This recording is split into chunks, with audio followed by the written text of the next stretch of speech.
be some standing and stretching breaks during closing. If there's a need to take maybe a 10-minute bathroom break, we'll do that too. But we'll proceed as soon as the last juror or two show up, hopefully in the next minute. The microphone at the podium is charged up. It's in a holder, but it can be handheld as needed.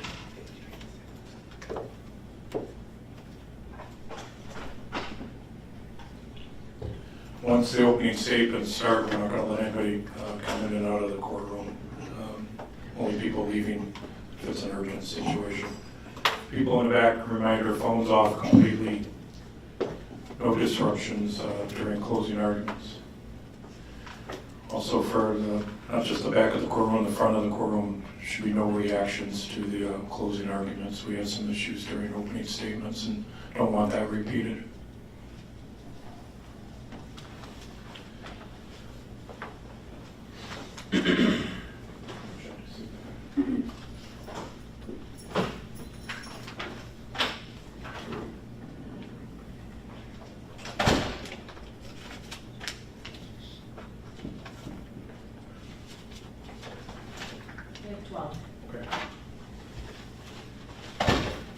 Right, the pretrial restrictions on recording 30-minute delays, the court's lifting that since we're done with the witnesses. So both sides know that.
set.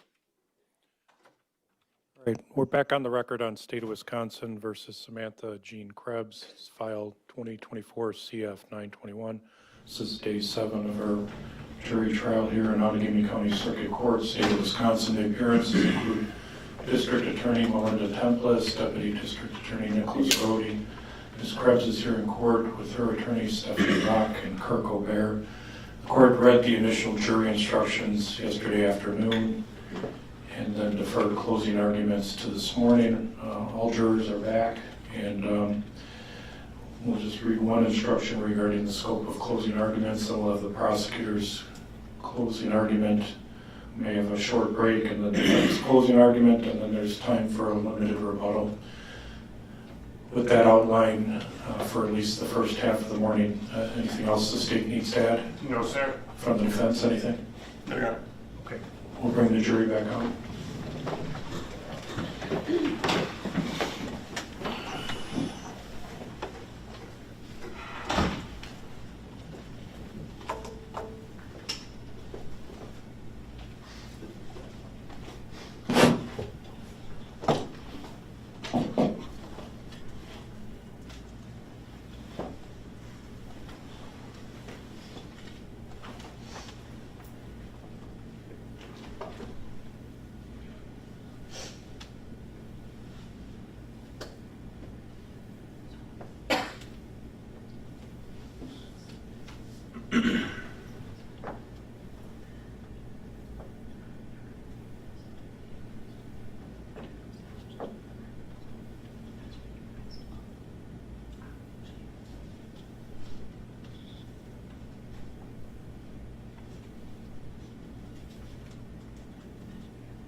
All rise for the jury.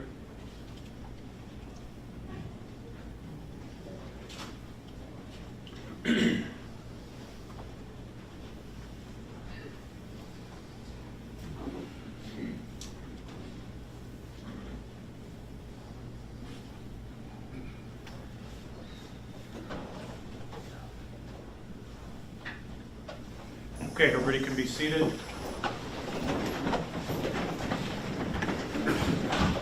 All right, the record should reflect that it's 7:52 a.m. Appreciate all the jurors getting here early. The attorneys were here promptly, so appreciate their efforts, and all the parties and other attendees to get us started early. You know, everybody's anxious to get back to work. Just to map out a few things, I'm going to read one more instruction, then we're going to have our closing arguments. During the closing arguments, depending on the duration of those, we may do some standing and stretching breaks, or between some of them we may take about a 10-minute break just if people have to use the restroom. But I'm going to try and continue to be mindful of your comfort. At some point later this morning, the case is going to be presented to you for deliberations. There's a process of selecting a foreperson, and I'll explain that when we get to the final instructions. In some of the other days, we've kind of dictated when you have lunch. We're going to kind of put that in your control. The foreperson can pass us a note or talk to the bailiffs as to what they want to do for lunch. But even though the foreperson is kind of a note taker or person that kind of gets you organized a little bit, you can collectively decide what you want to do for lunch and the timing of that today. Once you go back into the jury room, that's within your control. When you're deliberating and you need to communicate with the bailiff or bailiffs, you can knock on the door. They'll be in proximity outside your door. On other things such as legal questions or requesting exhibits, the foreperson will write out a note. That person can tear off a back page of their notebook and print out a note, print out their name and sign it and pass it out to the bailiff. When we get notes here in the courtroom of a legal type or related to exhibits, it may take some time for us to review those and decide what to do. And in that intervening time period, you should continue your deliberations. I'll explain that more as the morning goes on. When we finished yesterday, I read instructions. The last one I'll remind you of is regarding closing arguments of the attorneys. Instruction 160 says, consider carefully the closing arguments of the attorneys on both sides. But you're reminded that their arguments and conclusions and opinions are not evidence. You, the 12 jurors that will deliberate, draw your own conclusions from the evidence and decide upon your verdict according to the evidence and under the instructions, the law given to you by the court, the judge. All right, we're going to have the prosecutor start. Our court reporter is Taylor today, so she's doing stenography. I've reminded the attorneys to go at a pace where they're not racing in the speed of their voice, just so she can keep up and make an accurate record of the proceedings.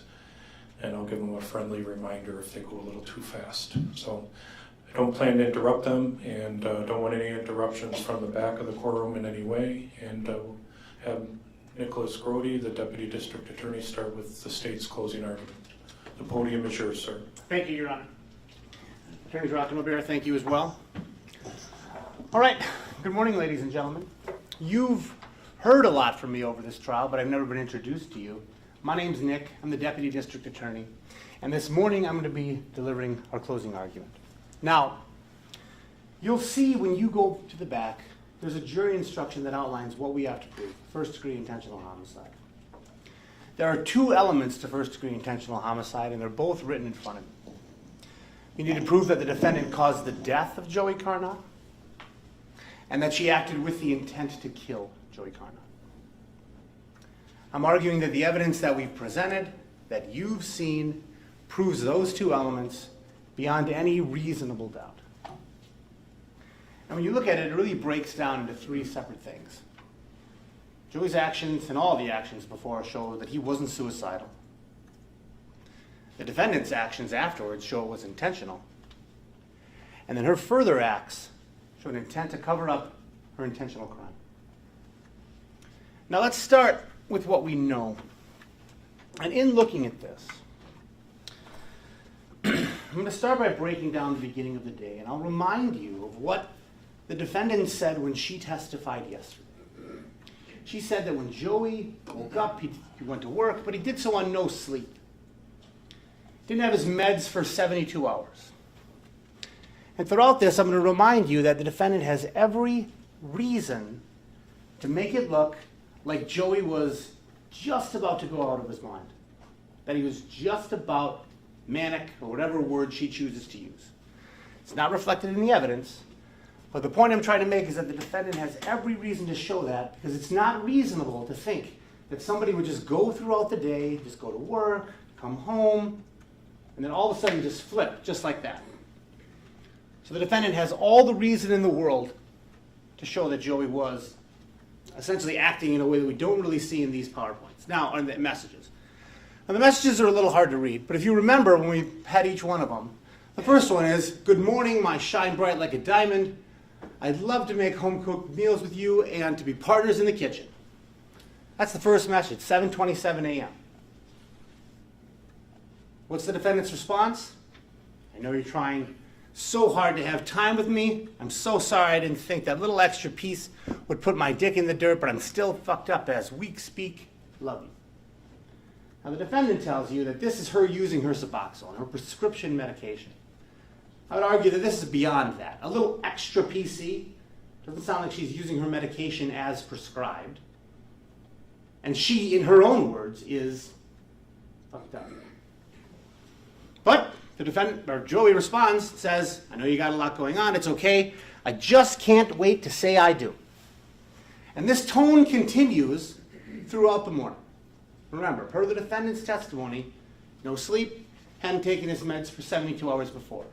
That number is going to change when she talks to Officer Felmer, like so much of what she said in this trial has changed, but we'll get there. Again, the tone is complimentary, nice, and the defendant under the influence. So these messages continue, and he reminds her that she has things to do. He's working. He's near the house. Texts her like, hey, I'm over here. Come say hello. These messages don't get read until 8:50 p.m. Joey is doing exactly what he's supposed to be doing. He's working. He's out there trying to make a living. Where's the defendant? Who knows? Now, when Joey gets home, the defendant's testimony to you was that Joey gets home, and her and this Johnny boy use drugs, and then Joey goes in the other room and he gets paranoid, he's delusional, all these different things. Again, I remind you, the defendant has every reason in the world to suggest to you and to say that Joey is going off the deep end at this point. But look at these messages. What does Joey say? Sorry, I think I overreacted. It's all good, no worries. Okay, so he talks about an overreaction, but then he explains what it was about. I just didn't want to talk about that while you're with Johnny boy. No worries. I ain't going to touch his stuff, but I was going to sit down and watch TV or whatever, and I see, in his words, a bitch in front of me. Now we know what that means. That means a meth pipe or drug paraphernalia. If he's used already, as the defendant wants you to believe, why is he so angry about just seeing a pipe? It doesn't make sense. Like so much of what she's asked you to believe. It doesn't make sense. And I want to reiterate that as I go through this, I'm not trying to shift the burden in any way. This is our burden to prove this. It's our burden to prove this beyond any reasonable doubt. But the defendant presented you with this story. And my argument to you, ladies and gentlemen, is that it is more full of holes than a cheese grater. So, he sits down, he sees this pipe in front of him, and he makes a comment about it. The defendant says that he's using, I don't believe that's supported by the evidence at all. And remember, it was the defendant who was high, by her own words, and also by this text. She started the day under the influence. Also, remember what John Pfeffer told us. He said that he was coming over later in the evening, and it was the defendant who was going to supply him with meth. Now, John Pfeffer is somebody who we have seen has done a lot to protect the defendant. He even said it in his own words to Christy Cleland that he did what he could to protect her. So why would he not be telling the truth when he says, yeah, Sam was going to be the one to supply the meth? The defendant even changes that. He said, well, it was really me and Joey's. Nothing to suggest that. Again, as we said, the defendant, from her own words, under the influence. Now we're at 8:42 p.m. A little more than an hour before the homicide. Joey calls his cousin. We don't know what he talks about. The defendant said that he wasn't sure if he bought some meth, but there's nothing to suggest that he has, other than the defendant's testimony. And then we see this message. It's about an hour before Joey's death. Samantha, you know this is hard enough, babe. And you tell me to go in the other room. You tell me to go in the other room. While you sit out there with dude, my cravings are skyrocket right now. Now the defendant tells you that, Joey was using. He's using, he's paranoid. It's all him. It's all him. Every decision she's made for that entire evening, the model of reasonability. Or reasonableness. Look at what Joey actually wrote. You know this is hard enough. This is a man who's been through addiction and what it's taken from him. It's taken his son. It's taken jobs. And he has climbed that ladder to get out of that hole over and over and over again. And here he is climbing it again. Working his way out of it. He has a job. He's doing what he can. and the defendant is using drugs in the next room, and he calls her out on it. He says, my cravings are skyrocketing right now. And what's her response? Chung left. Still, he's like, well, and she said, I'm just eating a bowl of ice cream. And he says, you're sitting out there high. Now, you remember from the testimony, the defendant said she thought, well, I thought he was saying you're sitting out there high. Ladies and gentlemen, that doesn't make any sense, because she's like, what, should I not be? She's admitted she's been using this entire day, and he calls her out on it. You're sitting out there high.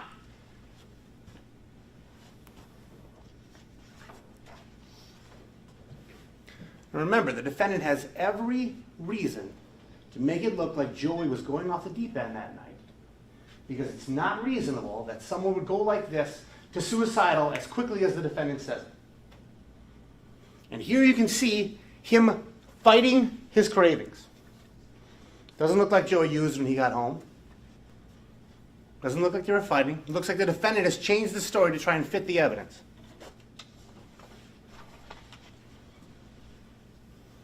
But it's not my job to present you one side of this. It's my job to present you the truth.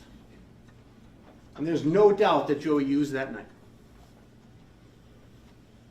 He's sitting in that room, fighting, doing what he can, and the woman he calls the love of his life, the woman who tearily sat on that stand and said she did everything she could to help him get Kaysen back, to help him get his life in order, that was his biggest advocate.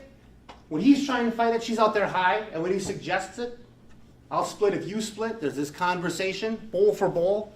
What does she say? She says, savage. Now, savage can mean all kinds of things. It can mean cool, it's kind of hardcore, all kinds of different things. What it doesn't mean is you shouldn't use.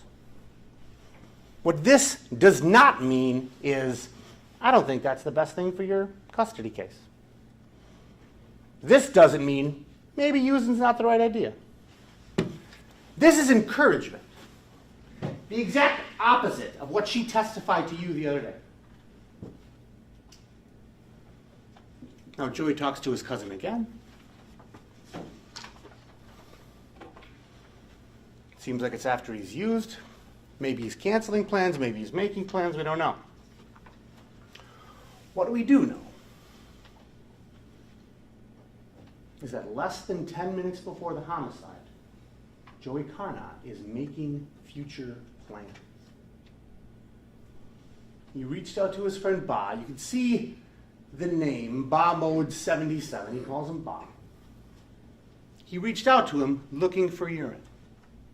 He's looking to pass a drug test coming up. He's making future plans. 10 minutes before the homicide.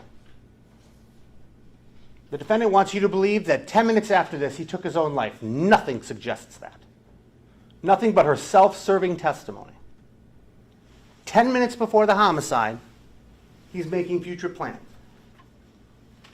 Now, this is important for another reason. Because it also sets the timeline. And if you remember the defendant's testimony, she said that when this really came to a head, and this argument really kicked off, Joey came out of the room, he was going to go play pool with his friend, Ba. She also said that he might go with his uncle. It wasn't so clear on that. But the point that I'm making is that all of those things happened before that. None of them happened after this time. This is the first conversation that he's had with Ba all day. So there's no way he could be going to play pool with Ba if he hadn't reached out to Ba.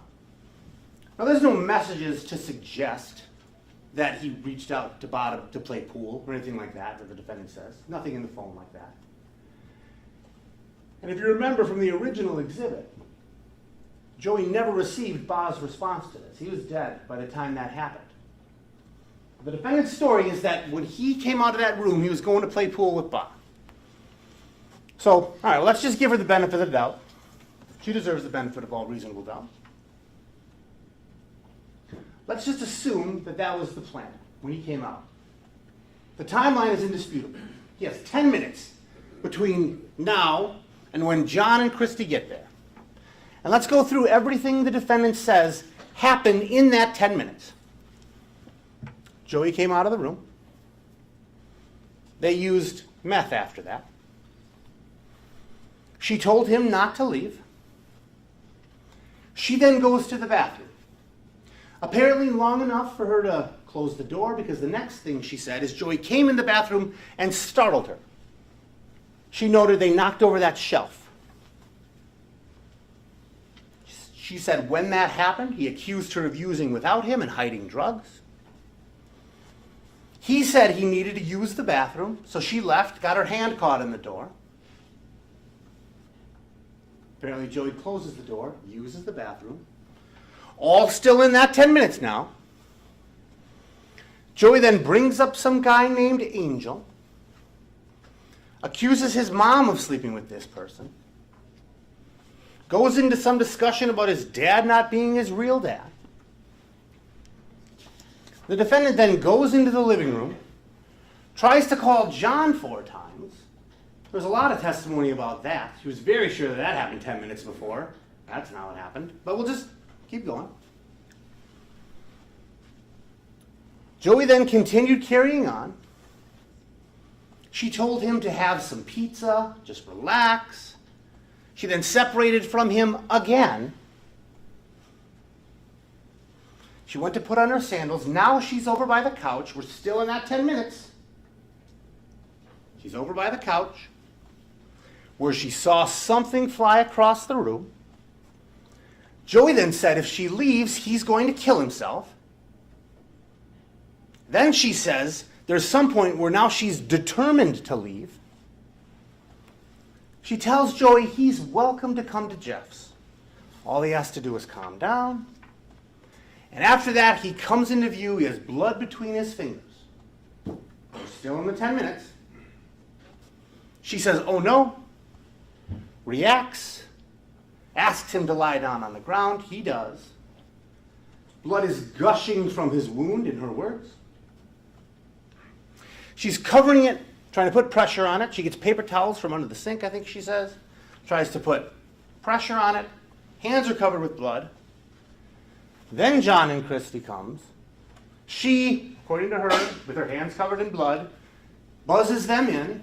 We'll get into that in a second. Then John and Christy walk in.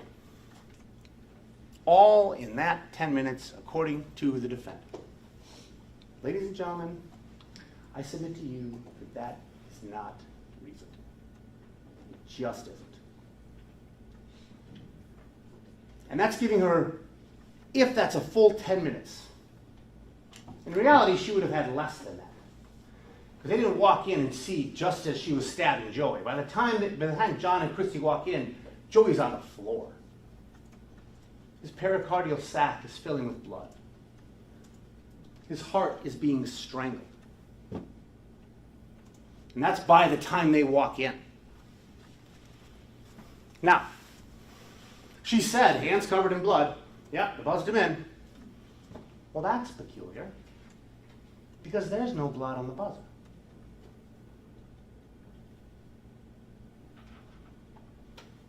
Ladies and gentlemen, that does not make sense. That is one of a number of things of that statement that don't make sense. The Facebook call to John also doesn't make sense. She was sure when she was going through Attorney Tempelis' questions. Absolutely sure, yep. This is what happened 10 minutes prior. Nope. Not even close. And when you listen to her version, she's high on meth all day. All day. I think she said she had subs in the beginning, but she's a combination of Suboxone and meth all day, under the influence. Yet every single thing she explained to you is just completely normal and appropriate. She's the voice of reason at every turn. But Joey, oh, manic. Completely. Everything he did wrong, everything that happened, his fault. Every bad choice that was made, Joey. He's paranoid. He locks himself in the bedroom. All of these things. He stabbed himself. Ladies and gentlemen, I submit to you, none of that is true. None of it. None of it fits the evidence. None of it makes any sense. Now, what we've seen so far, Joey went to work, came home, he resisted. Defendant's high all day. Joey's fighting his cravings, and they separate. Joey relapsed. But then after he does, he makes plans for the future. Now the stage is set, ladies and gentlemen. Joey's addiction has resulted in some costs. He's working his way out of it. He's trying to earn it back. He relapsed. That leads to confrontation. And we know how the defendant handles confrontation. We've heard it from 3 witnesses. You heard it from Daryl Courtbine, who actually heard her on the phone talking to Joey. I'll kill you. I'll stab you. And this isn't some sort of threat where you're just mad at somebody and you're like, oh God, kill that guy. This is a specific, I will stab you. I think all of us can realize sometimes you say things we don't mean. Right? Sometimes you say, oh, I'll kill you, I'll do this, I'll do that when you get angry. How often do you say something very specific like that? I'll stab you. It's different than a more generalized expression of frustration. This is a specific statement of intent. Randall Meyer, Joey told him the defendant threatened him 5 to 10 times. And the final witness we have is the defendant. She herself jokingly said, okay, who doesn't threaten to stab their boyfriend? I tried to play it. I took a clip of this, but regardless of whatever clip you listen to. Right. Who doesn't threaten to stab their boyfriend at some point in their life? Right. I agree. She's talking to her friend. I agree. Who doesn't? I don't. Now, we know. We're going to play the crime lab video again. We've seen this a couple of different times. But now you know everything that happened beforehand. The stage is set before what happened. Now let's listen to this just one more time.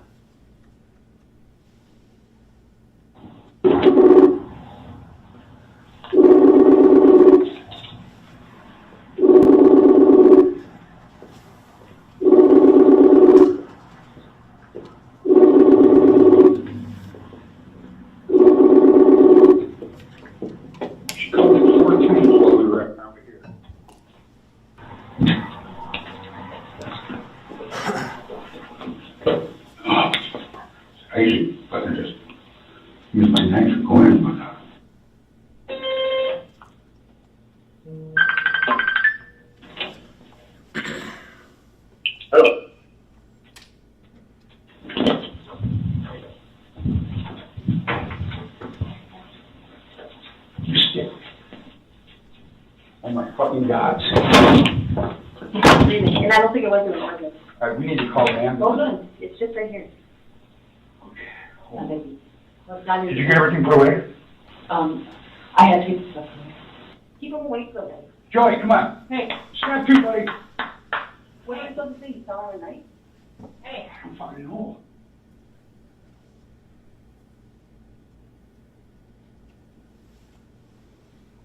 They talk about a lot in that short amount of time, 1 minute and 14 seconds.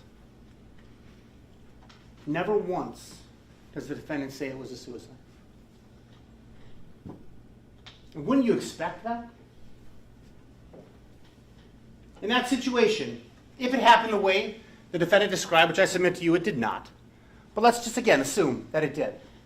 Isn't that the first thing she says when they walk in? Like, oh my God, he did this to himself. Nothing about that. Nothing at all.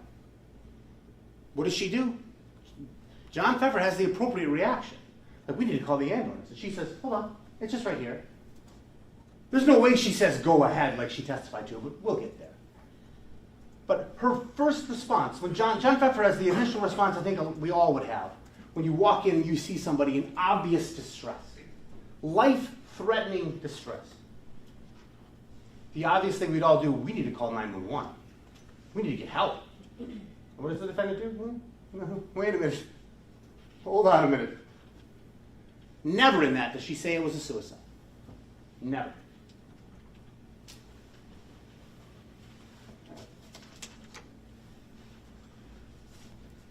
She goes through and acts like hiding the meth pipe and getting the drugs out is like the worst thing. Like that's the thing they're concerned about. That's the concern. Like, oh, there's drugs in the house. There's drugs. Like there's a man on the floor who's been stabbed in the area of his lungs and his heart. By her own word, he's gushing blood, but we're not concerned about him. Like let's worry about this meth pipe. Ladies and gentlemen, also not reasonable. But again, let's break this down. Just that first part. You stick. Oh my fucking God. And I don't think it was an ordinance. All right, we need to call the Hold ambulance. on, it's just right here. Okay, hold on. Now looking at just that first part. What do we hear John Pfeffer say? You stabbed? There's a legal theory called an excited utterance. And what it is, basically looks at the reliability of something someone says. And think about it when we lie. Could you lie? There's a filter that's in your brain, and what you know, you change it somehow. Sometimes it's to protect people's feelings. A lot of times it's just like either to benefit people or other people. But the point is there's a filter in your head where you change information so it's not true. But every now and then, when you see something so horrible, so startling, so amazing, your brain bypasses that filter. And it just comes right out. And that's what happened to John Pfeffer that day. Because you've heard a lot about what the defendant was doing when people walked into that room. And a lot of them are conflicted. Christy says she was saying she could go to prison. She's standing over him. I think the defendant says she was treating him, trying to take care of him. John said she was also there. So many different stories, ladies and gentlemen. I'm not asking you to believe any of them. The point that I'm making is that John Pfeffer, the recorded phone call when he walked in, his initial thought, before he could change anything, before he could modify that, before he could try to protect Sam, before he could do anything, was you stab. So however that scene was when he walked in, that's the first impression. Before he had any chance to modify it. Now, let's look specifically at her testimony about calling the ambulance. We've already heard it twice this morning. What her testimony was, numerous times, that, oh, she said, go ahead, and then hold on. It's just right here. Her testimony was that she encouraged John Pfeffer to call 911. She thought he was. Well, let's see. I think it was an ordinance. All right, we need to call the ambulance. Hold on, it's just right here. Okay, hold on. As John's talking, we need to call an ambulance. Hold on. It's just right here. She interrupts what he says to say, hold on. There's no room for her to say, go ahead. It did not happen. We know it did not happen. You heard it. It did not happen. Ladies and gentlemen, the defendant's testimony is absolutely countered by the recording. Absolutely. Now, why would she change that? Again, the defendant doesn't have any burden. Burden is completely on us. But it doesn't look good if she's dissuading John from calling 911. By the time she told you that, she had listened to all of the evidence. She had to fit that in somewhere. But it doesn't fit there. We know that didn't happen. She sat on that stand and told you that. Ladies and gentlemen, we know that didn't happen. When you go back into that jury room, one of the big things you're going to take with you is your common sense. Your experiences, your everyday life experiences as adults living in the community. You know that didn't happen. And if someone's trying to avoid and not have law enforcement or first responders come up there, there's one heck of a reason. It's a lot bigger reason than just because there's some drugs there. That's because she stabbed Joey Carnot, and she needs time to figure out exactly what to do. And this first story that comes out of it, like, oh, I'm not there, doesn't really work out. But now time's ticking.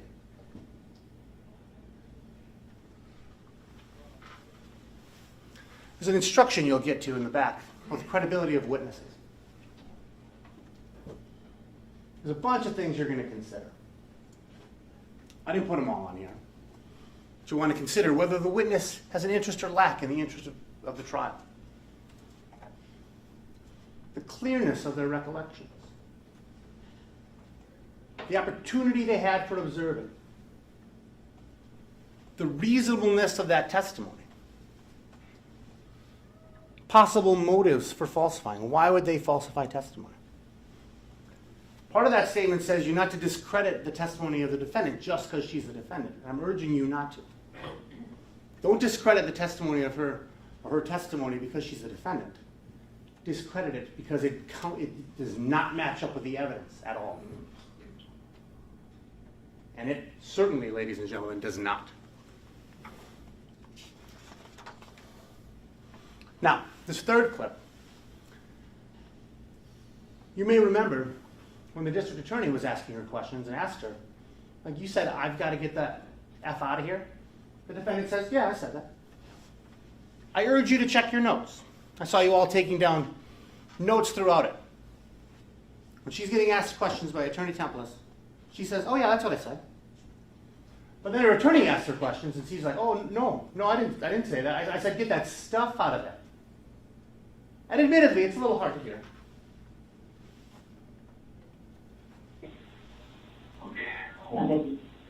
Did you get everything put away? I had to keep the stuff from keep them away from it. Joey, come on. Hey. But it ends with a K. I've got to get out of here. And the defendant herself, when she's on the stand, that must not have been part of the story that she was prepping for. Because she answered Attorney Tempelis' question and said, yeah, that's what I said. Attorney Rock asks her, and then that changes. She's changed her story even in front of you. Because one big argument we've seen so far is that it wasn't her idea to leave. It was John's. John made her. Like, she didn't do any of that. This was all just John. John just twisted her arm. She's just going with John. Doesn't seem to say that in the audio. It's her idea to leave. And it makes sense when you think about who's come up with the other ideas. Because the last clip we're going to play in a minute, she's the one who suggests this alternate explanation. It's not John, but her. But back to Flight. She said, those are her words, and she flees rather than calls 911. Again, she has this story. She thinks John's going to call 911, but we know that she dissuaded John from calling 911. So she doesn't want to look bad and say, well, she didn't call 911. But rather than do that, she flees. And again, if you look at the story, she said she leaves because she's trying to get drugs out of there. If that's really it, you go and you throw the drugs away. You throw them in the parking lot. You throw them somewhere. She drives away from that apartment and never comes back. That's not to get rid of drugs. That's to get rid of her. Because the real crime here is what she did when she stabbed Joey Carnot. You're going to get an instruction about that as well, that she fled the scene. And you can consider it. Both to show that she's conscious of what she did and guilty of this crime. Now, the final clip, ladies and gentlemen.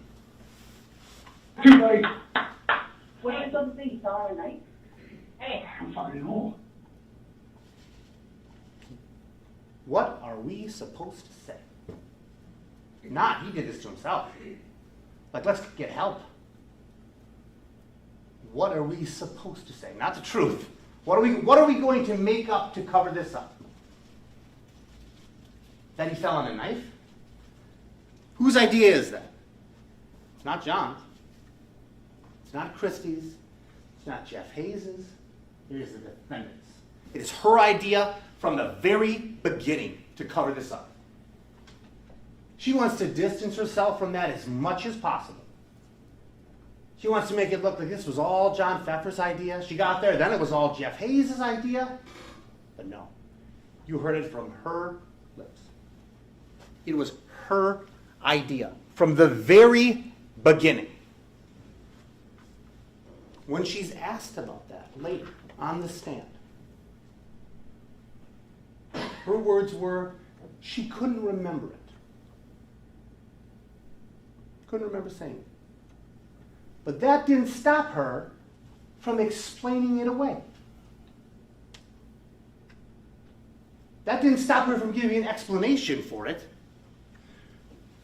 where she said she didn't want him committed because he would lose Kaysen if he tried to kill himself. So she came up with this story. Not concerned about calling 911. What she tells you, ladies and gentlemen, is that she came up with that because she wants to help Joey protect his son. She wants to protect him. This woman who this entire day has been high in the apartment, when Joey was at work, who basically did everything she could to push him off the wagon. Now she's concerned. Now she's concerned to the point where she's making up stories. Oh, he fell on this knife. No, ladies and gentlemen, no. No. Just no. She said it because she stabbed Joey Carnot. But they needed to explain that away. And that's the first explanation they come up with. And we hear that 2 other times. But we'll get there. She hasn't even called 911 yet. She says she thinks John is calling 911. You hear everything that happens from when John and Christy walk in until that statement. She tells you she thinks John is calling 911. When? What would give her that idea? Nothing. There's nothing. Before they call 911, before they even think about it, outside of John and the defendant telling him not to, the defendant is coming up with other explanations. She's trying to come up with lies to cover this up. Why? Because she stabbed Joey Carnot. Now, ladies and gentlemen, there are so many reasons. Again, she plans to cover up from the very beginning. We know it's her. There are so many reasons this is not a suicide. There's so many. The defendant's changing stories. She tells John not to call. Her statements. What are we supposed to say? He fell on a knife. Her saying she has to leave. We're going to get to what she did after that, but she drove herself from the scene in her own car. And she's threatened to stab him before. Ladies and gentlemen, there is no way this is a suicide. Now, remember, she says she tried to persuade John to call 911. And there's been a lot of testimony about that initial clip and when 911 was called. So this is that full video from the vet clinic that shows both that initial recording of John Pfeffer and then when the 911 call was actually placed. Listen to how far apart they are.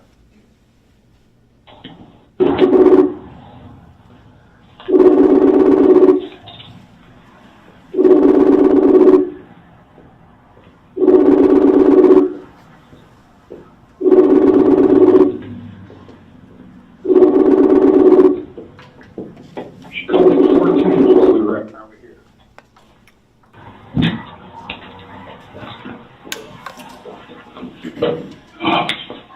I usually fucking just use my knife to go in, but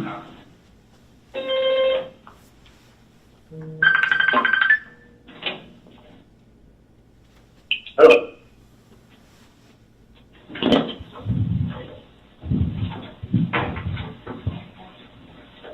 You stick. Oh my fucking God. And I don't think it was an emergency. All right, we need to call the ambulance. Hold on, it's just right here.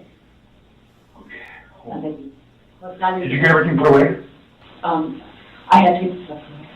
Keep them away from them. Joey, come on. Hey, Snap two, buddy. what are you supposed to say? You saw her at night? Hey. I'm fucking home. Now you'll notice in this version of the recording that that counter at the bottom left keeps ticking. That's because this one doesn't stop. Right now, Joey Carnot is laying on the floor of apartment 5, and his pericardial sac is filling with blood. Over a can of blood. As you listen, his heart is being strangled by itself.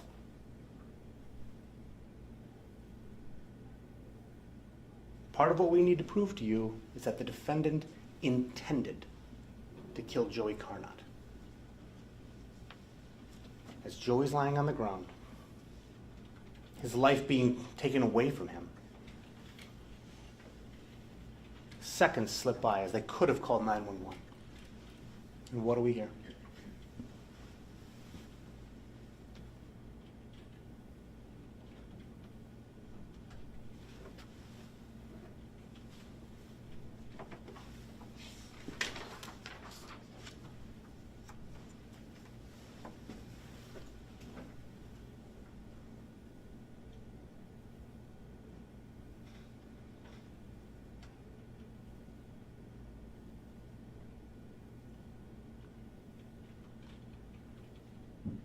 All this time, he's laying there. It goes for a while, minutes.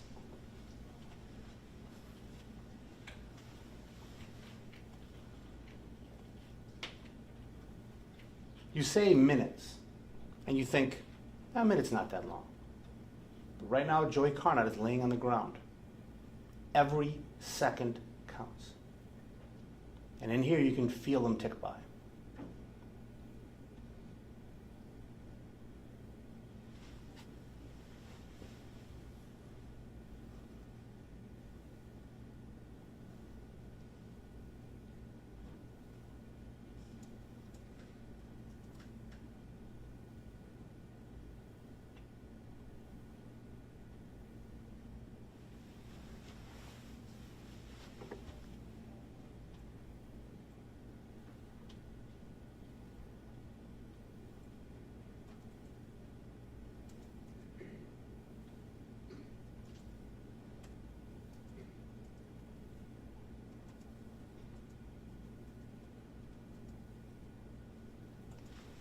Ladies and gentlemen, if this is just about drugs, all this time, they could have thrown these drugs into anywhere. But it's not. All this is time that they could have called 911. That first responders could have responded and actually been trying to save Joey's life. But he's lying on the linoleum as this time ticks by. That pericardial sac filling with blood, slowly, as his heart, as it gets harder and harder to pump.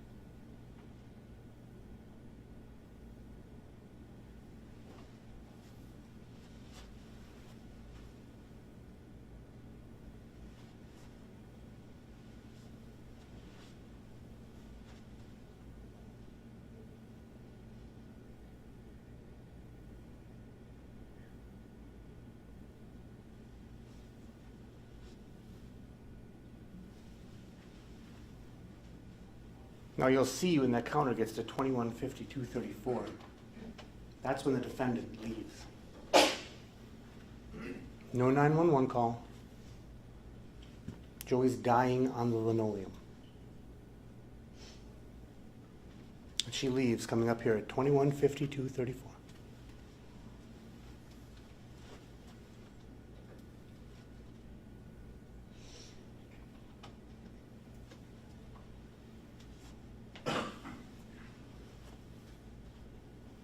fleeing the scene of the man she has stabbed in the heart.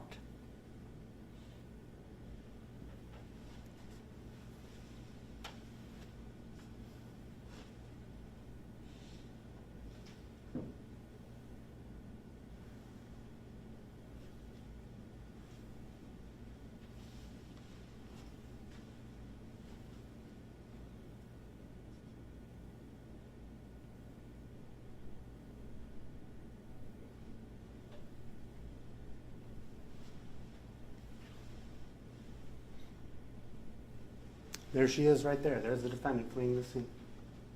All that time. 21:53:32. Now she turns on to Northland. Joey's heart is being strangled still. She has her phone, 21:53:45. This is where she calls Jeff Hayes. Her testimony is she called him because she didn't just want to pop in. Didn't want to surprise him. No one's called 911.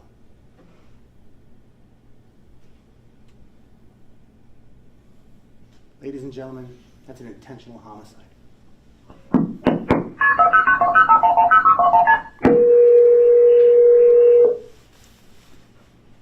Now 911. Hey, oh yeah, 911. What's the location of the emergency? This location, I don't know the address, Okay. This stabbing victim, stabbing stuff.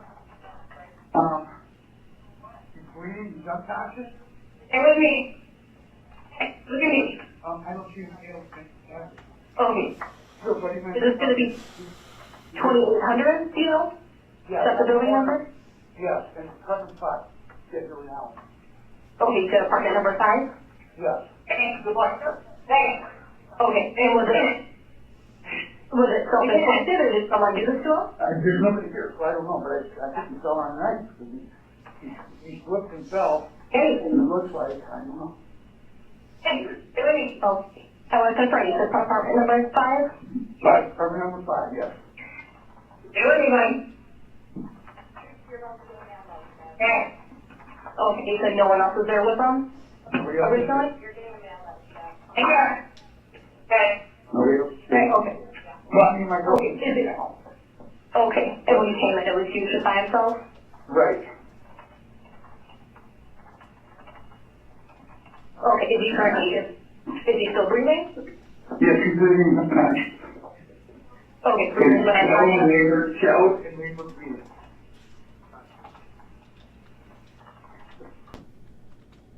Joy was still breathing at that time. All that time. Where she left him to die after she stabbed him. But it doesn't end there. That she would have you believe that it's JP's idea. Even though what John said on the 911 call was what the defendant suggested.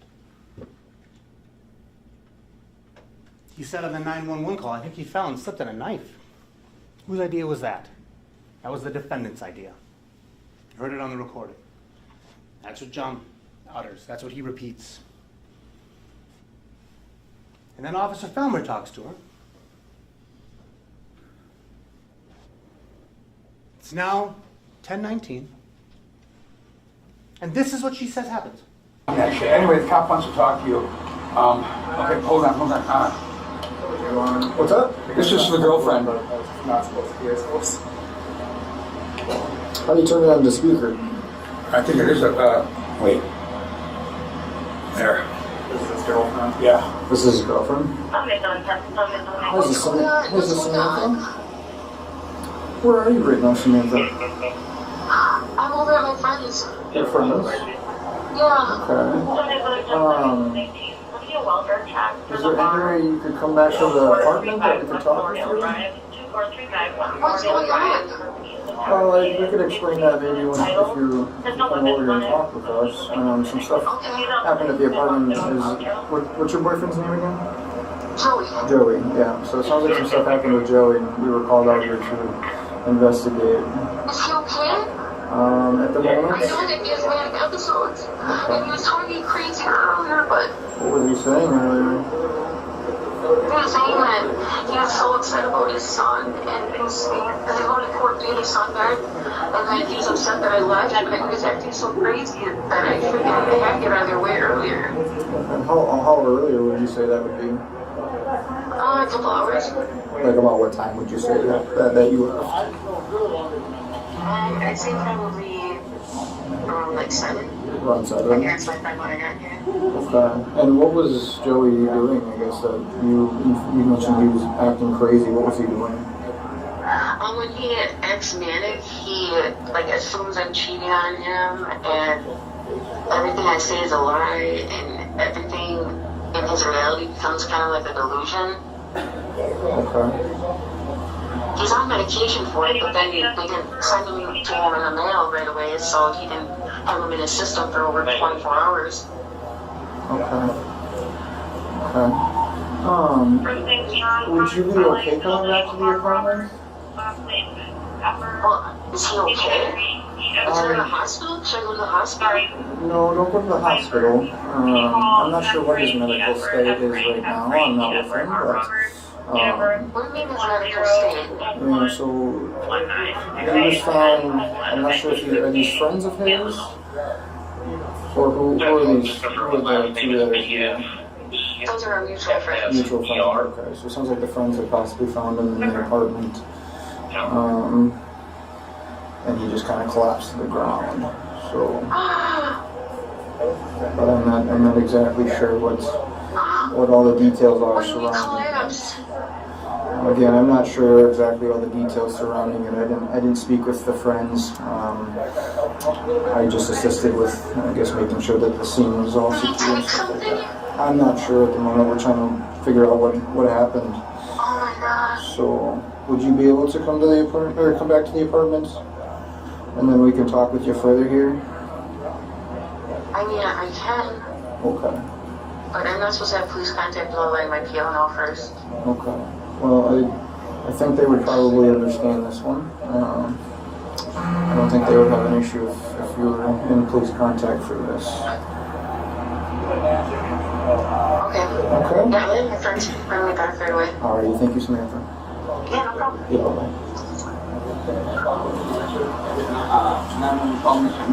Bye. Note that she adds significant parts to that story. Joey's manic. She left hours before. The manic thing we've heard again here. That story didn't change. Feigned surprise and concern. She testifies that it was all John's idea. It was her idea from the beginning. Now, other noteworthy parts of this. When she testified yesterday, she said, it's been, 72 hours that he hasn't had his medication. Here the night of, she says 24. When she testifies before you, ladies and gentlemen, she's making it look worse. Then collapsed. She testified she thought it was a collapsed lung. Officer Felmer told her collapsed to the ground. She said she had a bunch of people behind her. I don't hear anybody behind her. Asks if he took something. Completely untrue. She knows exactly what happened. She has no idea what happened. But she's saying, I'm not sure, did he take something? And she tries to make this story to say she said it because in case they gave him opiates, he didn't want the opiate blocker. It's very complicated. Ladies and gentlemen, that's the problem with not telling the truth.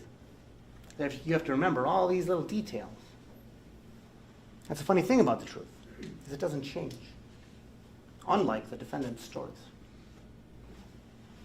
Now, oops. There we go. She arrived at the Veterans Village, and the cover-up continues. This is what she's wearing. Outside of the sandals, none of these clothes are recovered. As she says numerous times, last I knew they were just in the hamper. People don't throw away your clothes without you knowing. We also know she has a bag. So in that time that we listened to, when Joey Carnot is laying on the floor, his heart is being strangled, the defendant took time to pack a bag, to bring it with her to Jeff Hayes' house. And why would anybody want to get rid of their clothes if this was a suicide? Ladies and gentlemen, that among all of these things, not reasonable. Little Caesars, that night, Jeff takes active steps to conceal her vehicle. The defendant says, well, I had no idea. Jeff just did that on his own. Yet there she is, standing next to Jeff as he's got the Little Caesars box. You can't hear the audio, but you saw it. He's motioning towards it, talking about pushing it down.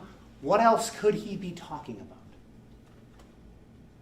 The defendant knew exactly what he was talking about. And then, of course, the message to Joey the next day. Because remember, at this point, the story is she wasn't there. That's still where we are in this. She hasn't talked to John and Christy yet. She hasn't realized that that story's not going to fly. So she sends this to Joey. What happened? Even the defendant says, yeah, that was I think it was her exact words were, that was a deception. Agreed? So, there's just so many now. We know John and Christy arrived. And now she knows what John has told the police because John gets her phone. But after that, Jeff continues to change things, takes the stickers off her vehicle. And the defendant says, well, I have no idea. But yet, when you listen to her, I said they said it was my car, but they can't prove it's my car. Because when they found the car, there was blue stickers, and they said that the car that left had stickers on it. No, Jeff said that, you had stickers on your car. No, it's not there when they found it. Oh, I don't know. Okay, yeah. so many different stories gets confusing after a while. But she definitely knew Jeff took the stickers off her vehicle. That's one of these multiple changing stories. It isn't like she drove it around and then got out one day to put gas in and realized that her stickers were gone. She knew it the whole time.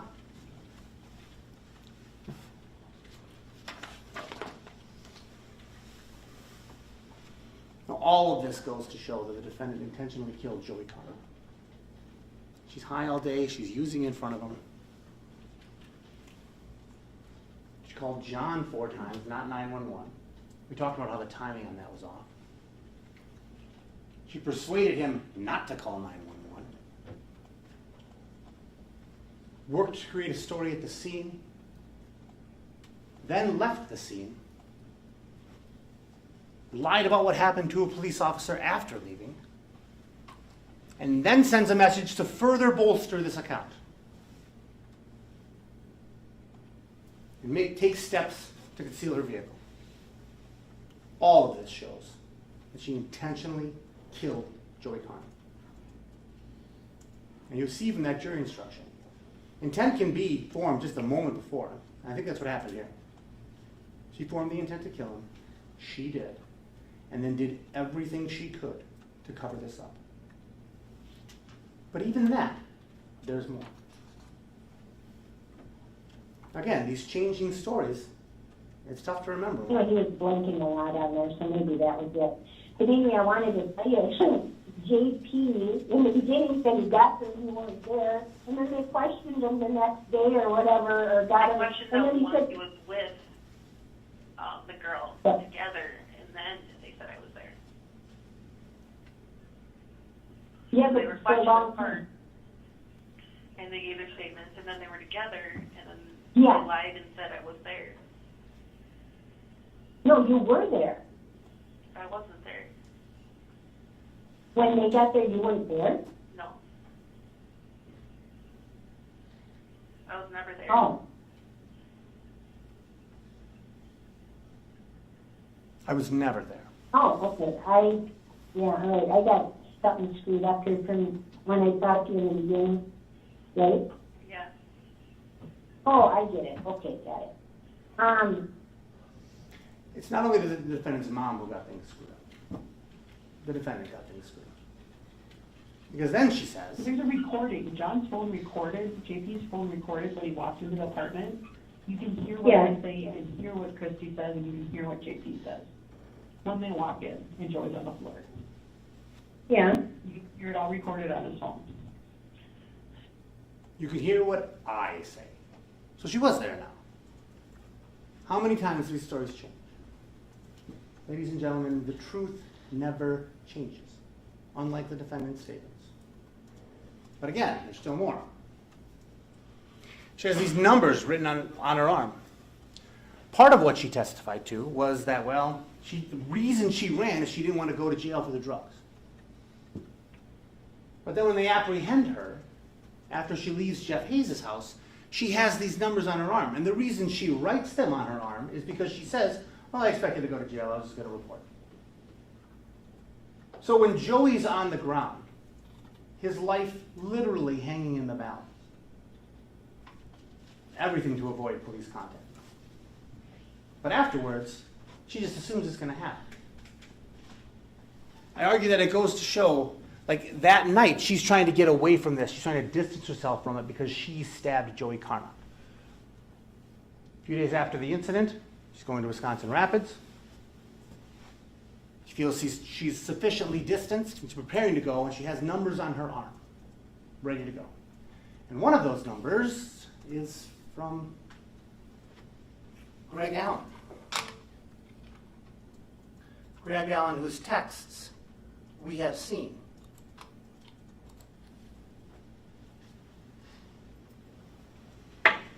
I need a phone too. Can you get me one? An iPhone 15 Pro Max, please, too. I'm gonna owe you big time, but I'll pay you back in other ways. 3 days after she killed Joey. Now, she testified that other ways was, oh, I'm just gonna do some work for him. But you heard the call. You heard the call with her and Greg Allen. But they're talking about having a physical, sexual relationship 16 days after she killed Joey. No remorse. No regret.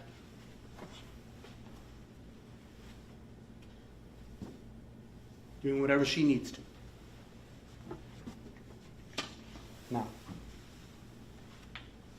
numerous things that she said were contradicted by the evidence. That she called John 10 minutes before. She played that call. We know that's not true. She said she was putting pressure on the wound. Her hands were covered in blood. No blood on the buzzer. Said she told John to go ahead and call the ambulance. That didn't happen. I have to get the fuck out of here when she says this. She admits it to the district attorney. When her attorney asks her, she says, no, I didn't say that. Just changes on who's asking her the questions. She said that laundry list of things happened in 10 minutes. Ladies and gentlemen, I submit that's not reasonable. You noted that when she testified, she said she'd been convicted of crimes 14 times. That's something you can also consider when you're determining her character for truthfulness. And back to the truth. Again, the funny thing about it is it doesn't change. Because we also heard from Pam Pfeffer, John's mom. The day after this, John goes to her house. And she says that John is like she's never seen him before. He's crying, he's emotional, he is just distraught. He has seen the life go out of Joey's eyes. And there are some times where you can take the most hardened people, but they talk to somebody special like their mother, and they just tell them the truth. This is another excited utterance. But Pam knows things that only someone from the scene would know, unless she listened to the 911 call, and there's no reason she would have. Specifically, that the story was to say, what are we supposed to say? He fell on a knife? How else does Pam know that if John doesn't tell her?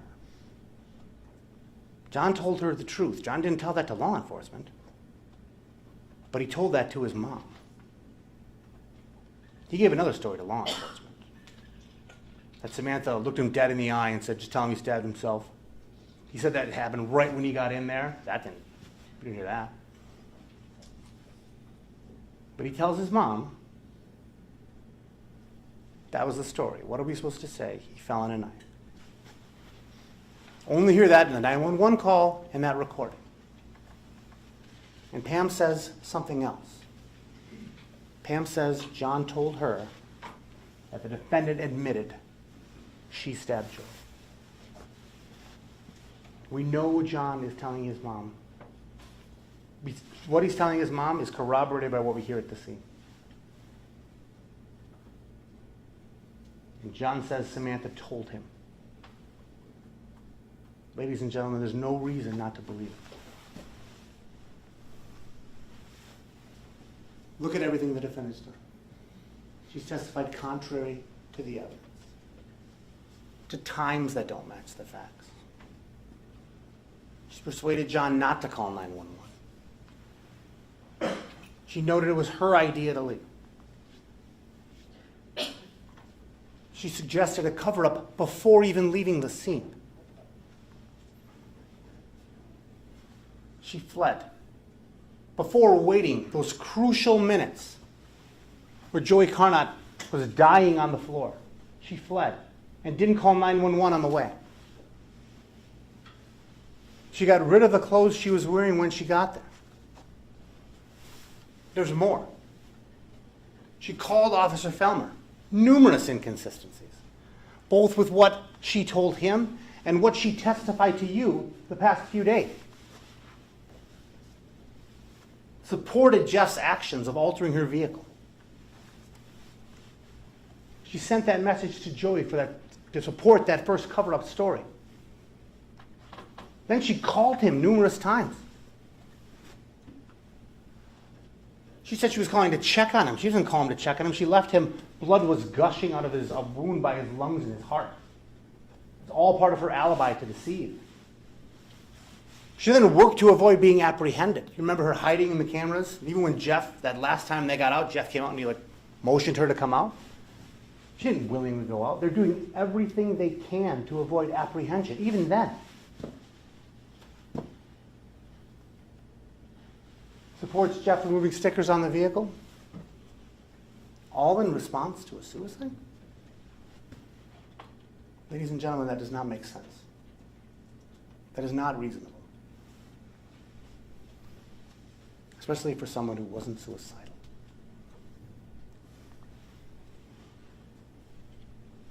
You're going to get a packet of jury instructions, the ones the judge read to you yesterday afternoon. One of them is jury instruction 140. It defines reasonable doubt. A doubt based on reason and common sense. Read the entire thing. I urge you to look through all of it. What it all boils down to is you're not supposed to search for doubt, ladies and gentlemen. You're supposed to search for the truth. That truth that never changes. That truth that shows beyond any doubt that the defendant caused the death of Joey Carnot, and she acted with the intent to kill Joey Carnot. Thank you.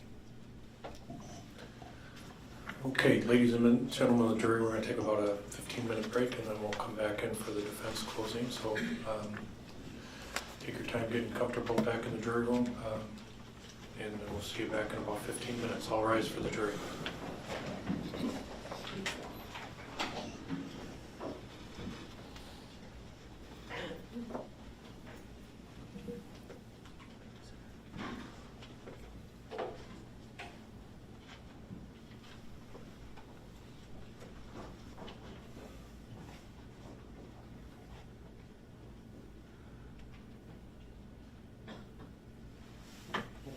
We're adjourned till 9:20.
We're going to bring the jury out in a few minutes. Another reminder to everybody in the courtroom, no reactions during closing arguments. There should be no electronics on, and nobody getting up and coming and going while the closing arguments take place. Any issues to bring up in this short break from the defense? No. From the state? No. Okay, we'll bring the jurors out.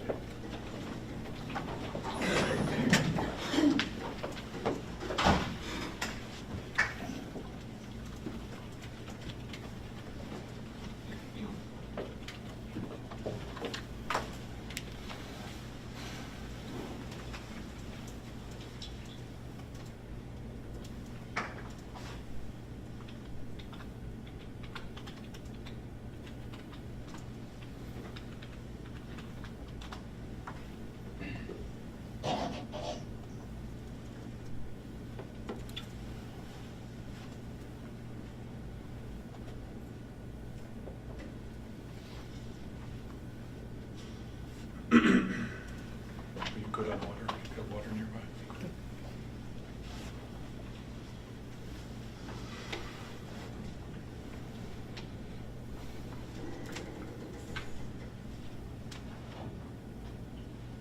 Okay, all rise for the jury.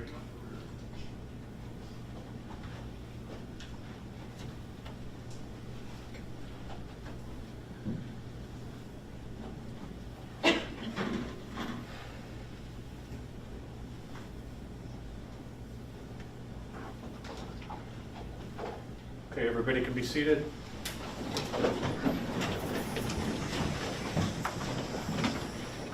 We're back on the record on State of Wisconsin versus Samantha Krebs.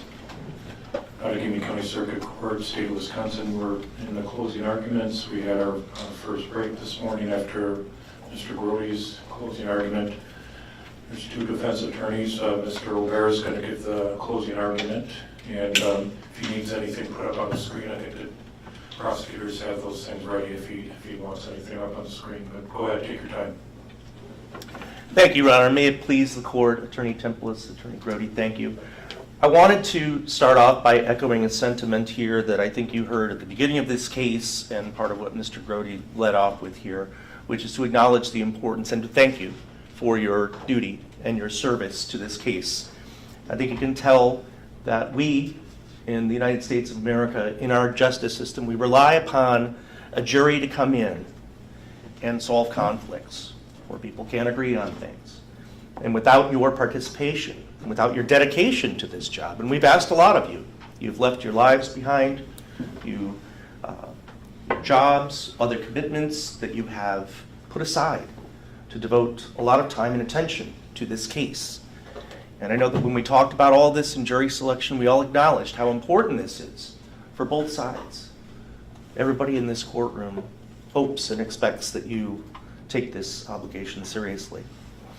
Now, I'm not going to give a rehash or a redoing of all the evidence in this case on a PowerPoint presentation for a couple of reasons. One is that we've done that several times already. Maybe a bit too much, I don't know. But also, you have access to all of the actual exhibits in this case. And if you want to view anything, examine it in any way, all you have to do is ask to see it. Now, we don't just send everything back there for you to pour through. We wait for you to actually ask for it. So just remember that you can do that. If you really want to look at something else, again, you can do that.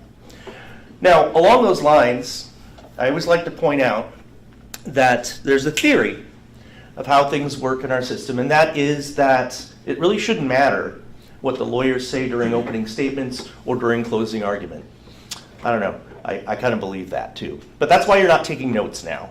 And I just point out that if Mr. Grode got something wrong, or if I get something wrong and it's not how you remember it, that's what your notes are for.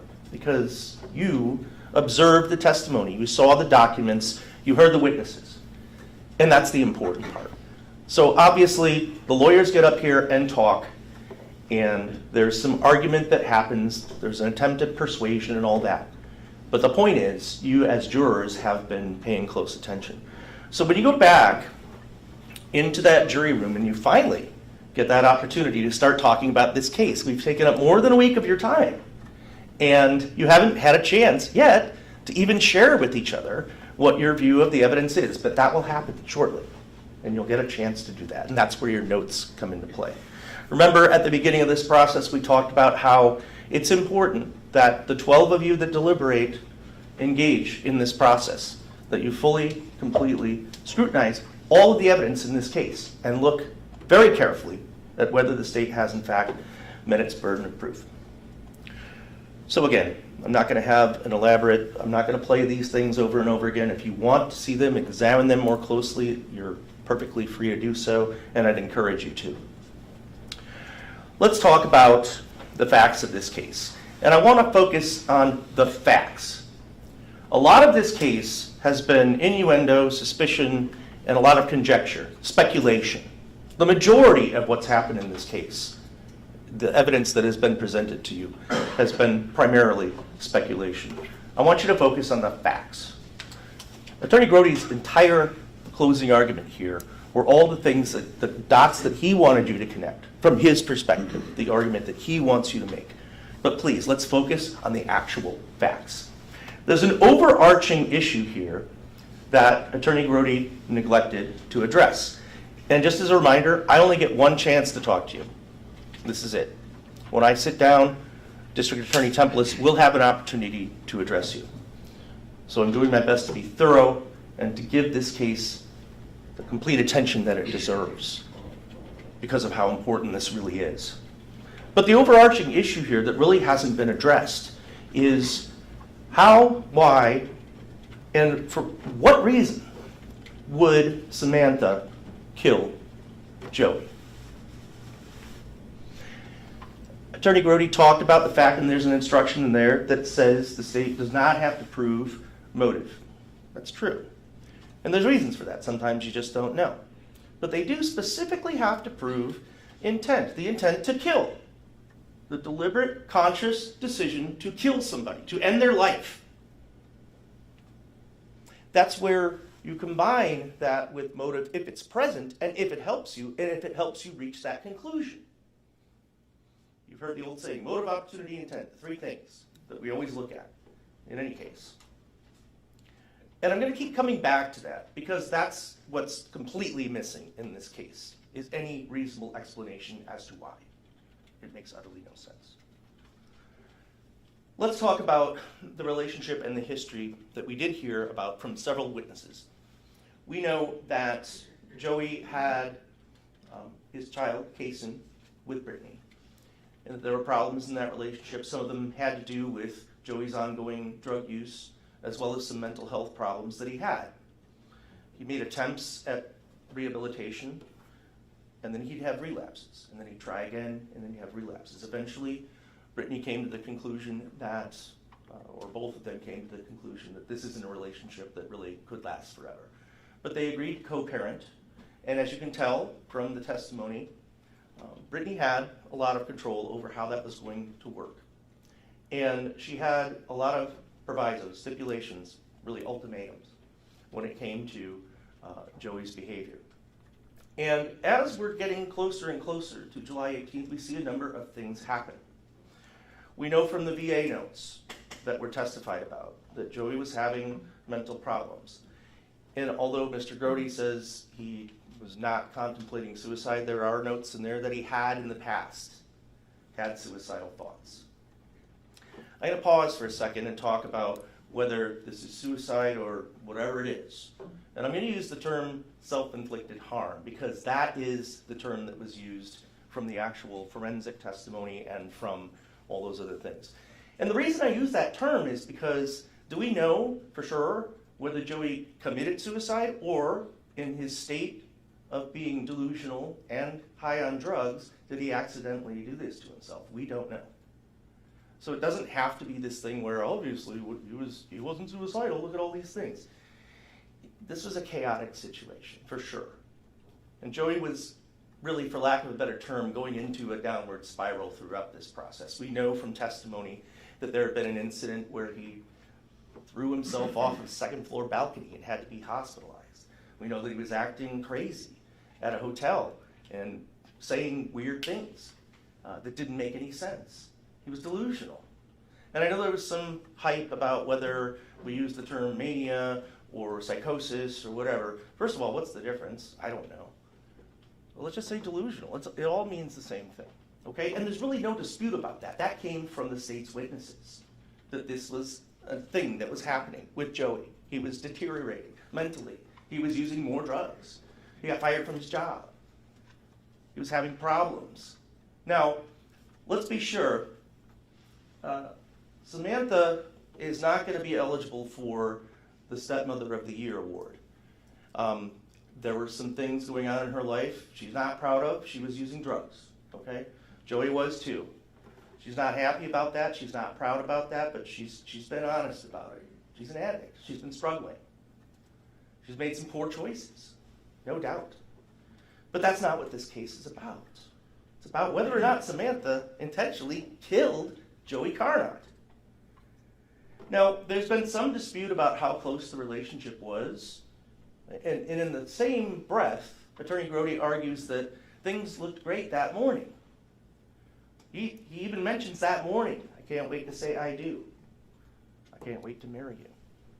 And like all relationships, we've gone through the fact that there were ups and downs. Samantha said some probably nasty things to him in the past. And like all relationships, things were said that everyone probably regrets. But we do know that, again, Joey had this history of things. It's not like this comes out of the blue. I understand that would be pretty hard to acknowledge that if somebody who was teaching school or a professor at a college or whatever would just all of a sudden have this breakdown and these problems that erupted in this problem, it might be hard to believe, but we do know that there is a history of this, and we see the progression of this leading up to July. We know, and it's acknowledged, that Samantha and Joey were engaged to be married. They were both excited about that. That was their plan. We talk about planning for the future. That's something Samantha was planning on as well. And there's no dispute about that.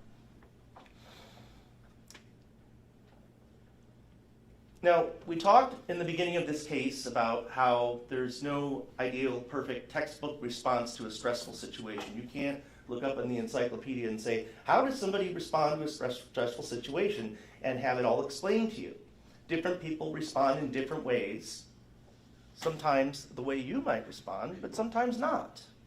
And really, this entire case is boiled down to the state really criticizing the way that Samantha responded to this situation, and therefore they want to infer, they want you to make that leap to say that she must have killed Joey because she didn't act the way that they want you to believe that a person should act in that situation.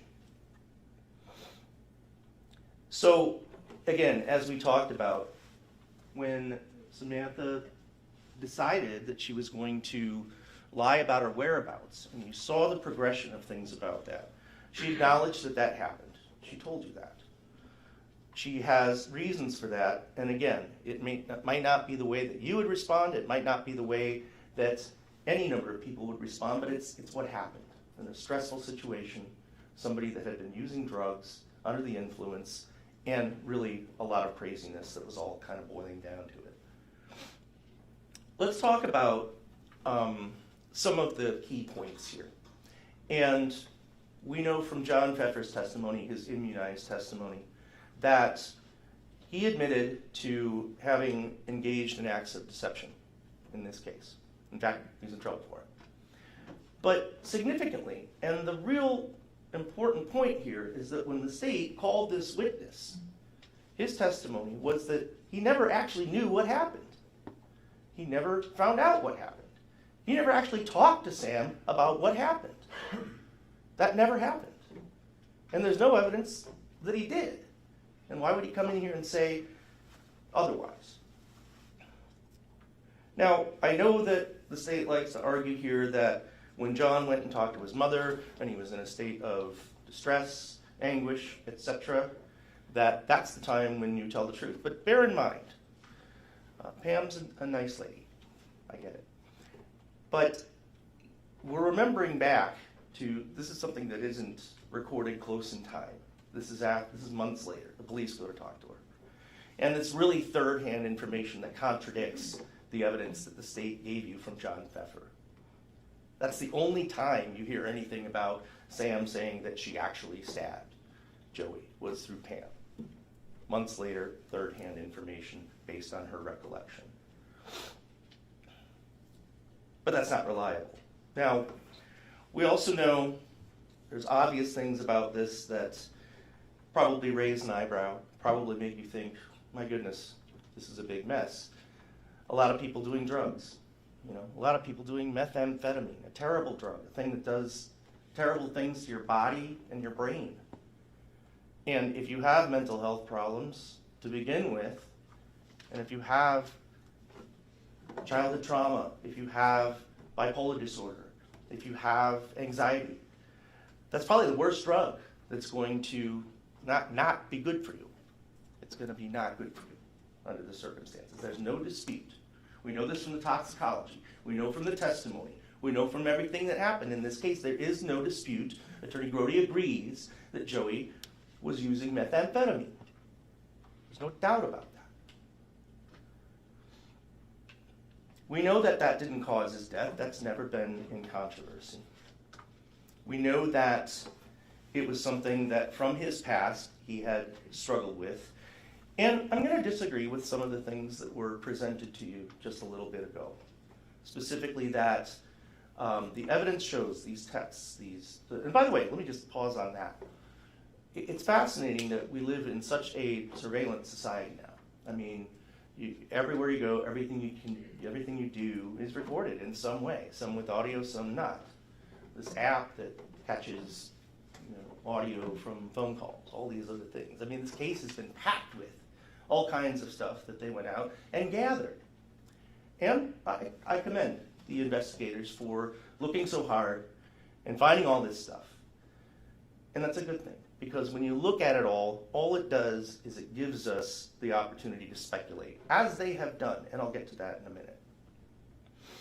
But when we look at what they've tried to show you in terms of these texts, these calls, they're chipping away at all these other things in an attempt to make Samantha look like a bad person, a person that is just untrustworthy in any way. And none of that, whether you believe that or not, or whether you think that she's very reliable, not reliable, whatever, you still have to, like the old Wendy's commercial, ask, where's the beef? Where is the proof? This is just simply, in their opinion, somebody acting like they're defensive, like they're scared, like they know something's wrong. Well, there's no dispute about that either. She was on supervision, should not have been using drugs. John was on supervision, should not have been using drugs. Christy was on supervision, should not have been using drugs.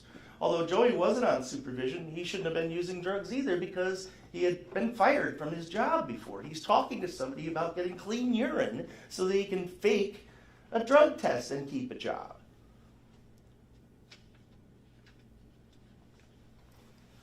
So when we talk about whose idea was this? Who set the things in motion? And I saw what I believe is a great deal of manipulation of things. And although we did see a lot of text messages and phone calls and things like that, we know that that's not the whole story. There were other things that happened, actual conversations between human beings, people, things that were said, things that were done. And you're just getting a glimpse around the edges. And it's incomplete. I'll give you an example. The forensic matching up, the crime lab video. And we heard about this, right? They have this audio captured off of John Pfeffer's phone from an app that will record phone calls, apparently. And the timing of that gets sent to the crime lab along with this separate surveillance video, and they're asked to match them up together. And first of all, I hope you noticed, and if you didn't, listen to it again. This recording sounds weird. It doesn't sound like it's contiguous. It doesn't sound like it's continuous. The background noises change. It sounds choppy. It sounds like it comes and goes. We haven't heard any testimony about how that application works, whether it's an actual true timeline, whether it's complete and actually captures everything, how good of an app it is, what starts it, what stops it. We didn't hear any of that. We just heard it matched up.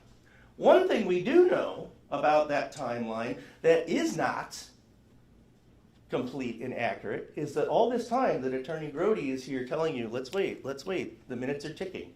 We know from other records that the state introduced, as well as the testimony of John Pfeffer, that he made 2 other calls during that time that do not appear on this recording. And that's not in dispute. He called Jeff and Chuck. Doesn't show up there. This is incomplete, if that's what they're relying on. Also, I'm sure you caught this, but if I play something and I tell you what I think it says, it's really up to you to figure out what it says. Don't take my word for it or Attorney Grode's word for it. How clear are any of these words? You can pick some of it out. But this is really important stuff here. In the state is hanging their hats on their interpretation of these mumbled words out of context. And again, we don't know if the timing of that really means anything. Here's what I mean when I say inviting speculation and how, again, this case very thoroughly investigated, lots of evidence. And a lot of it, there's ways that you can see what you want to see. I'll give you an example. All this testimony about pizza boxes, red cups, wearing a bucket hat, and all the significance we heard about that. We heard Detective Keither, when asked, did you see anything significant about when Sam walked 4 feet over by an ashtray?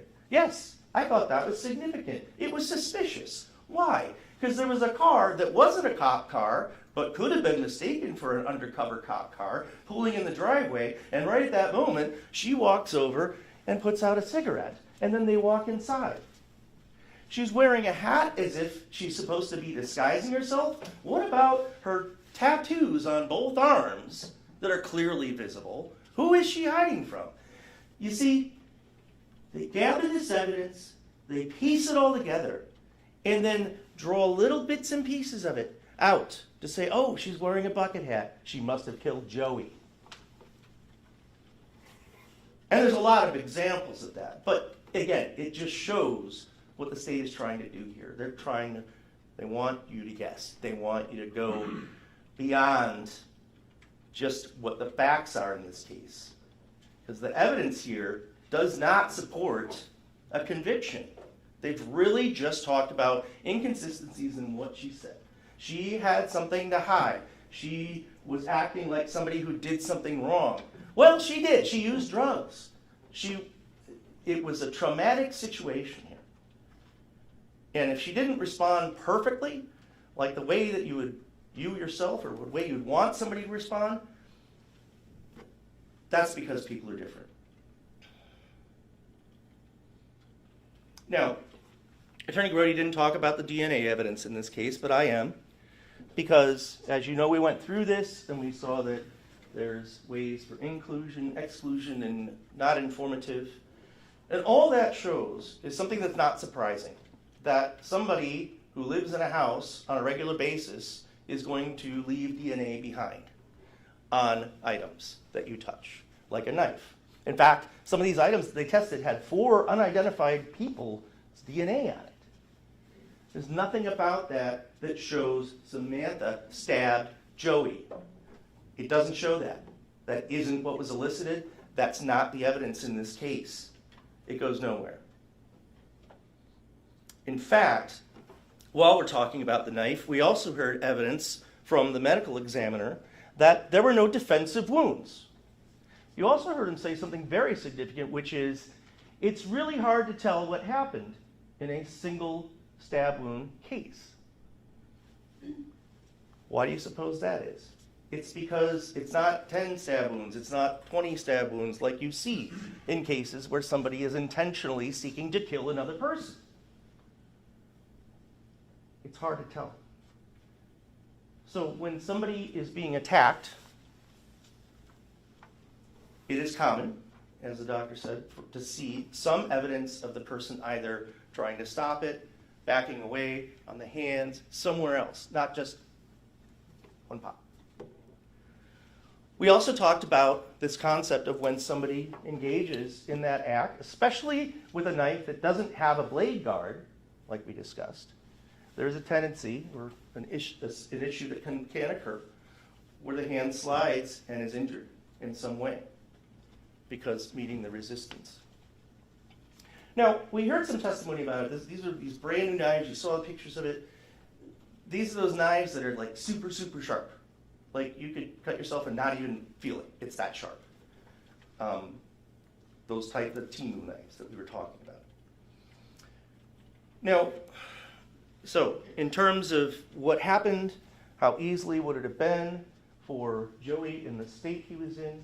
And again, they presented you some information, some of the stuff, but that's not we know that's not everything that happened because people actually speak to each other and people actually engage in activities together. And no, they don't have any recordings of that, but we do have Samantha's testimony. And of course, it's very easy to pick apart some of these things, but again, this does not go to any proof that she actually stabbed Joey. That's missing. It's completely absent. They're asking you to make assumptions. There's also really been no dispute about the calls that were made. There's some dispute about the timing. But this is what we've seen, a theme, a persistent theme in the cross-examination of Samantha. And you heard District Attorney Tempelis say things like, he's gushing blood and he's bleeding out. And, although Samantha did agree that initially there was more blood than later occurred because the bleeding had stopped, slowed down. She never agreed that, I know he's bleeding out, but she said that 30 times in the process of cross-examining Samantha. I mean, I hope you notice, but this feels like trying to put a square peg into a round hole. Trying to make things match is what it feels like. She doesn't have to testify. The defense doesn't have to call any witnesses. She can remain silent. She could just sit back and see if the state can prove their case. But no. She took an oath to tell the truth, and she got on the stand and admitted things that she had lied about. She's not proud of it. But just because that happened, and just because she is a drug user, does not make her a killer. That's the part that's missing here. Now, I want to talk about some of the things that Attorney Grode said, just because I want you to check your own recollection of what happened in this case with your notes, and to be able to freely discuss it, rather than just being fed this information. Where do we come up with the idea that Joey must not have been using meth when he's talking about having cravings? That's what he said. He hasn't used yet. He's, struggling, and Samantha supplied him the dragon that he's trying to run away from, or however you want to word it. How does that mean that he hadn't used before, like Samantha said? It doesn't.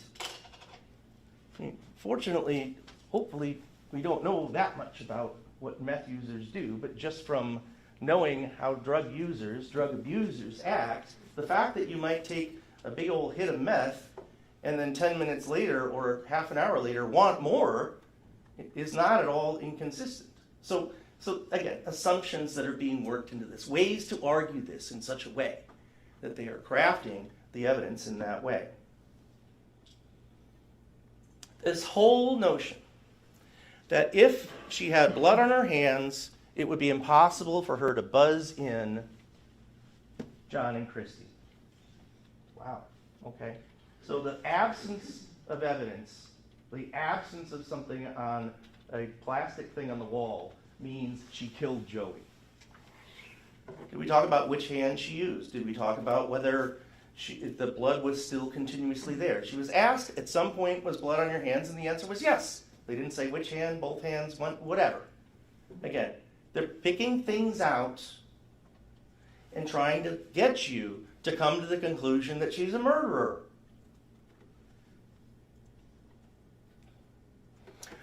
Also, I want you to pay very close attention to a lot of the terminology that's been used here. We had an example from Attorney Tempelis saying he bled out. You did this while he was bleeding out.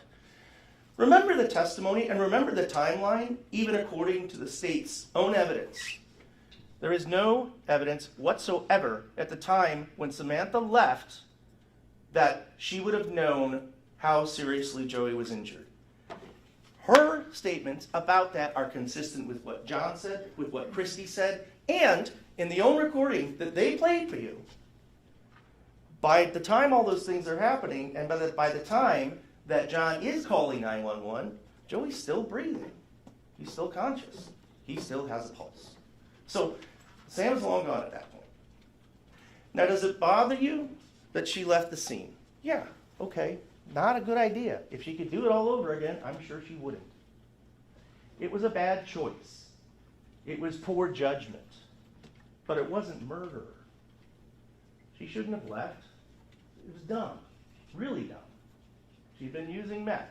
And what she talks about, I think you're all smart enough to know that if Joey had been acting this way, especially with this hearing coming up, where Brittany was trying to take away custody of Kaysen. And Joey's getting worse. His mental health is deteriorating. And again, we heard testimony from his own co-workers about how when he's off his meds, he's delusional. It didn't just come from Sam. It came from people who know him and work with him. And by the way, this whole thing about threatening to stab, this is another example of the terminology that the state is choosing to use. When did you ever hear Sam say, yes, I threatened to stab him? There's a phone call, and you heard the whole phone call, not just the little part that they wanted to hear. And what Sam is talking about is how she didn't do this, and how ridiculous it is that this statement, whether it was made or not, somehow means she did it. I mean, it's almost comical that they would pull something randomly. And why, by the way, why would someone do that? If someone is going to intentionally kill somebody, whether they plan it or not, are they going to go around telling people, hey, guess what? Someday I might stab my husband, or I might stab Joey.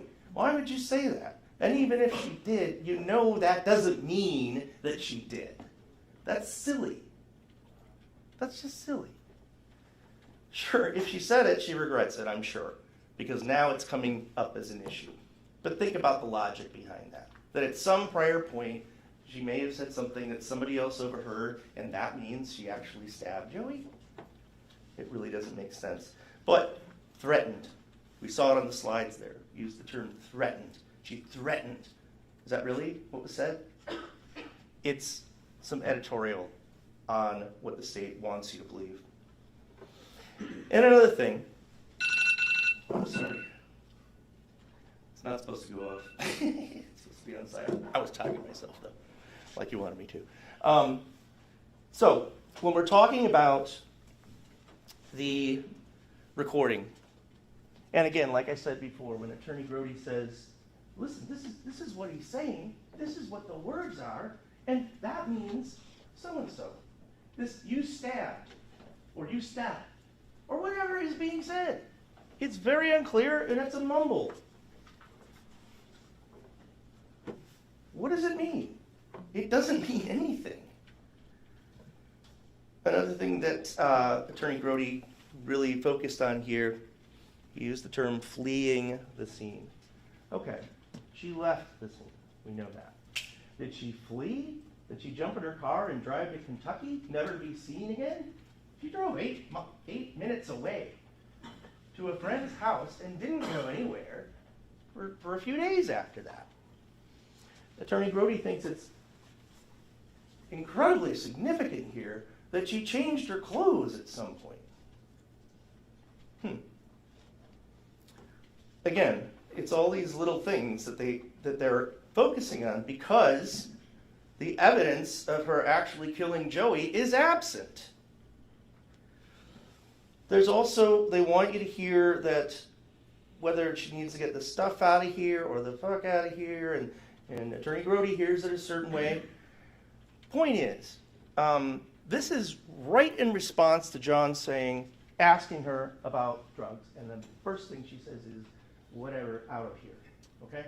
Again, we're asking questions about things that could be wrong, things that could be interpreted in a number of different ways.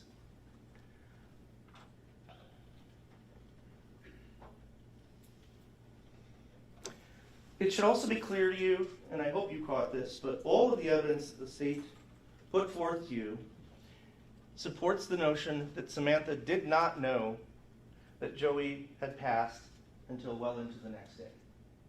They presented nothing to you that would suggest otherwise, other than how she was acting, other than a critical view of her not acting the way that we imagine one might act in that situation.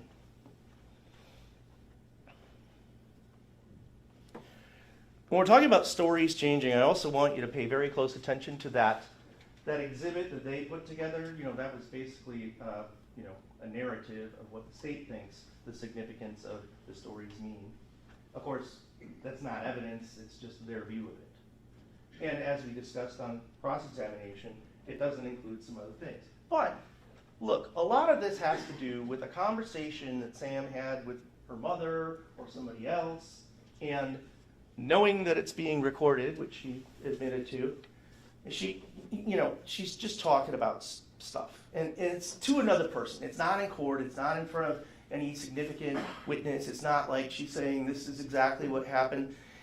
And, truth be told, if she was nervous about what to say, that's understandable.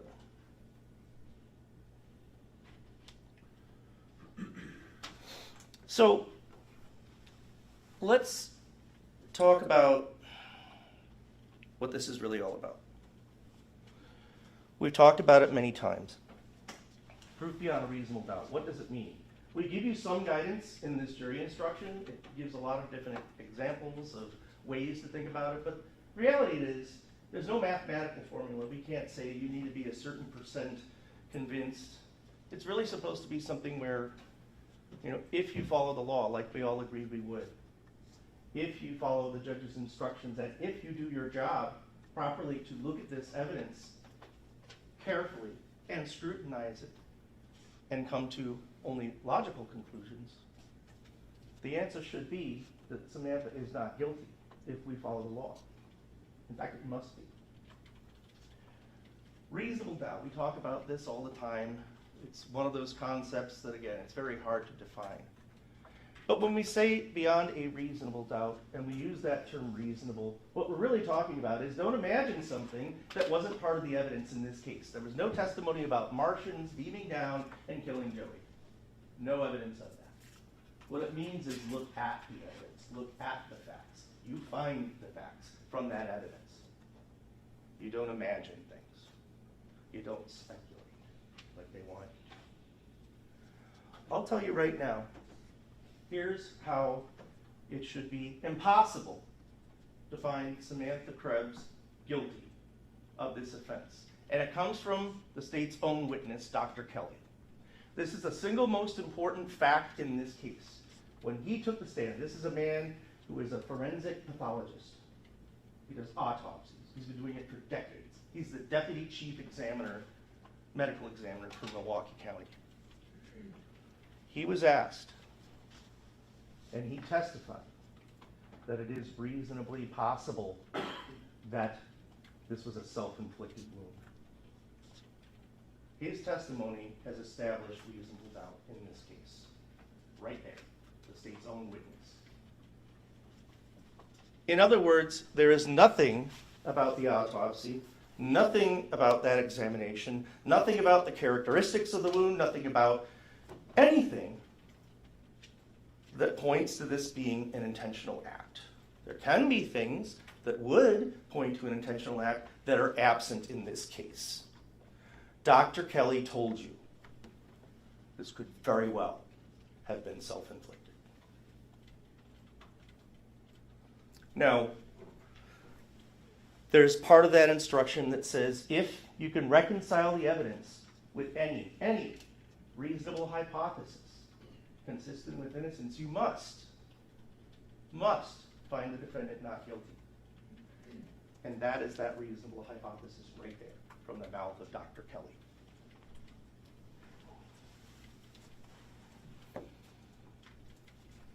Now, the state's done a lot to make Samantha look bad.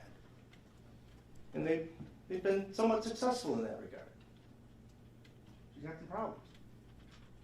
I agree. She probably was not prepared to be a very good stepmother at that stage in what was going on. Didn't look like an ideal home for a 4-year-old or 5-year-old. Get it. That's all true. But if these things all add up, and if what the state is telling you makes you come to the conclusion that it's possible Samantha killed Joey, is it possible in your mind?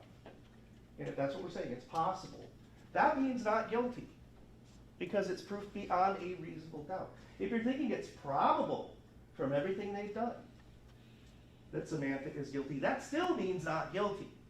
Probable means not guilty. Although it's hard to define reasonable doubt, we do know that it's the highest burden that exists in the world. It's a high burden. And it's that way for a reason. And this case is the perfect example of why we have that high burden. Because it's very easy to make assumptions, draw conclusions, form opinions about things, about someone's character, or if you like them or not, but you have to focus on the evidence itself, not bucket hats or pizza boxes. Even if you think it's highly likely, based on what they've shown you, that Samantha killed Joey, that's still not guilty. And I'm not being defensive here when I say that. What I'm telling you is that they have a high burden to overcome.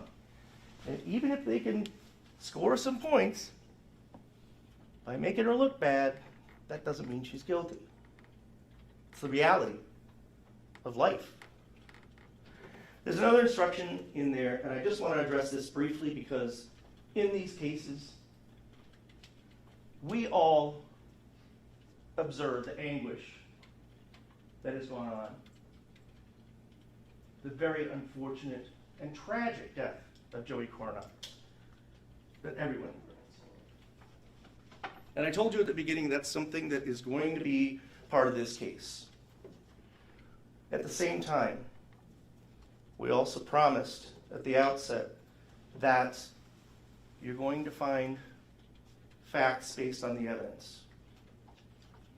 It is not for you to consider what happens afterwards. It would be wrong and contrary to the law to find Samantha guilty because you feel bad for Joey's family.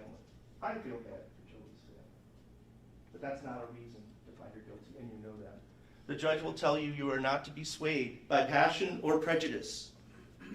You are to look at the evidence carefully and do your duty, which you've promised to do, and we all appreciate. Folks, Samantha Krebs is not guilty.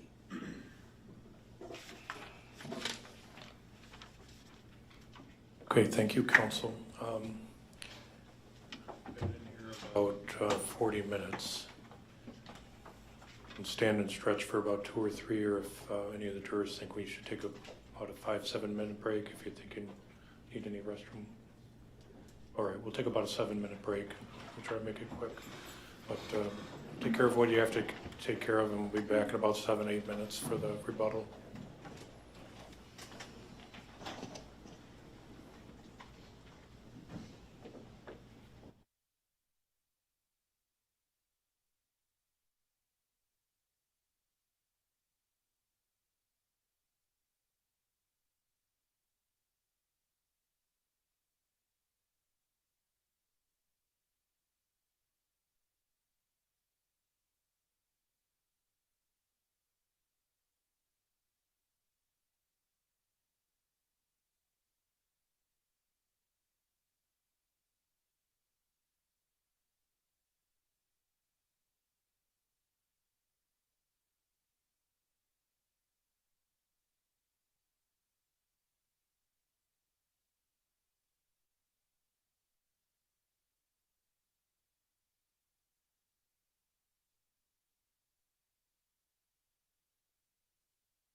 we're off the record, just double check your technology if you're going to use any during the rebuttal.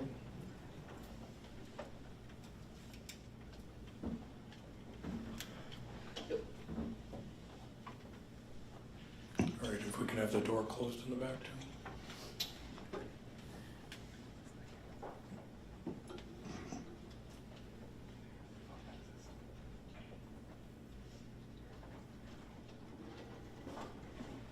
We're all set?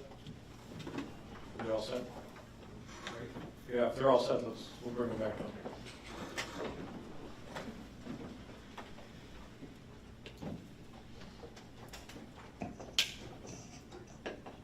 Judge, may I just come up there? What's that? May I? Yes.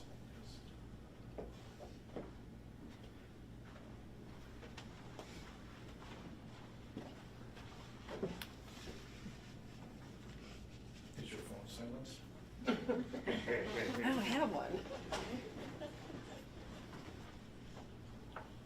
Okay, all rise for the jury.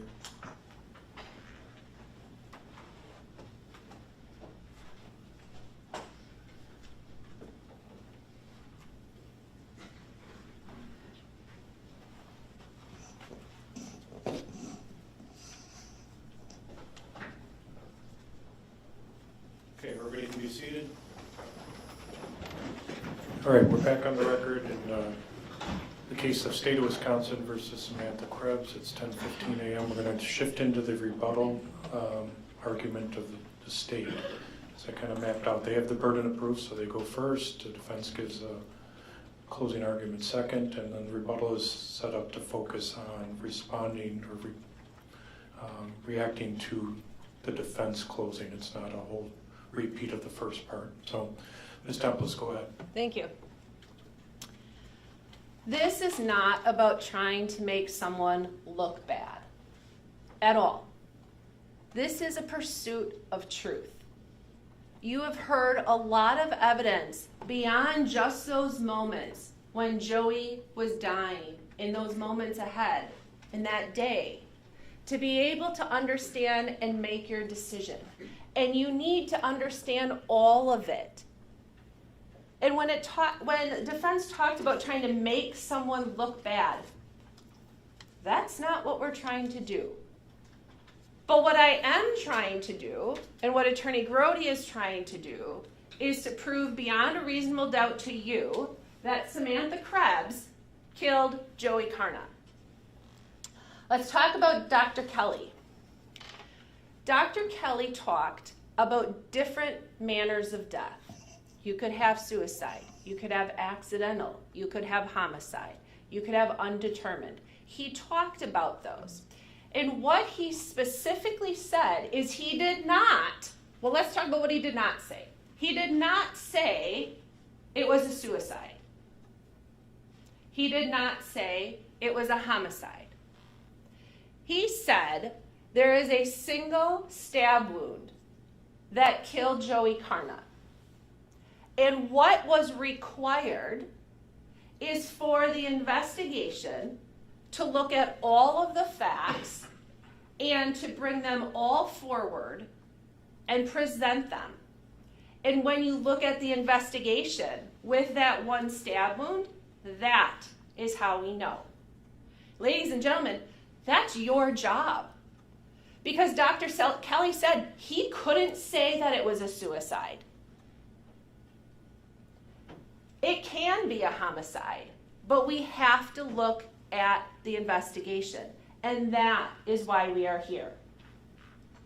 Now, there was a conversation during defense's closing about, well, there wasn't any hand slippage. There was no cut on her hand. She couldn't have done it. There was no cut on Joey's hand either. It just didn't happen. And what Dr. Kelly said is that sometimes there is none. If it might be a multiple stab wound and you have a lot of blood and somebody is stabbing someone multiple times, there could be that slippage, because I think we can all use our common sense to understand with that much blood gets around the knife, and certainly it could get slippery. But what we know is this is a single in and out. What he also said is there were no defensive wounds. I think that's super interesting. The reason I think it's interesting is because Dr. Kelly said that sometimes people have cuts on their hand. If you see someone coming at you with a knife, and you might try to protect yourself, and you might get cuts on your hand.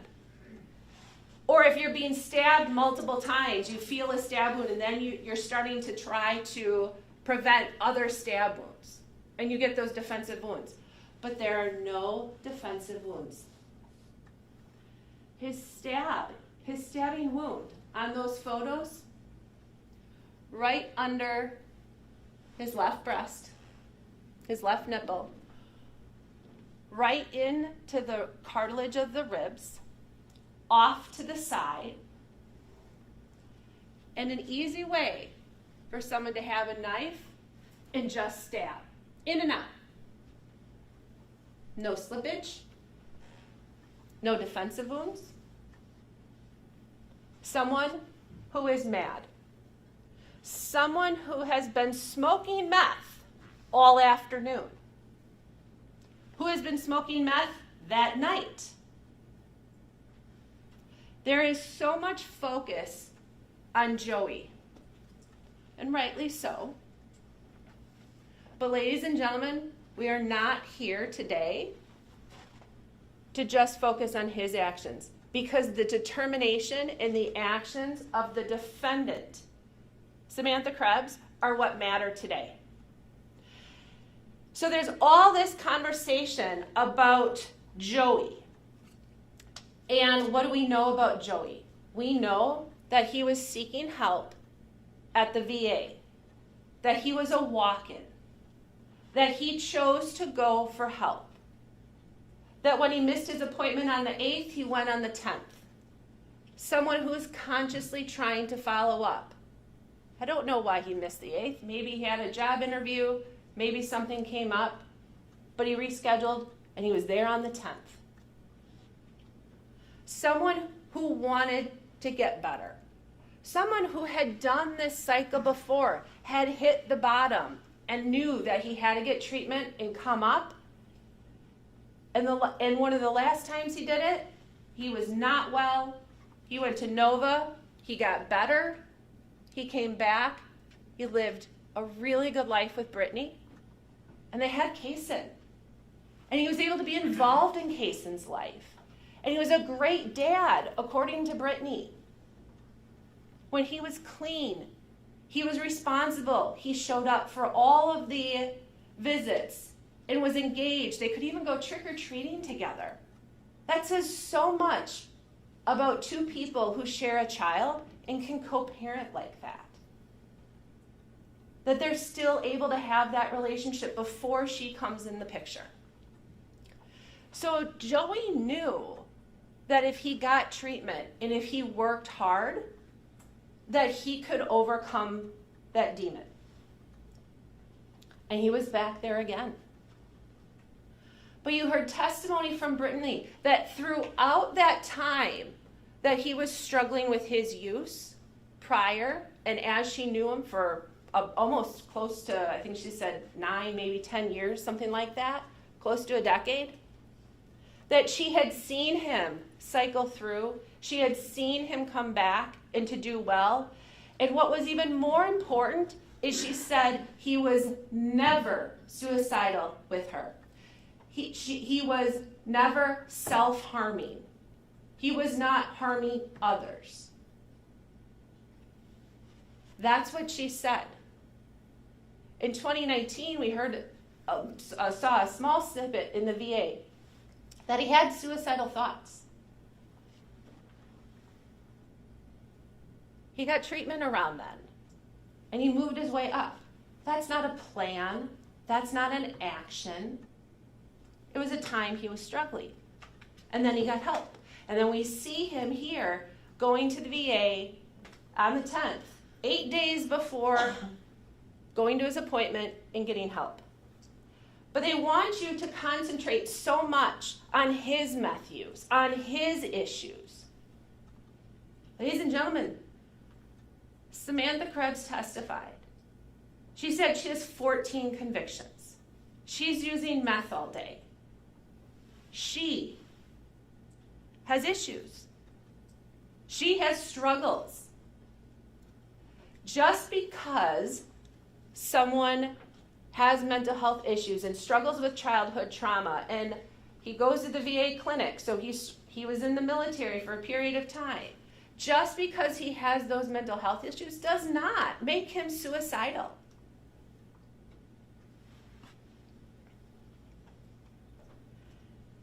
Samantha talked about being engaged to him. And I asked her on the stand yesterday about how if you're engaged to someone, you want them to be their best self. And she has created this lavish story of how manic he was and how crazy he was. But she can never give any examples of this. He's talking crazy. He's talking about his mom and this angel person. I don't know what's true. It doesn't matter. Like, sure, he says he has some childhood trauma. Maybe something is processing in his head that she doesn't get. Doesn't mean he's delusional. But she doesn't give any specifics. Even with Officer Felmer on the call that night, she's like, oh, he gets manic and he gets delusional. She doesn't say, tonight, while I was home, before I left, he was experiencing delusions. And here is what those delusions were. Here is what that behavior was. He just says, oh, when he gets manic and delusional, he thinks I'm having an affair. He thinks I'm doing whatever the case is. But there's no specifics in what she says because there weren't specifics because it didn't happen. But we talked about wanting to get better. If she is engaged to him to be married, and he has truly stabbed himself with a knife, according to her, she doesn't want him put on a mental health hold because that's going to impact his court hearing about Kaysen. That's where the common sense, we want jurors with common sense because that makes no sense. If someone that you love stabs themselves in front of you and wants to die, if that's in fact, or accidentally stabs himself or whatever the case is, you want that person to get help. And if that requires a mental health hold and some help, by all means, please. In fact, in those VA records, he said, fiancé supportive. So you would think that she would be supportive this night when he is having the supposed mental health crisis, right? But she doesn't. She doesn't at all. In fact, she begins to just hide the truth. This would be an opportunity if he is struggling so hard and doing so poorly, according to her. This is the opportunity she would have to say, oh my gosh, we have hit a place where you just have to get help because I love you and I care about you and I want the best for you. Because I know that he struggled. And she would tell JP right away, oh my God, JP, he just stabbed himself. That would be the response when he walked in. Sure, we all respond differently, but that's that excited utterance where you're like, oh my gosh, he just stabbed himself. But that is not what she says. It's not. Because it isn't. Because she stabbed himself. And she immediately has to start creating her stories. And she immediately has to be able to have a different version. And if law enforcement comes and she's there, that's going to create a problem for her because she doesn't have all the answers yet and she has to think about it. Because if it's really a suicide, all she has to do is go flush the meth down the toilet and have JP throw the meth pipes away. Take them outside, get them out of here.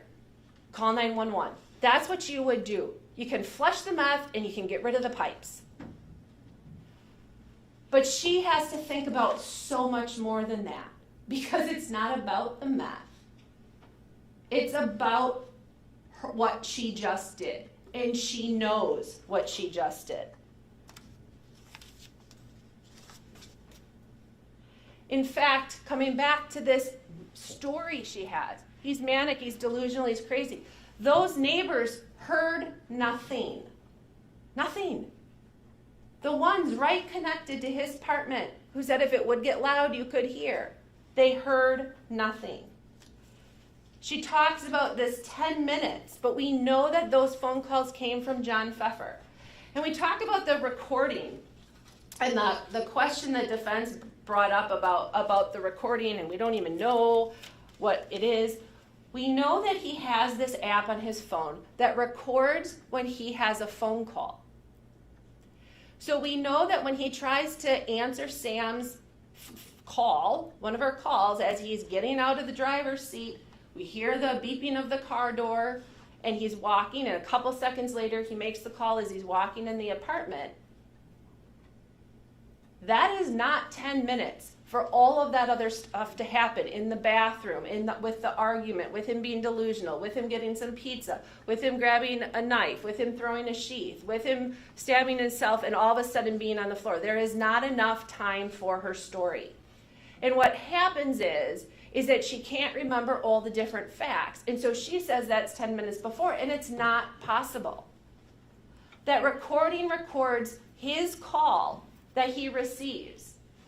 So he calls her as he's walking up the apartment complex steps, says, Sam's just calling.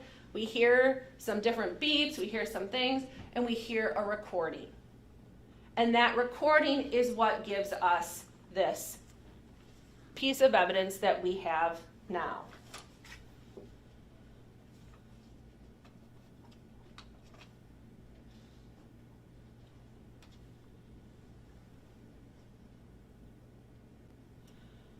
We know that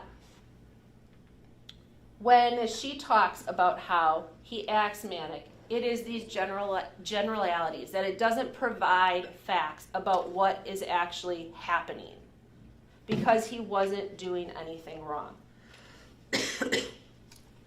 Defense says they don't want to put a square peg in a round hole. But that's exactly what she's doing when she keeps trying to change these stories and fit the facts. There is a round hole. And the round hole is the evidence. The things that are uncontroverted, because you can't just get these text messages and you can't get the 911 call. You can't get all of these pieces and change that. That's out of her control. So it exists. And now she has to take her various stories that she's had, and there's a lot of them, and she has to figure out, how do I fit them in here when they don't really fit? And when she's on the stand, and when she sits here, you take in her demeanor. On today's Thursday, Tuesday, when she was testifying for defense, she's sobbing about what happened. And what happened is awful. Awful. For everybody. She's sobbing. Yesterday, her demeanor, very different. Talking about the same things, but very different. That is part of what you can assess in credibility. Defense talked about how she didn't know how serious this was. That when she left, he was still breathing and still alive. Again, that common sense. You hear Jen, snap to it, buddy, snap to it. He's out. Christy, for all the different things Christy says, she's like, at one point he kind of gets up and he's back down and he's out. He's unconscious. And she said he was unconscious. And Christy said he was pale, consistent with what Dr. Kelly said. And his pulse, it's faint. It's not coming through strong, which makes sense according to what Dr. Kelly said. And supposedly, if she was rendering aid, she would know that the pulse wasn't very strong and that he was losing all of that blood. And so when that's happening and when she's walking out, it is dire. She says, well, I thought John was on the phone with 911. And then she says, oh, but I didn't think it was that serious. But then she talks to Officer Felmer and she testifies, contrary to the video, but testifies like, I thought he said he had a lung collapse. Oh my gosh, then how much more serious does it get? When I didn't use the word gushy, I did use the word gushy, but that word came from her. Because at the time, there definitely is blood there. At the time, there probably was, right when she stabbed him, there probably was, as she got him down on the ground, a decent amount of blood that came out from when he was standing upright and she stabbed him. And then she says she gets him on the ground, he gets on the ground, whatever that happened. And then you think about somebody's blood pumping through their system as they're moving and as they're kind of collapsing to the ground when he first got there. Is that how the blood ends up on, kind of splashes up on the side of that wall in the kitchen, between the kitchen and the living room? After that, when that happens?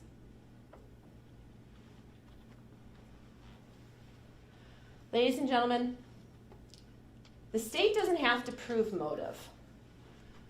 But we have somebody who's been using meth all day, who says when somebody else uses meth, it's really bad.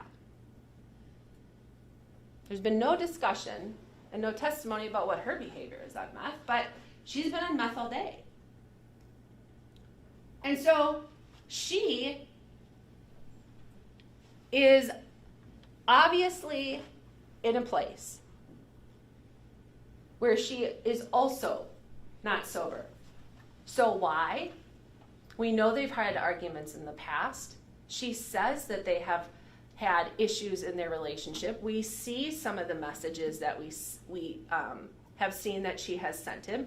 We know about the prior threats to stab her. We know 2 separate people on different occasions, and multiples of them, have heard her threaten to stab. That is a very specific threat. And it is not ironic that that is in the end what he dies from.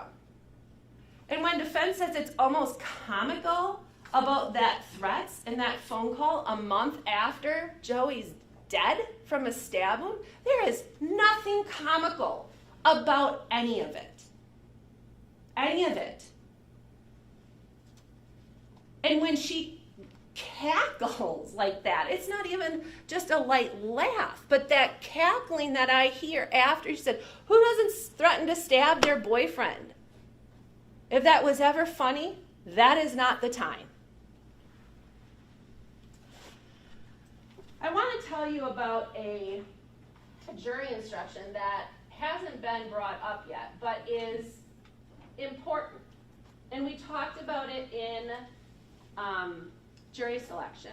We talked about we live in Wisconsin, it snows in the winter, and all of a sudden you wake up and you didn't see it snow and you didn't know, but it snowed.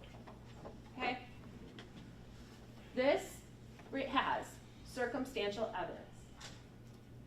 And the instruction reads, it is not necessary that every fact be proved directly by a witness or an exhibit. A fact may be proved indirectly by circumstantial evidence.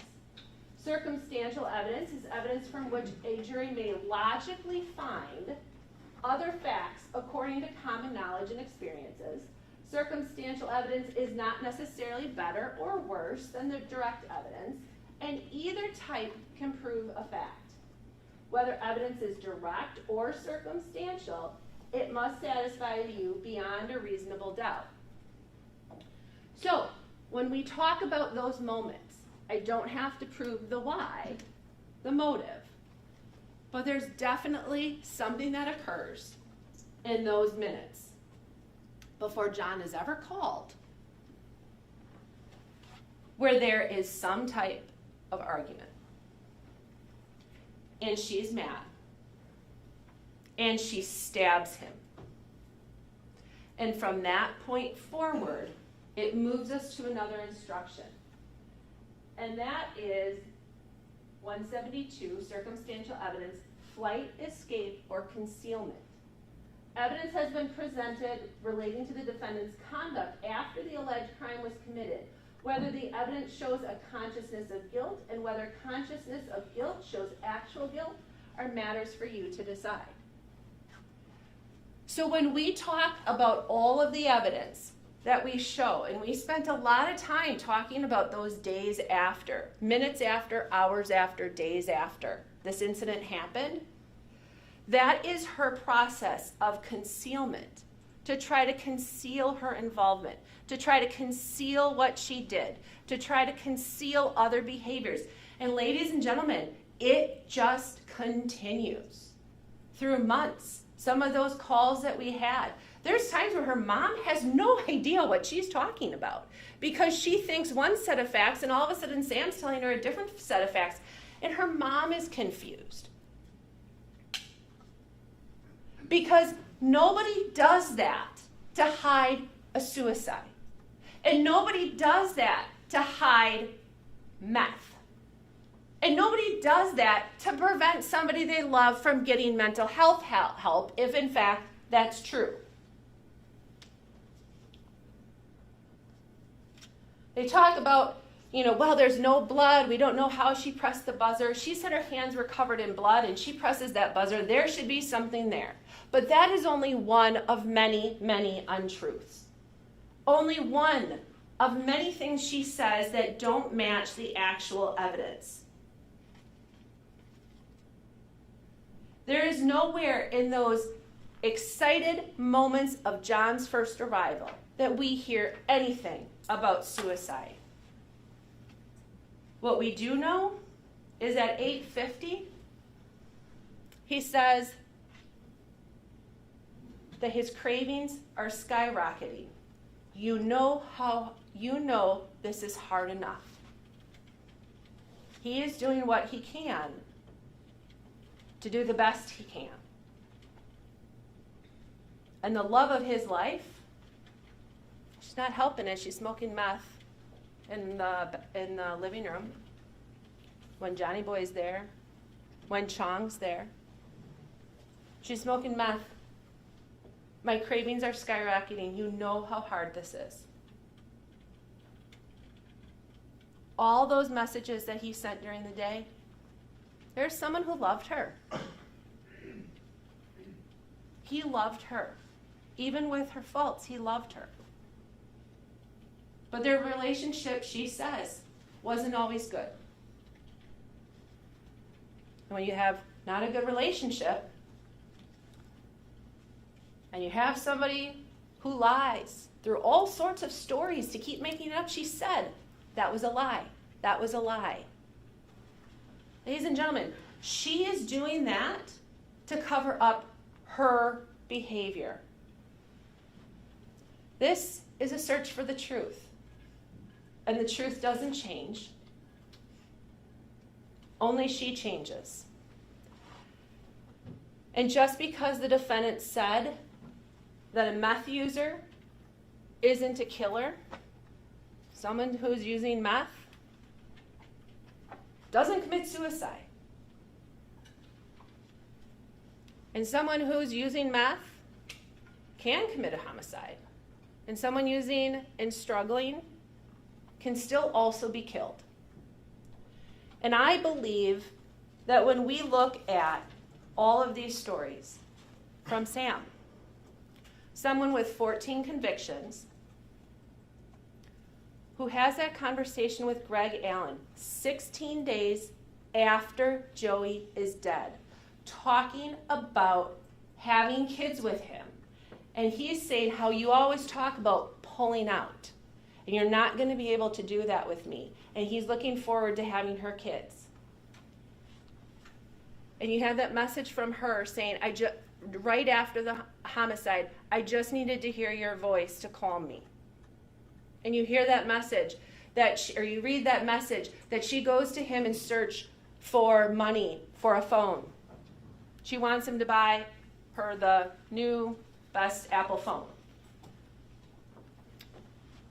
And she said, on the stand on redirect, that she didn't mean it, but he has money.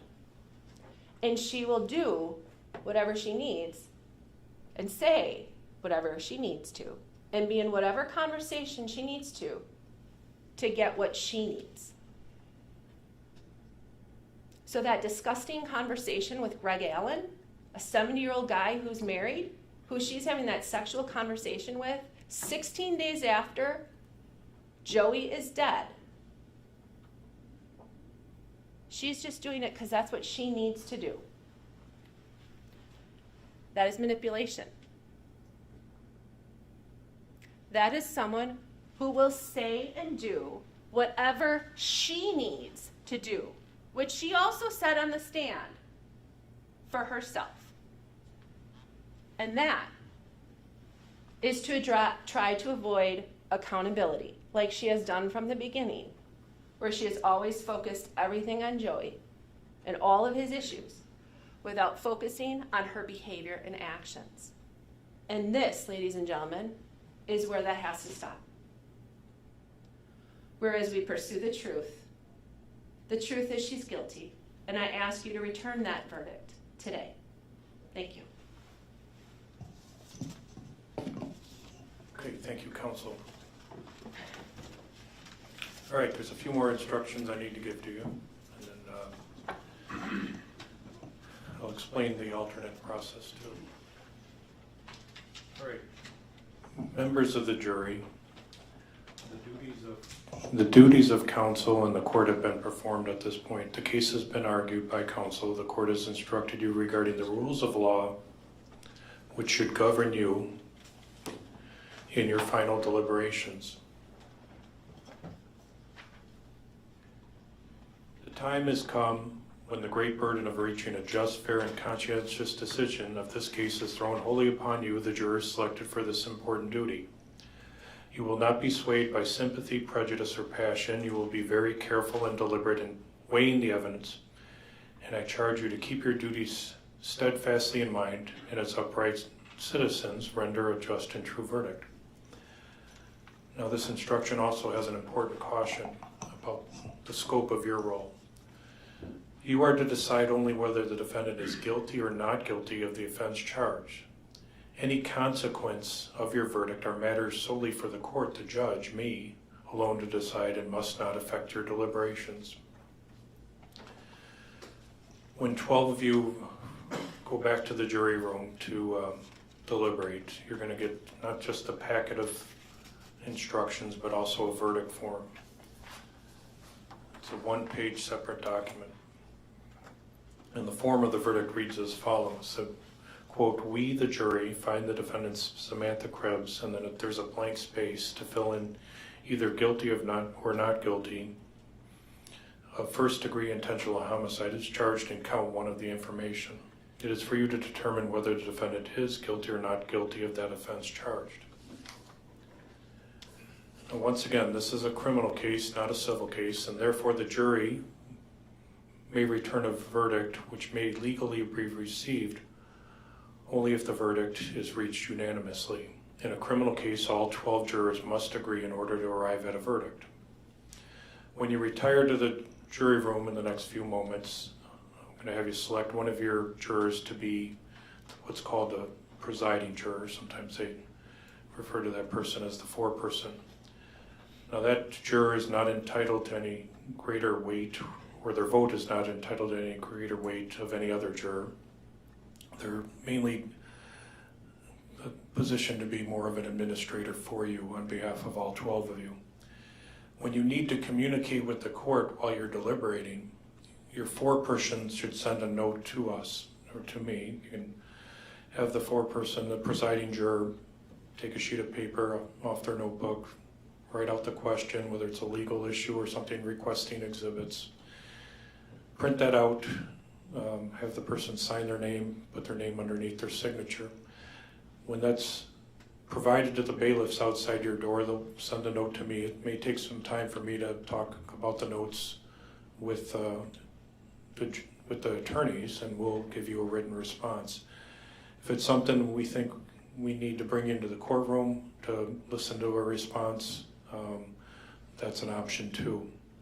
The court, in most cases, will answer the questions in writing. It may take some time, so in the meantime, continue your deliberations. As I said earlier, if you have requests for supplies such as food or drink, beverages, that can just be a simple knock on the door and talk to the bailiff outside the door, and they can do that. You decide when you want to order food for lunch, and we'll leave that up to you. That's decided by you as a group, as a whole, not just the presiding juror or the foreperson. As you continue your deliberations, at some point, if you reach a verdict that's unanimous, the presiding juror should fill out the verdict form, sign it, and date it. Notify the bailiff that you've reached a verdict. At that point, the bailiff will be in communication with me or my staff, and we will assemble the people in the courtroom. When everybody's in here that we need to have in the courtroom, we'll bring you in. The verdict form and the other documents will be handed back to me, and I'll read the verdict into the record. There may be a polling process as part of that. All right, we have some bailiffs that are going to be assigned to monitor and your situation, so we'll have them come over and be sworn in as bailiffs. They can come up to my left.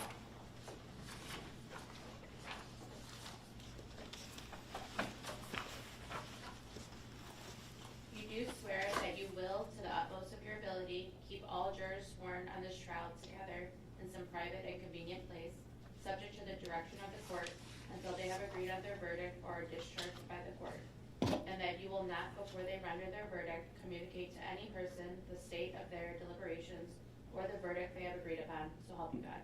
I do. Okay. Bailiffs can remain there and face the jury. We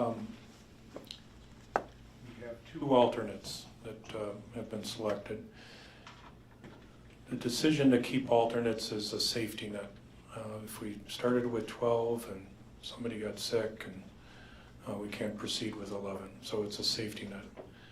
The flip side of that is when we make it through with all the alternates, only 12 can deliberate, so there's one or two people that sometimes wind up listening to a case and not necessarily participating.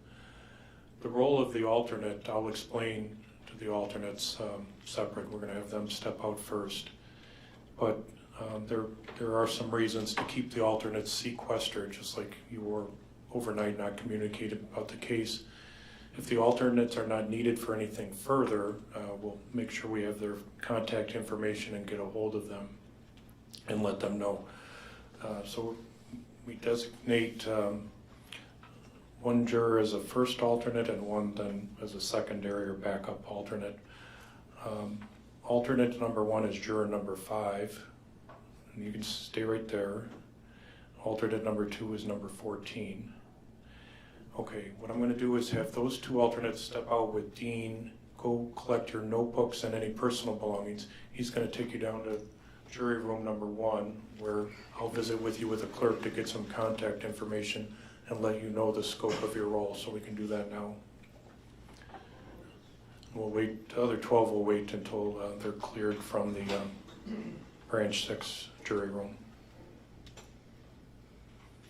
All right, as you know, it's about 10:50, so you decide when you go back when you want to do the timing of your lunch, things of that sort. It doesn't have to be noon, it could be a little later. I know you have some other snacks and drinks back there.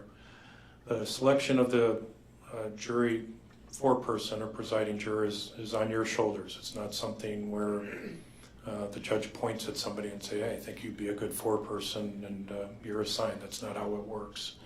So you go back there and you have a discussion, see who is the best fit to do that. I don't know how that all has happened in the past, but you decide on your own. Occasionally it's the first person that goes into the bathroom and the other 11 vote for that person, so keep that in mind when you go back too. So, but as I said, that person doesn't have any more importance other than they're filling out the paperwork and communicating with the court just on legal issues and exhibit issues. I'll give you the exhibit list. I'll also have the stipulations. That will go back to you. So if at some point early on you say, you know, there's some of these we want to look at, put it on a piece of paper. Some of them I may not be able to send back to you. There's input from the lawyers, but you know, if there's something that you think is important collectively as a group, we'll send that back and you can view those.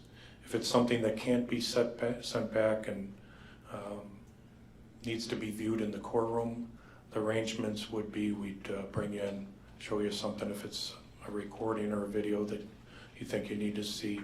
If we bring you into the courtroom for anything to view, we can't have a conversation with you when it's going on. So if you say, we want to see this, and we want to see it played 3 times, then we bring you in there.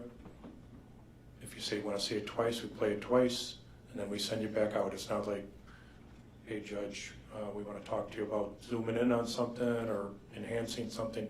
There's no dialogue in the courtroom between the jurors, the attorneys, and the judge. Are the 2 alternates in the other room? Okay, I'm going to have Kevin take the paperwork here.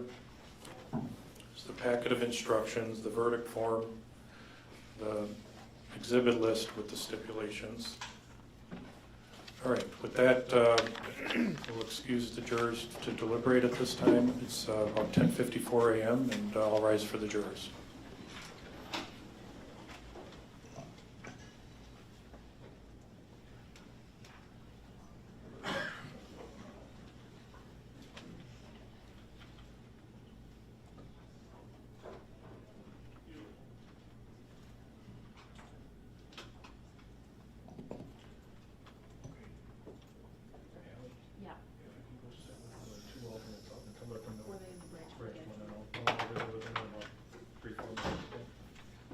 All right, everybody can be seated. All right, in the next few minutes, I'll instruct alternate number 1, who's in seat 5, that the scope of her role, alternate number 2 probably won't be needed, but I'll take care of that, and their notebooks would be maintained by the court staff. The instruction would be that they're allowed to go home. They're sequestered from talking to anybody about the case. We'll have their contact information, let them know when they're released from being sequestered alternate jurors. That was based on agreement by the attorneys on both sides. Is that correct from the state? Yes, sir. Correct from the defense? Yes, Your Honor. All right. From the state's perspective, any objections that you need to note regarding the final reading of the instructions or the closing arguments? Nothing. All right, any from the defense? No, Your Honor. All right, when we go into break in the next few minutes, the court's preference is that you linger either in the courtroom or in the hallway or in close proximity. Not always, but often. There's some early questions regarding exhibits and things of that sort. At this point, continue to look at the exhibit list. There are some that may be pretty easy to respond to and just send back, photographs and certain things. But when we get into documents that have extra things in them, then we get into an issue of if we have to excise or black out things. Obviously, there's audio recordings and video recordings. I'm not going to send a laptop back there. I'm not going to put them in the control of anything electronic. If they want to hear something again or see something, as I said to them, it's going to have to be done in the courtroom. There should not be any dialogue between the attorneys, the judge, and the jurors. Simply bring them in, play whatever the request is, whether it's one time or more, and then send them back out. Any problem with that from the defense? No, Your Honor. In fact, I'm aware of a case where a judge did send a laptop back, and that was deemed improper. So we don't want that to happen. It was inappropriate, you mean? Inappropriate. Okay. And stage, if they request to hear something or see something from the technology exhibits, to jump drive in particular, Exhibit 1, want to make sure your device is still plugged in to play that, but I don't want anything where one juror says, Judge, can you replay that or go back, or they need to put that in writing ahead of time, just so there's no dialogue and there's no suggestive comment by the judge or anybody else in the courtroom. So you want me to turn that part up for you? You know, drawing attention to a portion of an electronic exhibit. Any problem with that from the state? No, we understand and agree. All right. Once again, I need you to stay nearby. You don't have to stay in the courtroom. Both sides should have cell phone contacts with the deputy clerk Marina that's here. And then I'm gonna ask the Deputy Ryan to come with me to talk to the alternates and maybe walk them to their cars, just so they know their role and nobody's to be talking to them. Any problem with that process from the defense? No, Your Honor. From the state? No, Your Honor. Okay, anything else before we go on break? None, nothing. Okay, we're in adjournment at 10:58 a.m. and we'll let you know when we get a first message.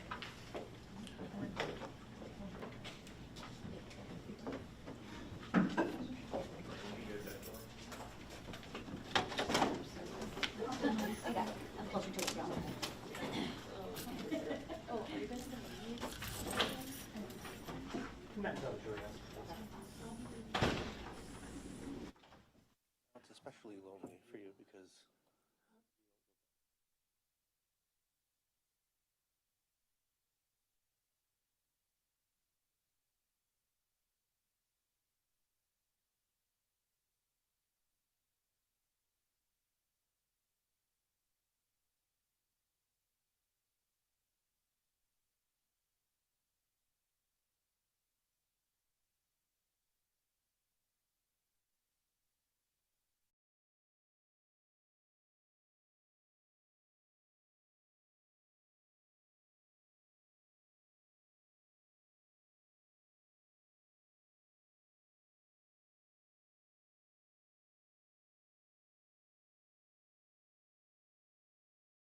follow the judge's instructions that if you do your job, evidence, carefully and scrutinize it and come to only logical conclusions, the answer should be that Samantha is not guilty if we follow the law.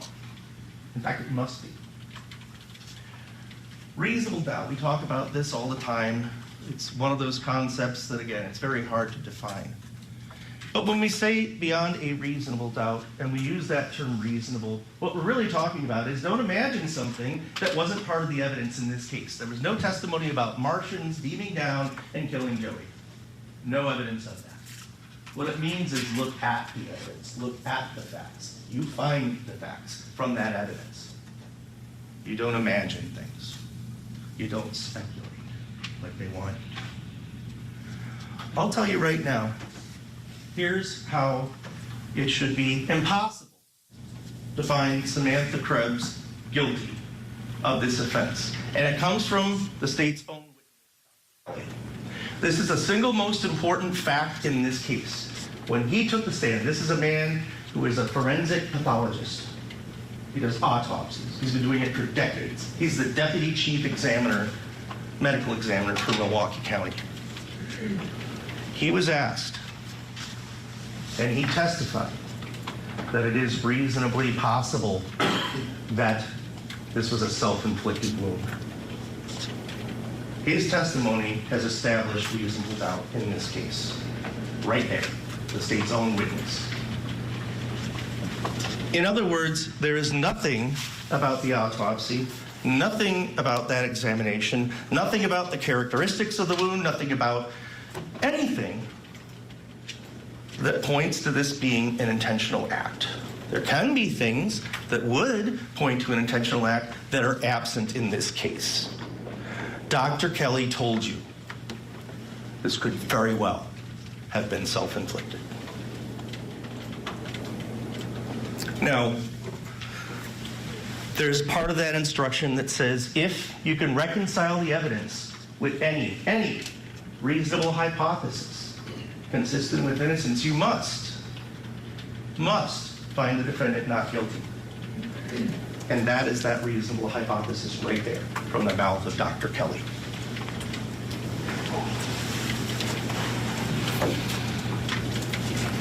Now, the state's done a lot to make Samantha look bad. And they've been somewhat successful in that regard. She's got some problems. I agree. She probably was not prepared to be a very good stepmother at that stage in what was going on. Didn't look like an ideal home for a 4-year-old or 5-year-old. Get it. That's all true. But if these things all add up and with what the state is telling you, makes you come to the conclusion that it's possible Samantha killed Joey. Is it possible in your mind? And if that's what we're saying, it's possible. That means not guilty, because it's proof beyond a reasonable doubt. If you're thinking it's probable from everything they've done that Samantha is guilty, that still means not guilty. Probable means not guilty. Although it's hard to define reasonable doubt, we do know that it's the highest burden that exists in the world. It's a high burden. And it's that way for a reason. And this case is a perfect example of why we have that high burden. Because it's very easy to make assumptions, draw conclusions, form opinions about things, about someone's character, or if you like them or not, but you have to focus on the evidence itself, not bucket hats or pizza boxes. Even if you think it's highly likely, based on what they've shown you, that Samantha killed Joey, that's still not guilty. And I'm not being defensive here when I say that. What I'm telling you is that they have a high burden to overcome. And even if they can score some points by making her look bad, that doesn't mean she's guilty. It's the reality of life. There's another instruction in there, and I just want to address this briefly because in these cases, we all observe the anguish that has gone on, the very unfortunate and tragic death of Joey Coronado that everyone regrets. And I told you at the beginning that's something that is going to be part of this case. At the same time, we also promised at the outset that you're going to find facts based on the evidence. It is not for you to consider what happens afterwards. It would be wrong and contrary to the law to find Samantha guilty because you feel bad for Joey's family. I feel bad for Joey's family. But that's not a reason to find her guilty, and you know that. The judge will tell you you are not to be swayed by passion or prejudice. You are to look at the evidence carefully and do your duty, which you've promised to do, and we all appreciate. Folks, Samantha Krebs is not guilty.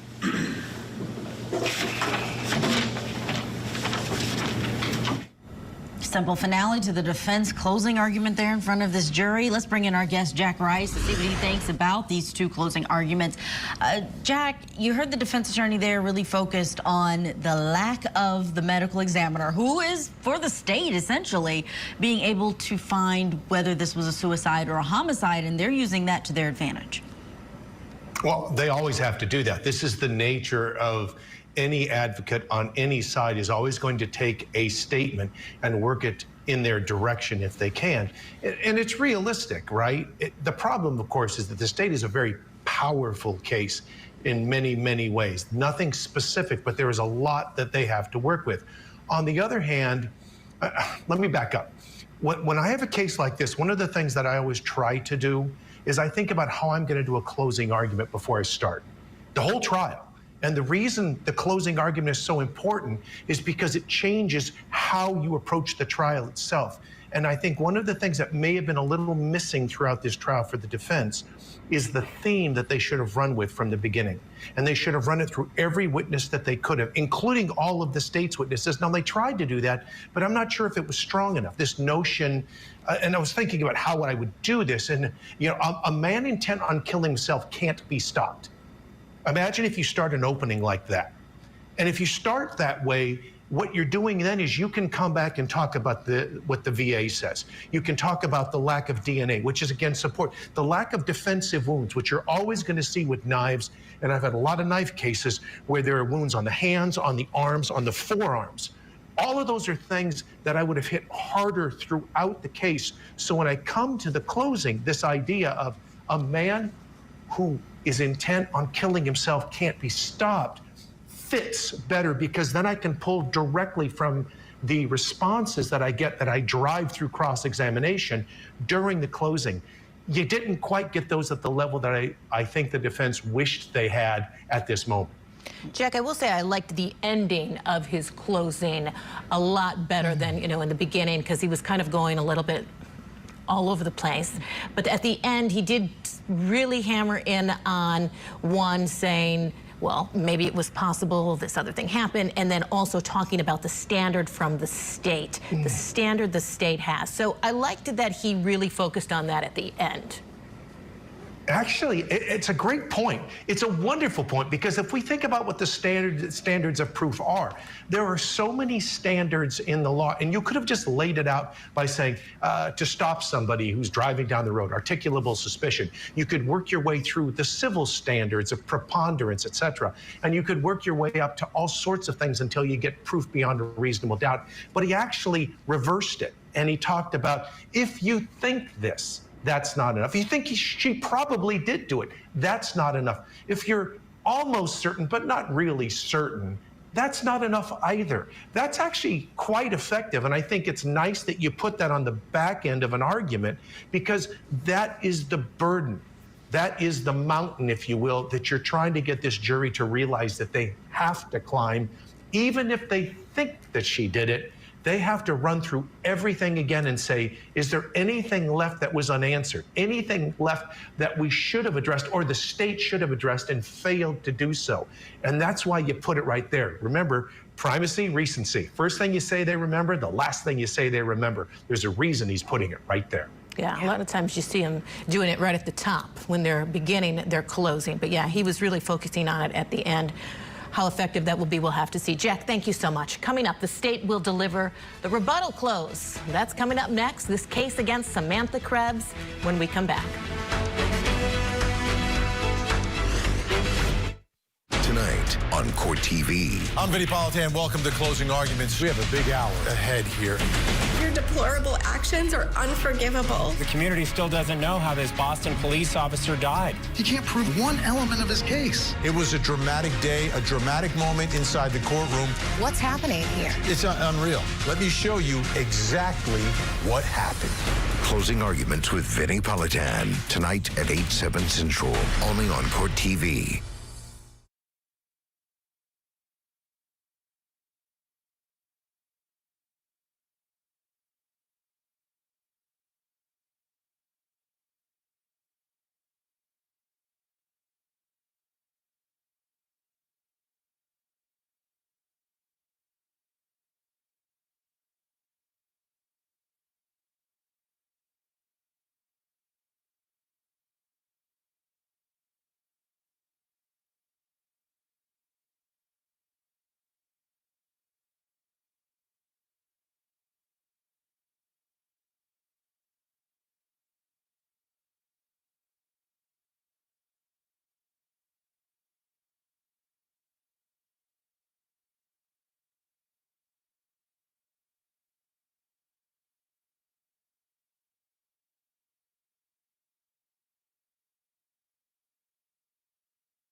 they came in and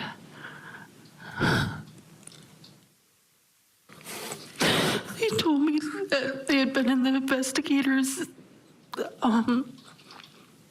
being investigated all night long, and they were told that Joy didn't make it. I'm sorry. That was defendant Samantha Krebs on direct examination, breaking down on the stand as she recalled learning about her fiance's death. Krebs says that Joey Carnot stabbed himself while he was high on drugs and that she had assumed that he would survive his injuries. Now, in real time, this jury is deliberating. They've been at it for 20 minutes. Prosecutors here say that Krebs was the one who did this stabbing and that she enlisted several people, friends of hers, to help her cover her tracks in all of this. Let's get back into the courtroom now. This is the start of the state's rebuttal closing. This is not about trying to make someone look bad at all. This is a pursuit of truth. You have heard a lot of evidence beyond just those moments when Joey was dying, in those moments ahead, in that day, to be able to understand and make your decision. And you need to understand all of it. And when defense talked about trying to make someone look bad, that's not what we're trying to do. But what I am trying to do, and what Attorney Grode is trying to do, is to prove beyond a reasonable doubt to you that Samantha Krebs killed Joey Carnot. Let's talk about Dr. Kelly. Dr. Kelly talked about different manners of death. You could have suicide, you could have accidental, you could have homicide, you could have undetermined. He talked about those. And what he specifically said is he did not, well, let's talk about what he did not say. He did not say it was a suicide. He did not say it was a homicide. He said there is a single stab wound that killed Joey Carnot. And what was required is for the investigation to look at all of the facts and to bring them all forward and present them. And when you look at the investigation with that one stab wound, that is how we know. Ladies and gentlemen, that's your job. Because Dr. Kelly said he couldn't say that it was a suicide. It can be a homicide, but we have to look at the investigation, and that is why we are here. Now, there was a conversation during defense's closing about, well, there wasn't any hand slippage. There was no cut on her hand. She couldn't have done it. There was no cut on Joey's hand either. It just didn't happen. And what Dr. Kelly said is that sometimes there is none. If it might be a multiple stab wound and you have a lot of blood and somebody's stabbing someone multiple times, there could be that slippage, because I think we can all use our common sense to understand with that much blood gets around the knife, and certainly it could get slippery. But what we know is this is a single in and out. What he also said is there were no defensive wounds. I think that's super interesting. The reason I think it's interesting is because Dr. Kelly said that sometimes people have cuts on their hand. If you see someone coming at you with a knife, and you might try to protect yourself and you might get cuts on your hand. Or if you're being stabbed multiple times, you feel a stab wound and then you're starting to try to prevent other stab wounds, and you get those defensive wounds. But there are no defensive wounds. His stabbing wound on those photos, right under his left breast, his left nipple, right into the cartilage of the ribs, off to the side, and an easy way for someone to have a knife and just stab in and out. No slippage, no defensive wounds. Someone who is mad. Someone who has been smoking meth all afternoon. Who has been smoking meth that night. There is so much focus on Joey, and rightly so. But ladies and gentlemen, we are not here today to just focus on his actions, because the determination and the actions of the defendant, Samantha Krebs, are what matter today. So there's all this conversation about Joey. And what do we know about Joey? We know that he was seeking help at the VA, that he was a walk-in, that he chose to go for help, that when he missed his appointment on the 8th, he went on the 10th. Someone who is consciously trying to follow up. I don't know why he missed the 8th. Maybe he had a job interview, maybe something came up, but he rescheduled and he was there on the 10th. Someone who wanted to get better. Someone who had done this cycle before, had hit the bottom and knew that he had to get treatment and come up. And one of the last times he did it, he was not well. He went to Nova, he got better, he came back, he lived a really good life with Brittany, and they had Kaysen. And he was able to be involved in Kaysen's life. And he was a great dad, according to Brittany. When he was clean, he was responsible. He showed up for all of the visits and was engaged. They could even go trick-or-treating together. That says so much about two people who share a child and can co-parent like that. That they're still able to have that relationship before she comes in the picture. So Joey knew that if he got treatment and if he worked hard, that he could overcome that demon. And he was back there again. But you heard testimony from Brittany that throughout that time that he was struggling with his use prior, and as she knew him for almost close to, I think she said 9, maybe 10 years, something like that, close to a decade, that she had seen him cycle through, she had seen him come back and to do well. And what was even more important is she said he was never suicidal with her. He was never self-harming. He was not harming others.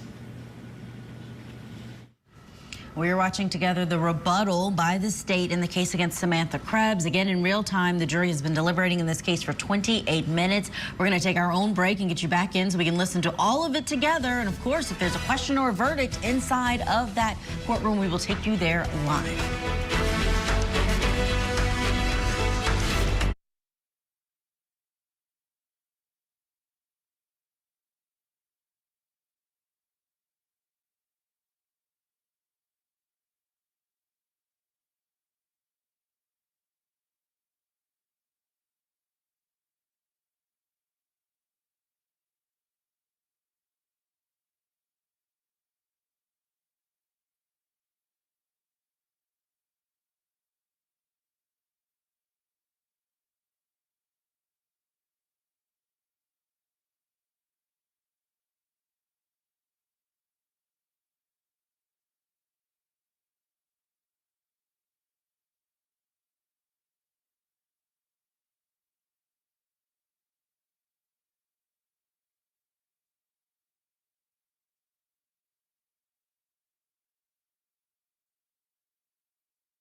Breaking news out of Utah in the assassination of conservative activist Charlie Kirk. The FBI has released these photos of a, quote, person of interest in Kirk's shooting. This is as investigators appeal to the public for any information on who might be responsible. Charlie Kirk was killed yesterday while speaking at an event on the campus of Utah Valley University. We'll continue to follow this developing story and bring you updates throughout the day right here on Court TV. Let's get you back inside of the courtroom that we have been watching in Wisconsin for day 7 of the kiss and kill murder trial for defendant Samantha Krebs. Prosecutors say she fatally stabbed her fiance Joey in the chest with a kitchen knife. But Krebs spent 2 days on the witness stand denying that she was the one who killed him. According to the criminal complaint, friends of the defendant told police when they arrived to her apartment, she told them to tell the police that he stabbed himself. She then kissed Joey, said, "I love you," and left the scene. Let's get you back into the courtroom now. We are listening to the state's rebuttal. That's what she said. In 2019, we heard, saw a small snippet in the VA that he had suicidal thoughts. He got treatment around then, and he moved his way up. That's not a plan. That's not an action. It was a time he was struggling. And then he got help.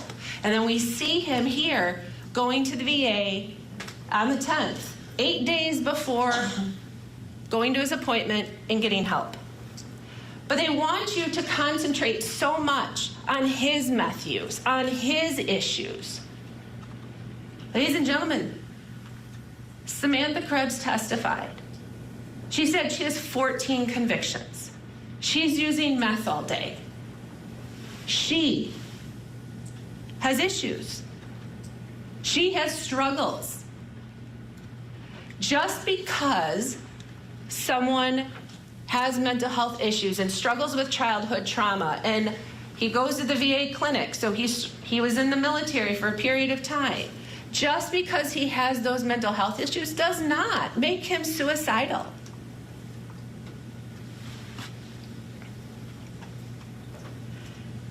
Samantha talked about being engaged to him. And I asked her on the stand yesterday about how if you're engaged to someone, you want them to be their best self. And she has created this lavish story of how manic he was and how crazy he was. But she can never give any examples of this. He's talking crazy. He's talking about his mom and this angel person. I don't know what's true. It doesn't matter. Like, sure, he says he has some childhood trauma. Maybe something is processing in his head that she doesn't get. Doesn't mean he's delusional. But she doesn't give any specifics, even with Officer Felmer on the call that night. She's like, oh, he gets manic and he gets delusional. She doesn't say, tonight, while I was home, before I left, he was experiencing delusions. And here is what those delusions were. Here is what that behavior was. He just says, oh, when he gets manic and delusional, he thinks I'm having an affair. He thinks I'm doing whatever the case is. But there's no specifics in what she says, because there weren't specifics, because it didn't happen. But we talked about wanting to get better. If she is engaged to him to be married, and he has truly stabbed himself with a knife, according to her, she doesn't want him put on a mental health hold because that's going to impact his court hearing about Kaysen.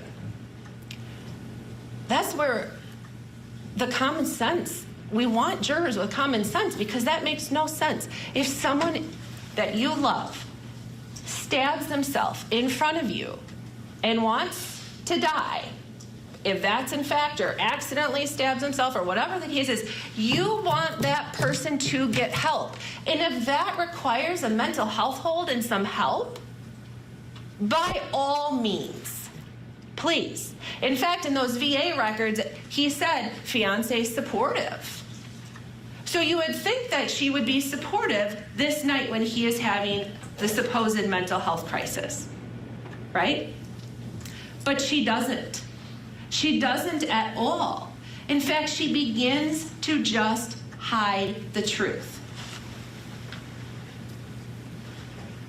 This would be an opportunity. If he is struggling so hard and doing so poorly, according to her, this is the opportunity she would have to say, oh my gosh, we have hit a place where you just have to get help because I love you and I care about you and I want the best for you. Because I know that he struggled. And she would tell JP right away, oh my God, JP, he just stabbed himself. That would be the response when he walked in. Sure, we all respond differently, but that's that excited utterance where you're like, oh my gosh, he just stabbed himself. But that is not what she says. It's not. Because it isn't. Because she stabbed himself. And she immediately has to start creating her stories. And she immediately has to be able to have a different version. And if law enforcement comes and she's there, that's going to create a problem for her because she doesn't have all the answers yet and she has to think about it. Because if it's really a suicide, all she has to do is go flush the meth down the toilet and have JP throw the meth pipes away. Take them outside, get them out of here. Call 911. That's what you would do. You can flush the meth and you can get rid of the pipes. But she has to think about so much more than that because it's not about the meth. It's about what she just did. And she knows what she just did. In fact, coming back to this story she has, he's manic, he's delusional, he's crazy. Those neighbors heard nothing. Nothing. The ones right connected to his apartment who said if it would get loud, you could hear. They heard nothing. She talks about this 10 minutes, but we know that those phone calls came from John Pfeffer. And we talk about the recording and the question that defense brought up about the recording, and we don't even know what it is. We know that he has this app on his phone that records when he has a phone call. So we know that when he tries to answer Sam's call, one of her calls, as he's getting out of the driver's seat, we hear the beeping of the car door, and he's walking, and a couple seconds later, he makes the call as he's walking in the apartment. That is not 10 minutes for all of that other stuff to happen in the bathroom, with the argument, with him being delusional, with him getting some pizza, with him grabbing a knife, with him throwing a sheath, with him stabbing himself, and all of a sudden being on the floor. There is not enough time for her story. And what happens is that she can't remember all the different facts. And so she says that's 10 minutes before, and it's not possible. That recording records his call that he receives. So he calls her as he's walking up the apartment complex steps, says, Sam's just calling. We hear some different beeps, we hear some things, and we hear a recording. And that recording is what gives us this piece of evidence that we have now.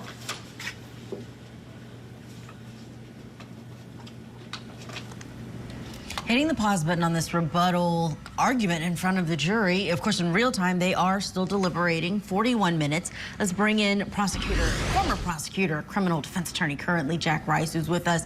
Jack Rice, I'm hearing the prosecutor go through these arguments that the defense made. She's really tearing them apart. Like, why didn't she just flush the drugs down the toilet if she was so worried about getting caught with them?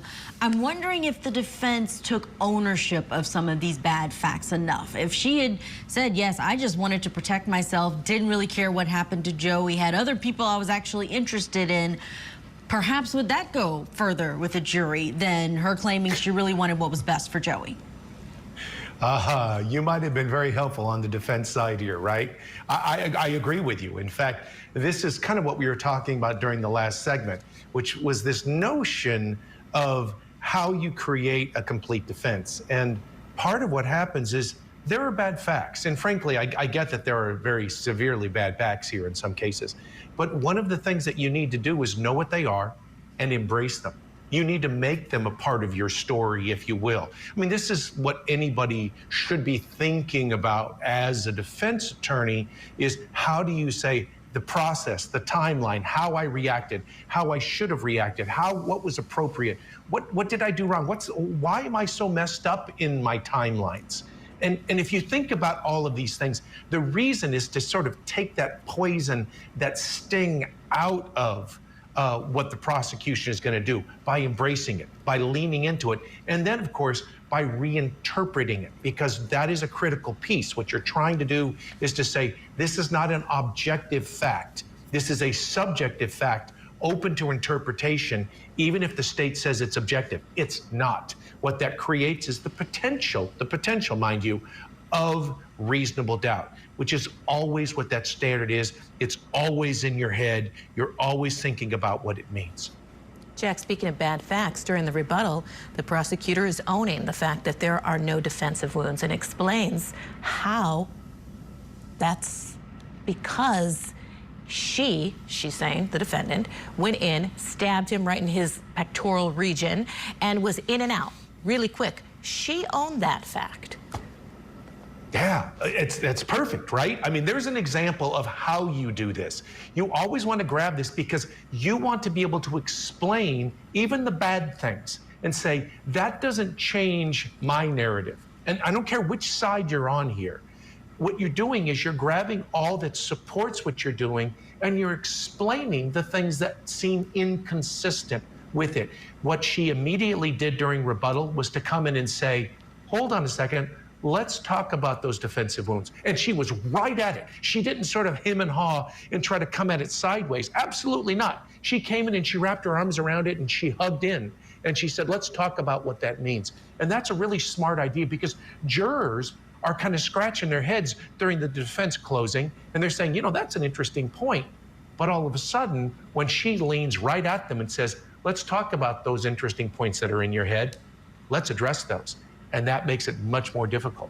Yeah, absolutely. Jack, thank you so much. We are going to squeeze in a quick break. When we come back, we'll have more of this case that we've been watching out of Wisconsin. Stay with us. You're watching Court TV, your front row seat to justice. Young mother found brutally murdered. Now the victim's boyfriend, a married father of 4, is charged for the murder of his alleged mistress and her unborn child. The pregnant mistress murder trial. Live coverage today, only on Court TV. Saturday nights on ION Is our night. Let's go! Double headers every Saturday at 7 and 10 p.m. Eastern. The new Saturday Night Out is on ION all season long.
Welcome back to Court TV Live. Let's get you back inside of the Wisconsin courtroom that we've been watching for more of the kiss and kill murder trial. 35-year-old Joey Carnot died on the floor of his apartment. This was last year from a stab wound to the heart.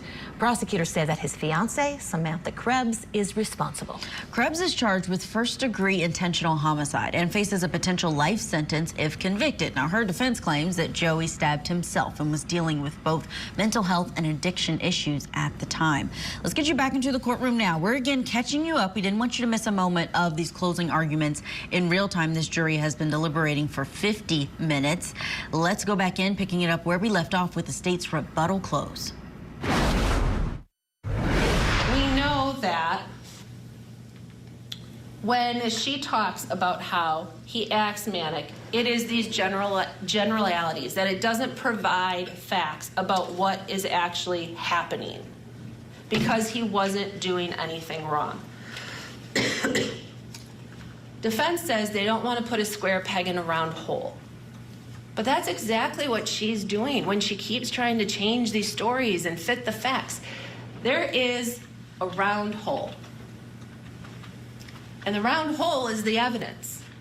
The things that are uncontroverted, because you can't just get these text messages and you can't get the 911 call. You can't get all of these pieces and change that. That's out of her control. So it exists.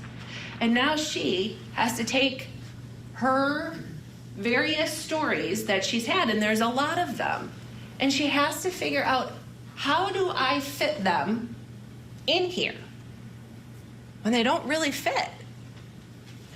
And when she's on the stand, and when she sits here, you take in her demeanor. On today's Thursday, Tuesday, when she was testifying for defense, she's sobbing about what happened. And what happened is awful. Awful. For everybody. She's sobbing. Yesterday, her demeanor, very different. Talking about the same things, but very different. That is part of what you can assess in credibility. Defense talked about how she didn't know how serious this was. That when she left, he was still breathing and still alive. Again, that common sense. You hear Jen, snap to it, buddy, snap to it. He's out. Christy, for all the different things Christy says, she's like, at one point he kind of gets up and he's back down and he's out. He's unconscious. And she said he was unconscious. And Christy said he was pale, consistent with what Dr. Kelly said. And his pulse, it's faint. It's not coming through strong, which makes sense according to what Dr. Kelly said. And supposedly, if she was rendering aid, she would know that the pulse wasn't very strong and that he was losing all of that blood. And so when that's happening and when she's walking out, it is dire. She says, well, I thought John was on the phone with 911. And then she says, oh, but I didn't think it was that serious. But then she talks to Officer Felmer and she testifies, contrary to the video, but testifies like, I thought he said he had a lung collapse. Oh my gosh, then how much more serious does it get? When I didn't use the word gushy, I did use the word gushy, but that word came from her. Because at the time, there definitely is blood there. At the time, there probably was, right when she stabbed him, there probably was, as she got him down on the ground, a decent amount of blood that came out from when he was standing upright and she stabbed him. And then she says she gets him on the ground, he gets on the ground, whatever that happened. And then you think about somebody's blood pumping through their system as they're moving and as they're kind of collapsing to the ground when he first got there. Is that how the blood ends up kind of splashes up on the side of that wall in the kitchen, between the kitchen and the living room? After that, when that happens?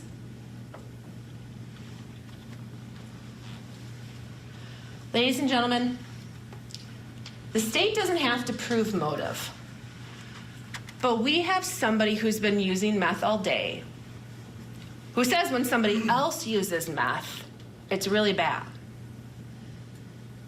There's been no discussion and no testimony about what her behavior is on meth, but she's been on meth all day. And so she is obviously in a place where she is also not sober. So why? We know they've had arguments in the past. She says that they have had issues in their relationship. We see some of the messages that we have seen that she has sent him. We know about the prior threats to stab her. We know 2 separate people on different occasions, and multiples of them, have heard her threaten to stab. That is a very specific threat.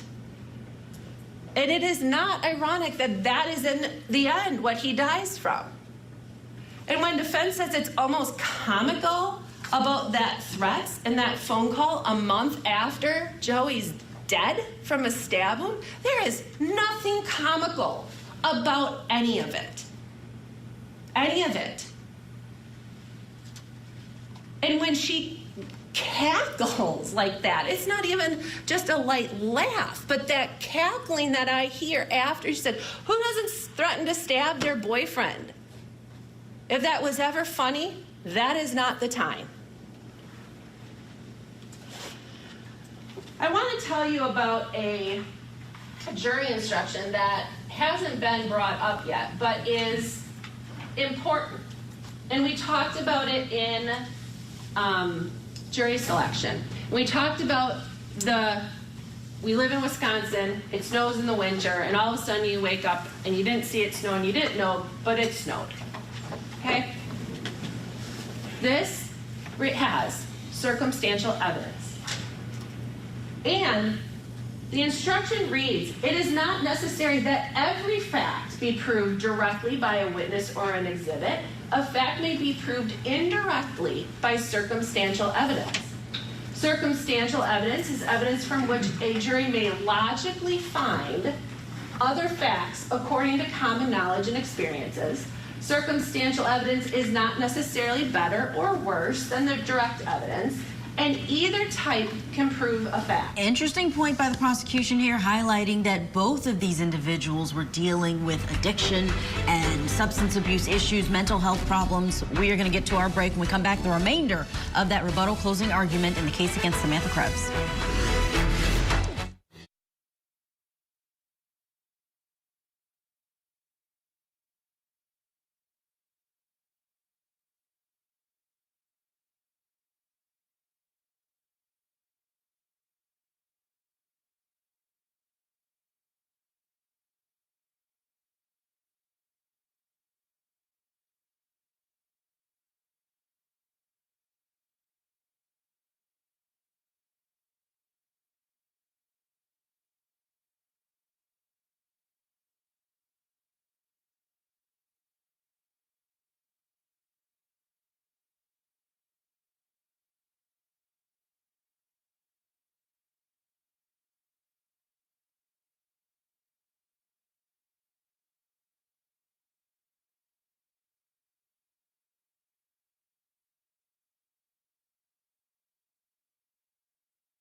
Welcome back to Court TV Live. I'm Julia Janae, along with Kelly Kraft, who's filling in for Ted Rollins. We are watching together the kiss and kill murder trial, where Samantha Krebs is on trial for first-degree murder. A jury has been deliberating her case for 1 hour and 2 minutes, which at any time we could hear them come back with a verdict. But we've been watching the closing arguments just so we can make sure everyone sees every minute. Yeah, and the state has had the opportunity now to deliver the rebuttal close. So we've been just listening to her talk about really responding to what defense counsel brought up, in particular about his suicidal tendencies, talking about, yeah, there was this evidence that he went to the VA and said he needed some help, but that doesn't mean that he committed suicide on that day, that he intended to hurt himself that day through self-harm. Right, and that's the big question that these jurors have to weigh. When the medical examiner has not said whether or not this was suicide or murder, it is in the hands of this jury to decide. Let's go back in, picking it up where we left off, the final moments of the state's rebuttal close. This is what the last thing that this jury heard before they entered that deliberation room. And either type can prove a fact. Whether evidence is direct or circumstantial, it must satisfy you beyond a reasonable doubt. So, when we talk about those moments, I don't have to prove the why, the motive, but there's definitely something that occurs in those minutes before John is ever called, where there is some type of argument. And she's mad. And she stabs him. And from that point forward, it moves us to another instruction. And that is 172, circumstantial evidence, flight, escape, or concealment. Evidence has been presented relating to the defendant's conduct after the alleged crime was committed. Whether the evidence shows a consciousness of guilt and whether consciousness of guilt shows actual guilt are matters for you to decide. So when we talk about all of the evidence that we show, and we spent a lot of time talking about those days after, minutes after, hours after, days after this incident happened, that is her process of concealment, to try to conceal her involvement, to try to conceal what she did, to try to conceal other behaviors. And ladies and gentlemen, it just continues through months. Some of those calls that we had, there's times where her mom has no idea what she's talking about because she thinks one set of facts and all of a sudden Sam's telling her a different set of facts and her mom is confused. Because nobody does that to hide a suicide. And nobody does that to hide meth. And nobody does that to prevent somebody they love from getting mental health help, if in fact that's true. They talk about, well, there's no blood. We don't know how she pressed the buzzer. She said her hands were covered in blood and she presses that buzzer. There should be something there. But that is only one of many, many untruths. Only one of many things she says that don't match the actual evidence. There is nowhere in those excited moments of John's first arrival that we hear anything about suicide. What we do know is at 8:50, he says that his cravings are skyrocketing. You know this is hard enough. He is doing what he can to do the best he can. And the love of his life, she's not helping it. She's smoking meth in the living room when Johnny Boy's there, when Chong's there. She's smoking meth. My cravings are skyrocketing. You know how hard this is. All those messages that he sent during the day, there's someone who loved her. He loved her. Even with her faults, he loved her. But their relationship, she says, wasn't always good. And when you have not a good relationship, and you have somebody who lies through all sorts of stories to keep making it up, she said, that was a lie. That was a lie. Ladies and gentlemen, she is doing that to cover up her behavior. This is a search for the truth. And the truth doesn't change. Only she changes. And just because the defendant said that a meth user isn't a killer, someone who's using meth doesn't commit suicide. And someone who's using meth can commit a homicide. And someone using and struggling can still also be killed. And I believe that when we look at all of these stories from Sam, someone with 14 convictions, who has that conversation with Greg Allen 16 days after Joey is dead, talking about having kids with him. And he's saying how you always talk about pulling out, and you're not going to be able to do that with me. And he's looking forward to having her kids. And you have that message from her saying, right after the homicide, I just needed to hear your voice to calm me. And you hear that message, or you read that message, that she goes to him in search for money for a phone. She wants him to buy her the new best Apple phone. And she said, on the stand on redirect, that she didn't mean it, but he has money. And she will do whatever she needs and say whatever she needs to and be in whatever conversation she needs to get what she needs. So that disgusting conversation with Greg Allen, a 70-year-old guy who's married, who she's having that sexual conversation with 16 days after Joey is dead. She's just doing it because that's what she needs to do. That is manipulation.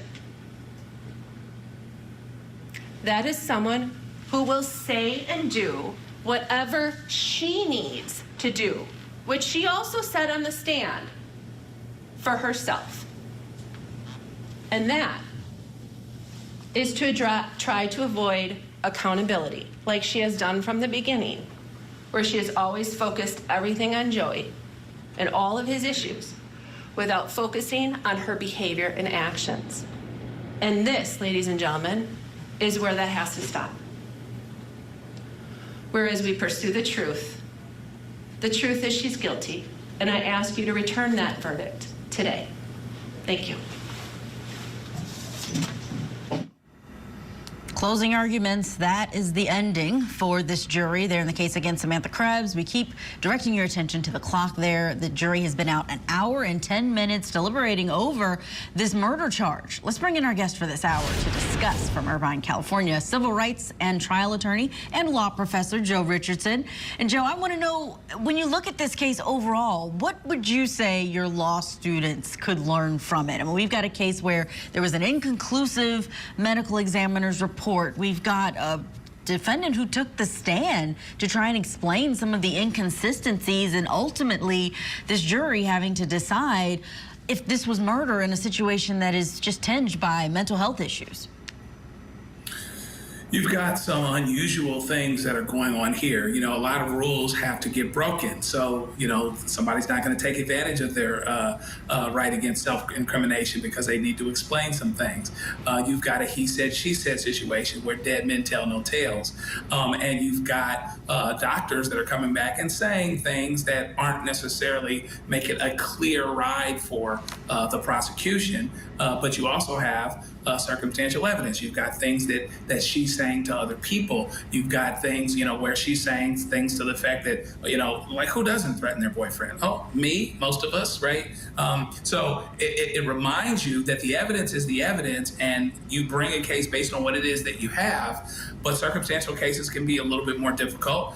And it doesn't necessarily mean that just because there's mental health issues that the volition, the intent is not there for someone to potentially be convicted. So it's an interesting way to get there, and it's an interesting study because it's unusual in some ways, but there's still a matter of where the evidence takes you.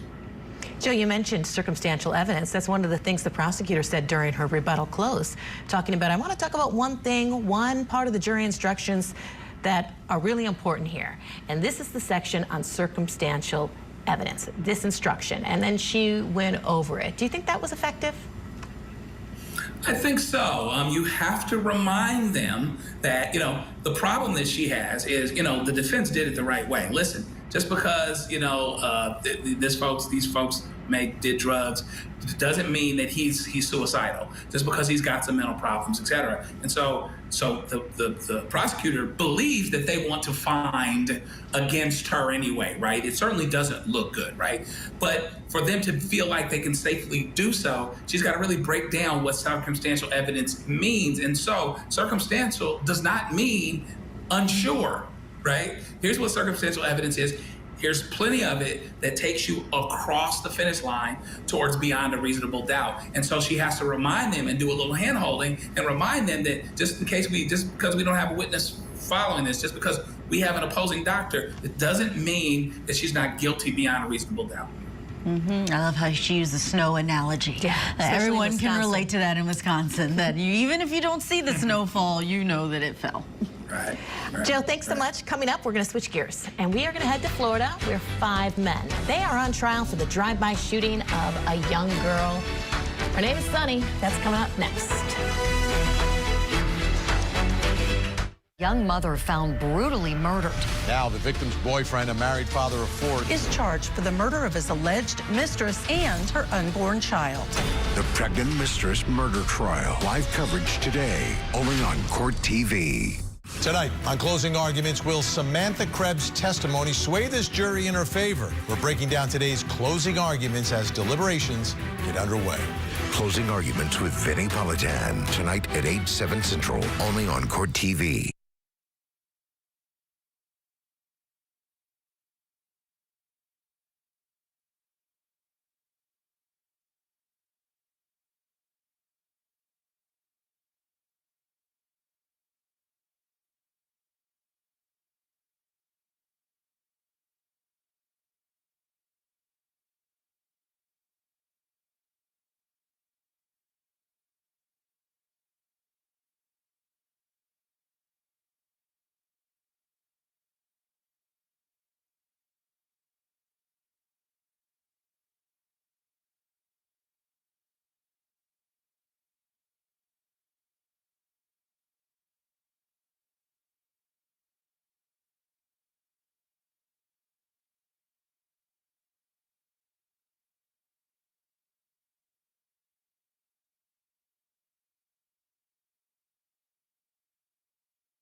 Turning now to Florida, where 5 men are standing trial in Tampa for the drive-by killing of a 4-year-old little girl. An indictment in this case accuses all 5 defendants of multiple charges, including first-degree murder and the death of this little girl.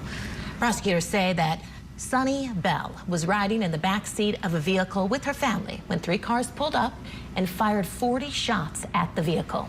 Bell was killed while her mother and uncle survived. A heartbreaking story. We're going to get you into the courtroom so we can actually watch this trial. But before we do that, let's take a closer look at the case. Just turn yourself in, that's all.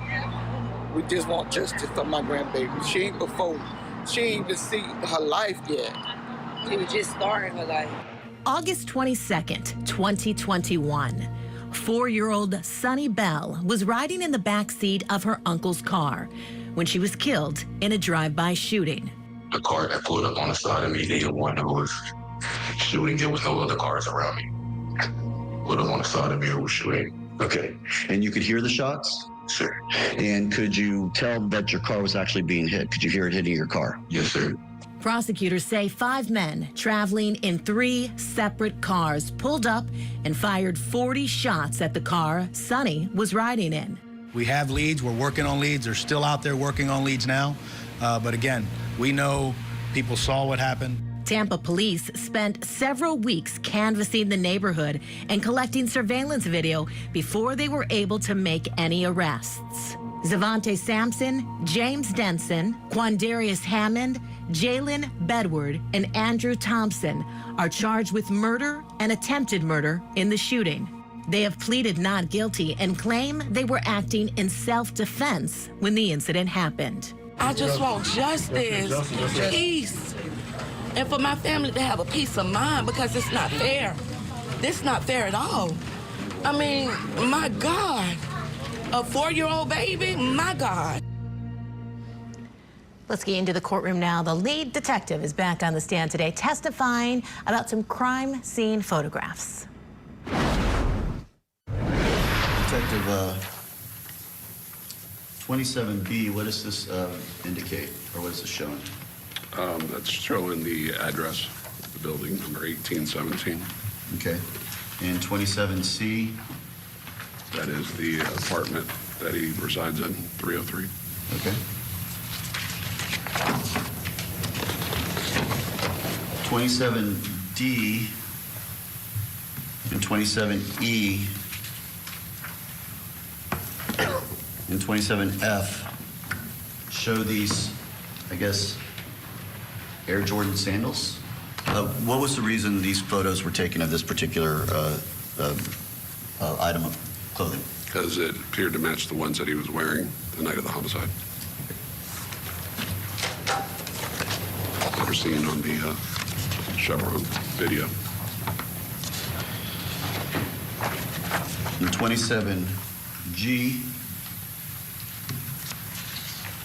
27H, 27I, and 27J.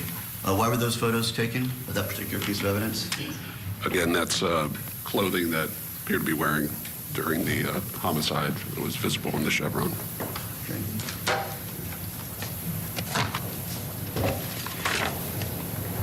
.27K.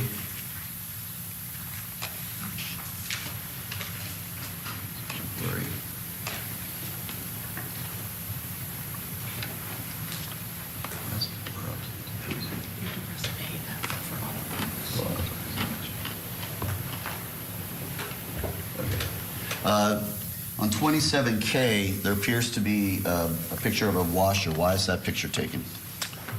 It's taken because it appears to be the same pants that he was wearing the night of the homicide. That's visible from the Chevron video. Okay, and 27L, is that a more close-up of that? Correct.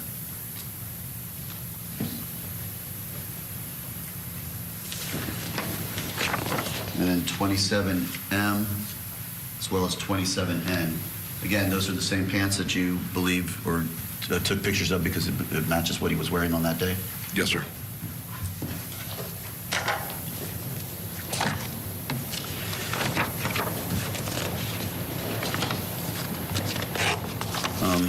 All right, 27K, or Q, I'm sorry, 27Q. What are we looking at here? It is an ammunition box that says 5.56, which are rifle rounds. All right. There's rifle ammunition right there. And 27P? Those would be the rounds itself. Okay. And then 27O? It's a little out of focus, but I would think it's the back of the round. I'll try again. Unfortunately, it's just going to go away. But what would this be? Is this a head stamp? Just an unfired round. Okay.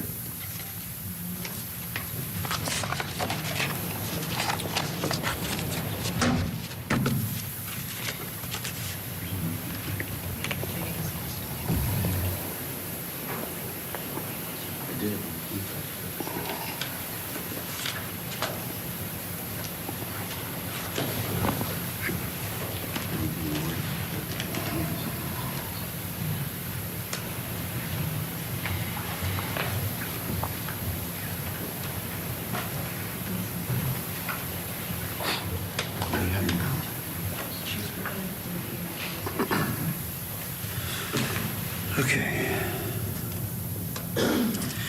Detective, was the Chrysler 300 that we've seen in some of these videos, was that car actually recovered? Yes, it was. And who was driving the car at the time it was recovered? Jalen Bedward. All right. Was a search done of that car? Yes, it was. And were you present for that search? I was not present for that search. All right. But as a lead detective, were you aware of anything that was located within that vehicle? Yes. Was anything of any evidentiary value located within that vehicle? There was a ammunition or a box that says, I can't remember the name, it's like Zerta, or started with a Z, of like the brand of a rifle, like an assault rifle gun box. So it was a gun box for a rifle? Yes, it was. And was that rifle in the gun box? No, it was not. Was any rifle recovered in the vehicle? No, none was recovered in the vehicle. In your search, was that type of rifle the brand from the box? Was there any type of rifle like that located with that brand? No, there was not.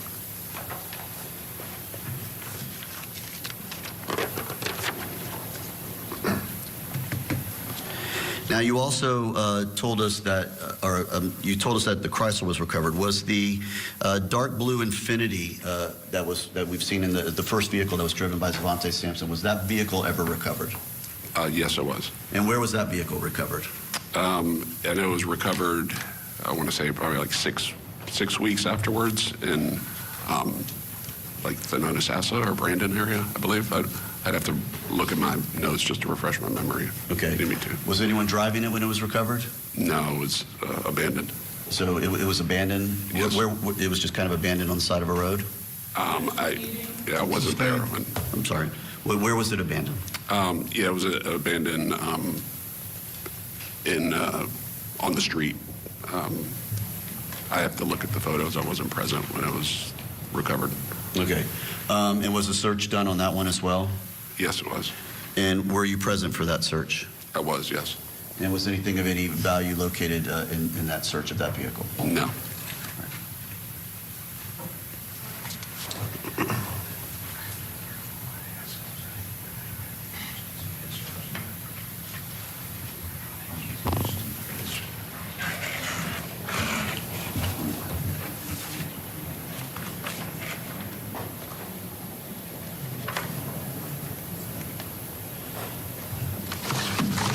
Look through my notes real quick, Detective.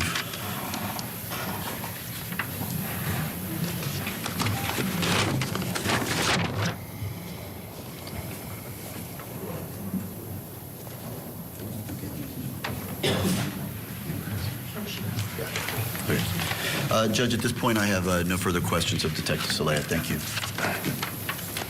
Cross? All right, we are going to take our break. When we come back, we're going to hear more of this detective on the stand, that cross-examination of this witness in this really tragic case. You've got 5 defendants, all for what seems to be a mistaken identity of them shooting into this particular vehicle. But here's the victim, a little 4-year-old girl, Sunny Bell. Stay with us.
Before the vehicle stopped, was Sunny sleeping in the back? Yes, she was asleep. Were you able to hear when the vehicle stopped or after the vehicle stopped any noises that you recognized? She just kept saying, Mommy.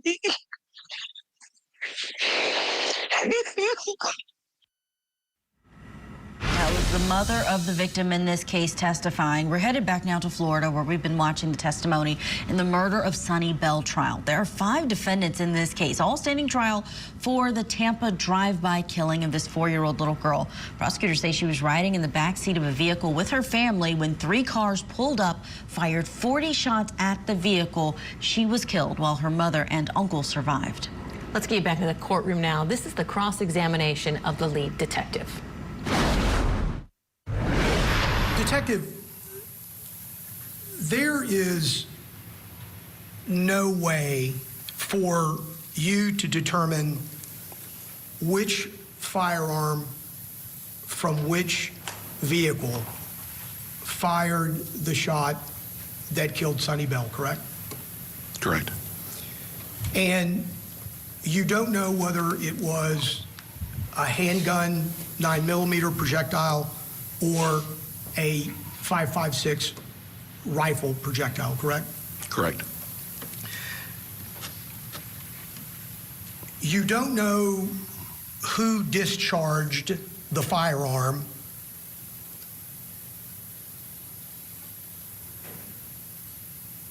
that housed the bullet that killed Sunny Bell, correct? Correct. During the course of your investigation, you determined that there were 3 vehicles noted at the chevron of interest, correct? Correct. And that was amongst, obviously, several other vehicles that would come and go during the course of the time frame in which you reviewed video, correct? Correct. And that was over a series of hours beginning in the early evening, correct? Correct. You determined that vehicle number 1 had 2 occupants, correct? Correct. And you did that by way of viewing the video, having statements or having conversations with different individuals, that being Mr. Hammond and Mr. Sampson, correct? Correct. And you determined that vehicle number 3 had certain occupants, correct? Correct. And you used that same analysis and that same method of investigation to make that determination, right? Correct.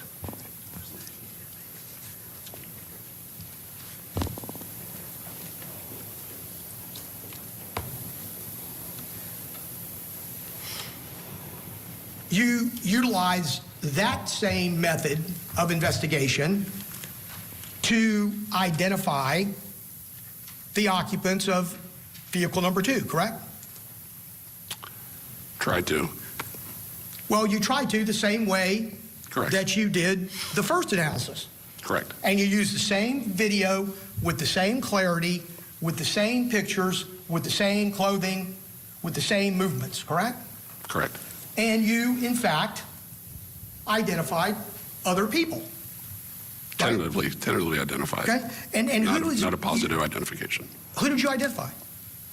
Identified Devin Sampson, which is the brother of Zavante Sampson. Identified, well, tentatively identified. Also tentatively identified the brother Kamani Bedward, which was the brother for Jalen Bedward. And I can't say definitively the driver of the vehicle, which was Maxwell Bedward. Okay. And a fourth individual that you believe to be a Mr. Brown, correct? Correct.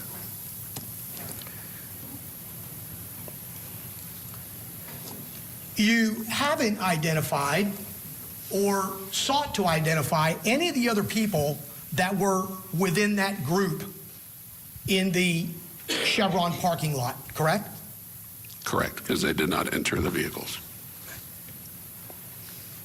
But they certainly would have been able to tell you what interactions were happening there, right? In order to assist you in determining what roles everyone played. Would you agree with me?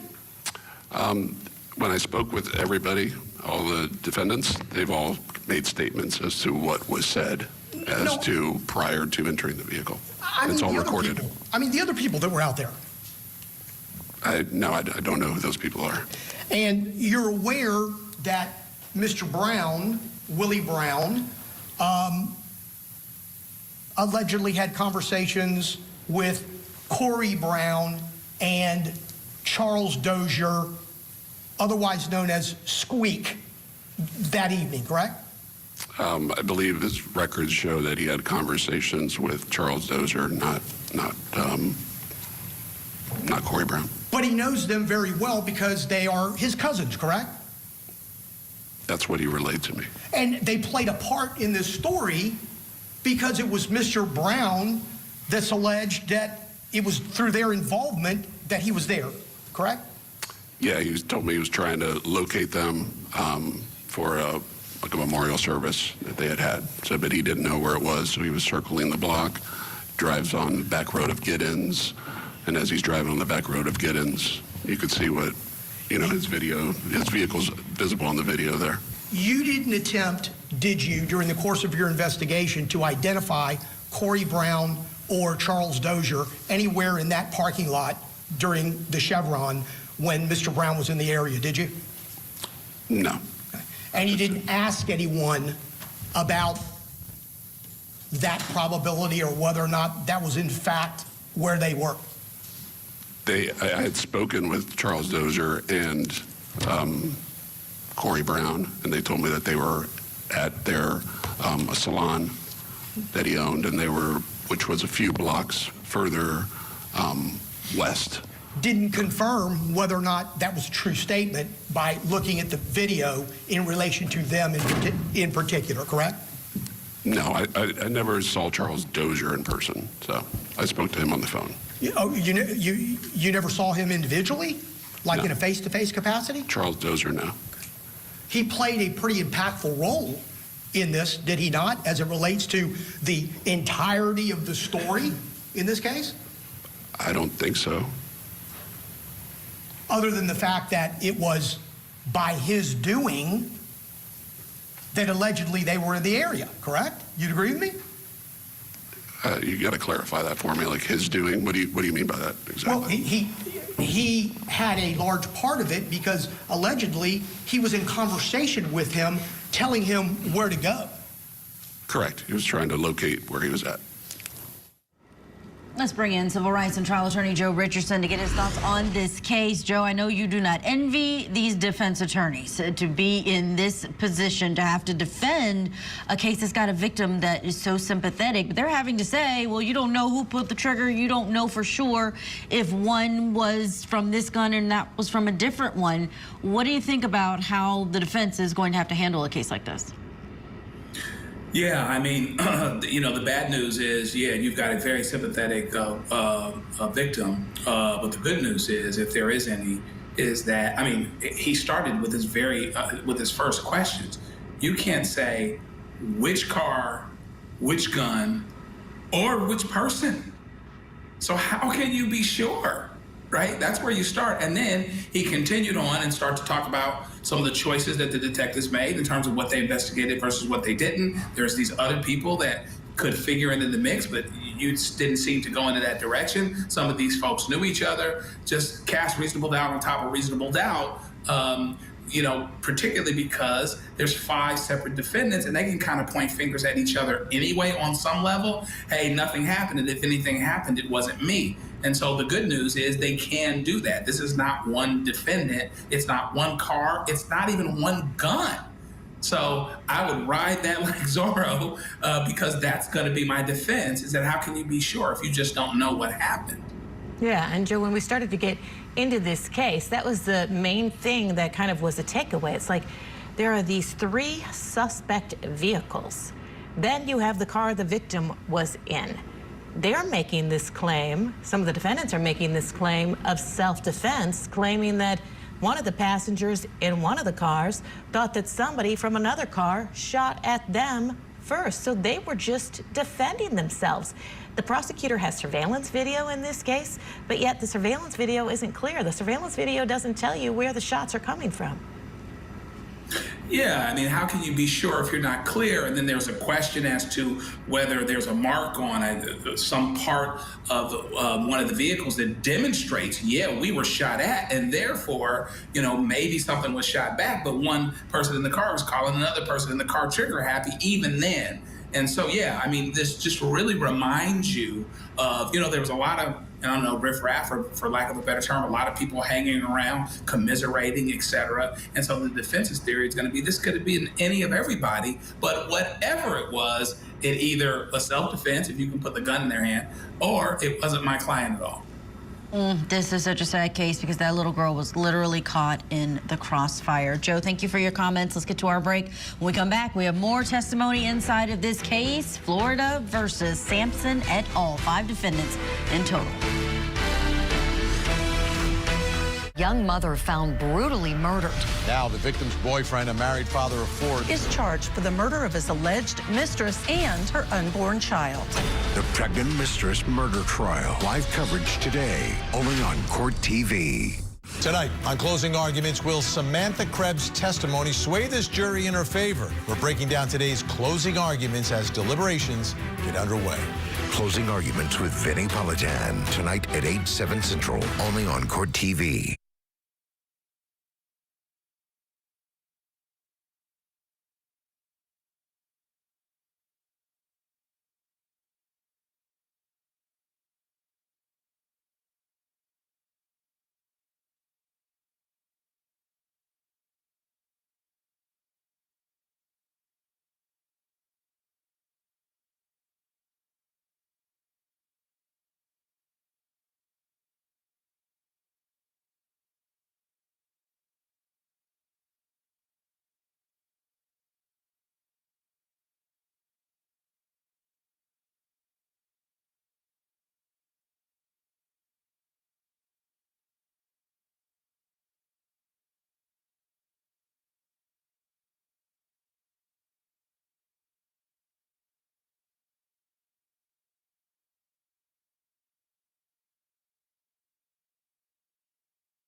Welcome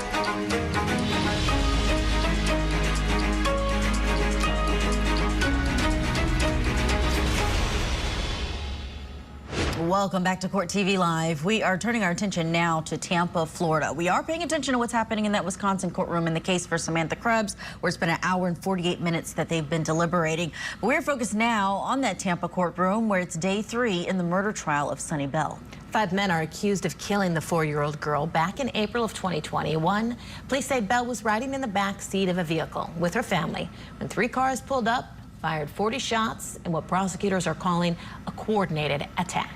And the defense theories range from not being the ones holding the gun to self-defense to not being there. Let's go back into the courtroom now for more testimony from the lead detective. Did you know, by way of your investigation, that Willie Brown buys marijuana from Corey? Judge, I'm going to object. Sustained.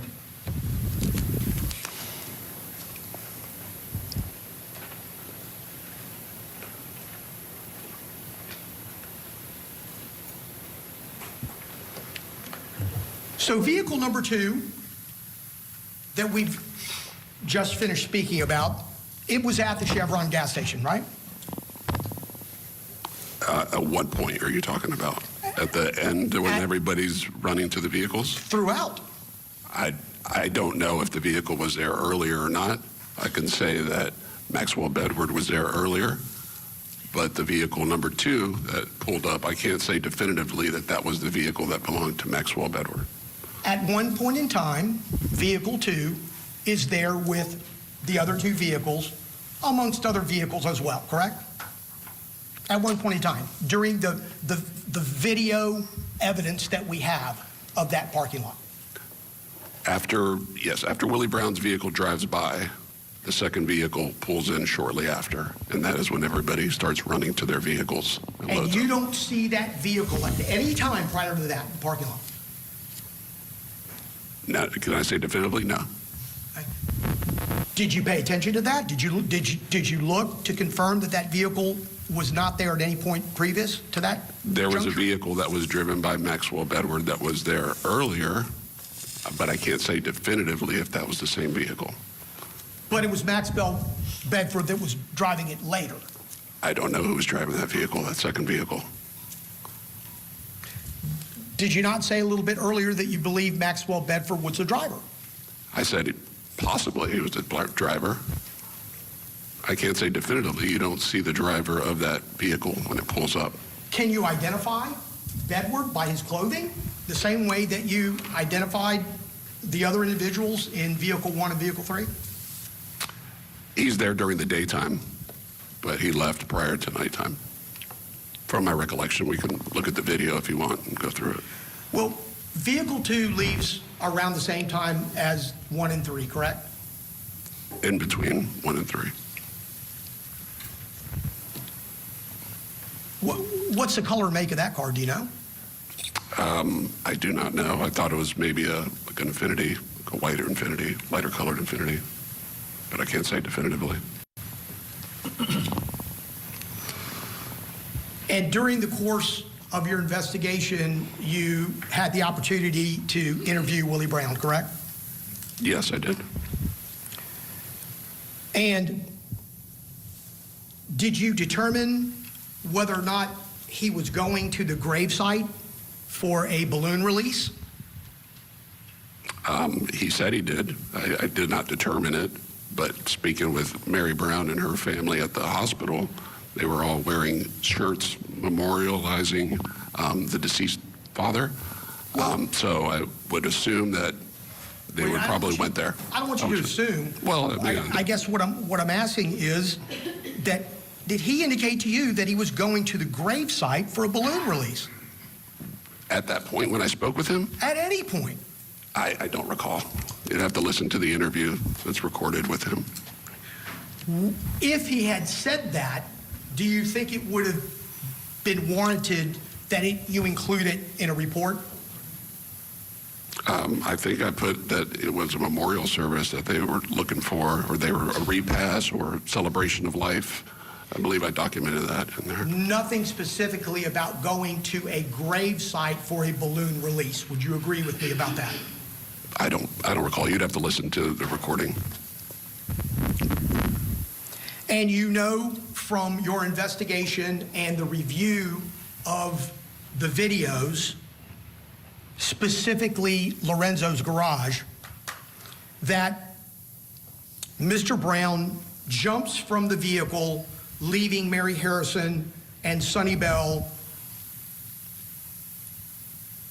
in the car at the time of the first set of gunshots, correct? After the gunshots passed, yes, he exited the vehicle. And after the gunshots passed, we're talking about this being at the corner of Hillsborough and 45th, correct? Yes, just you can pull up the map. I'll show you exactly where it is. But it's just past the intersection, right? Just a fraction past the intersection. Yeah, just a little bit past, a little bit east of, I'm sorry, a little bit west of 45th. It's on the north side of the road. And as part of your investigation, and as you testified on direct examination,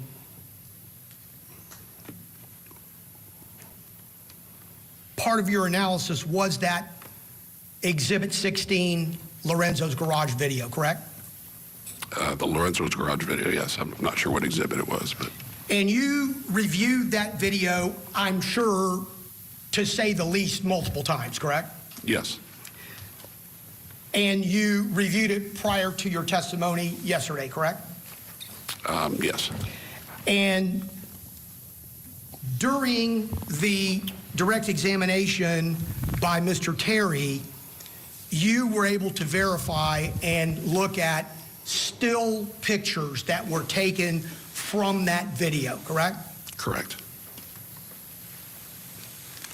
I'd like to show you what I'm going to mark as Samson Defense Exhibit number 1, and ask you if you can review it on your own and tell me whether or not you recognize it. And when I ask you that, I mean recognize it, the picture itself, not necessarily any red markings that appear on the picture. You're asking if it's just a picture of the Lorenzo's garage? No, let me get back. But you do, and it fairly and accurately reflects what it purports to be. Yes.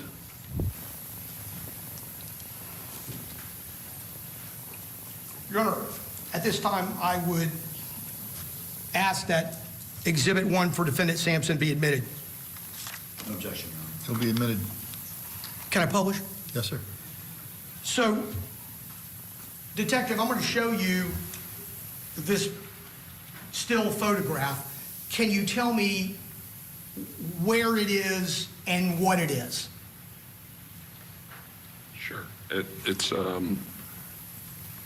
that is Willie Brown's vehicle to the right, but to the left there, I believe that's Willie Brown. When he's running, toward 45th Street. So toward the upper end of that picture to the right, that's Willie Brown's vehicle, correct? Yes. Well, right here, I'll point to it. Please, so if we you make don't sure mind. we know.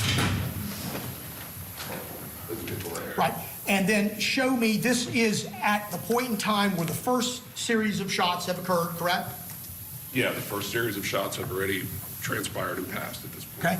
And then at that time, Mr. Brown gets out and attempts to run, correct? I think he did run.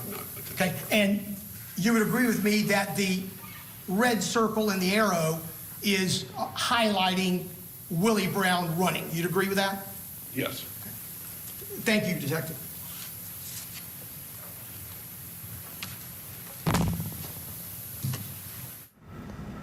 Coming up, more testimony in the murder of Sonny Bell. We're coming right back. And we're also going to take you out there to Wisconsin. Samantha Krebs' case. We have a question from this jury. We will watch it after this break.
The jury has a question out of Wisconsin. Welcome back to Court TV Live. I'm Julia Janae. Thank you for following along these trials with us. We are going to get you in and listen to what this jury has to say. It's been 2 hours and 2 minutes that they've been deliberating the fate of Samantha Krebs. She's accused in the death of Joey Carnot.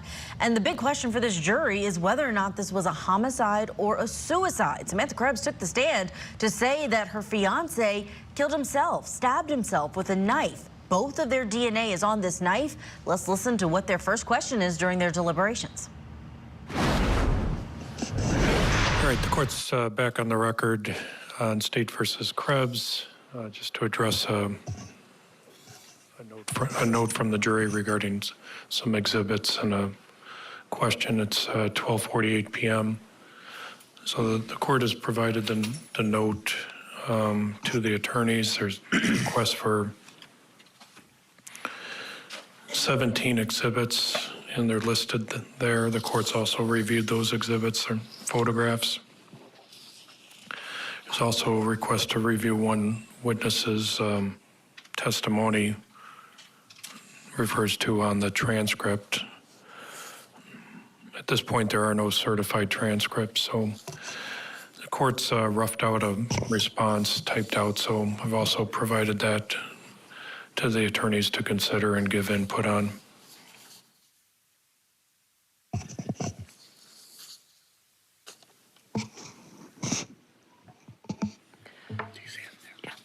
Judge, I reviewed the court's response, and I think it's entirely appropriate. The exhibits they want are the exhibits from the scene, the photos of the scene, and then photos of the defendant. And then I agree with your response regarding the request for a transcript. So I have no problem with providing those exhibits and the court's response. All right, Ms. Rock. We are in agreement as well, Your Honor. All right, so the original note and the court's response will be put in the file. So it's labeled court's response to jury questions number 1, and then it says the 17 requested exhibits for review are provided with this response. And then the second part of the note says certified court transcripts of jury trial testimony have not been prepared. The jury should rely on their collective memories and notes regarding the trial testimony of all witnesses. And once again, the state's satisfied with that response? Yes. Defense is too? Yes, sir. Okay, so the original note and the court's response will be scanned in. And then I'll provide the bailiffs with the typed out response.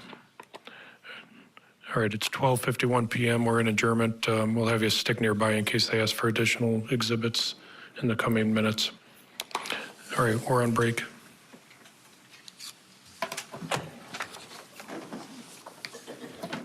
All right, just over 2 hours into their deliberation, this jury wants to see crime scene photos. They also want to see photos of the defendant. There's a witness that they want the transcript for, but that was not said aloud in open court. These attorneys, of course, seem to know, and the judge is saying they don't have certified transcripts, so they can't give that to the jury. Perhaps the jurors can request a readback. We don't know. Let's bring in attorney and family law attorney. We have Michelle Thomas with us. Michelle, thanks so much for being on. Just want to get your reaction to the note from this jury. It's 2 hours in. What do you think that means, if anything, at this stage, that they are wanting more information versus us getting a verdict? Well, good afternoon to you, Julia. I think that's an excellent sign that the jury is taking their responsibility extremely seriously, and there's a lot of information to digest. And I think in this particular case, there are pros and cons on both sides. Asking specifically for photos of the victim and the defendant in this case suggests that they may be concerned about the fact that there were no defense wounds found on the victim's body in terms of her story, the defendant's story, that he did this to himself. And so I think they're really in the jury room. There's a lot of argument and debate back and forth on that particular issue. And so I think it's a great sign that they're really studying the evidence to make sure they get it right. Oh yeah, that's what we want from our jurors. We want them to deliberate. We want them to have their disagreements if they have them, and to be able to compromise on whatever their decision is ultimately.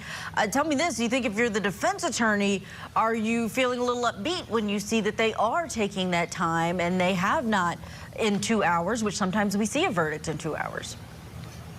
Yeah, I think for the defense attorney, it's a great sign because a lot of times, Julia, when the jury comes back relatively quickly, that's not a good sign for the defendant. That means that the evidence was usually overwhelming that the defendant was guilty and likely is oftentimes found guilty. So when the longer the jury's deliberating, that means there's at least one holdout that is holding back and has not yet been convinced. And if there's one holdout, that means there's still hope for the defendant. All right, we will continue to monitor that courtroom. Michelle, stand by. We're going to turn our attention to the other trial that's live that we are watching. This one out of Tampa, Florida. 5 men standing trial in a drive-by killing of a 4-year-old girl. The indictment accuses all 5 defendants of multiple charges, including first-degree murder in the death of little Sunny Bell.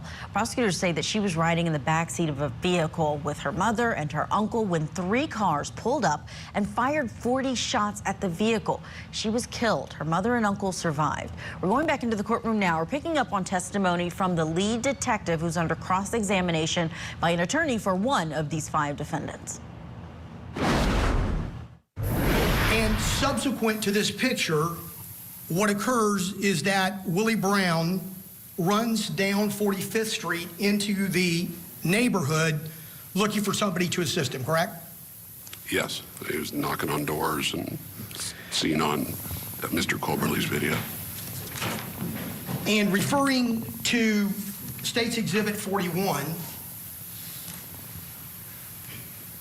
It's upside down. Good.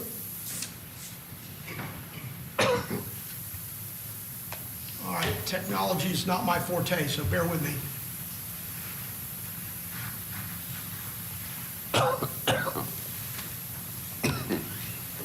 Can anyone assist me in determining how this becomes sharper?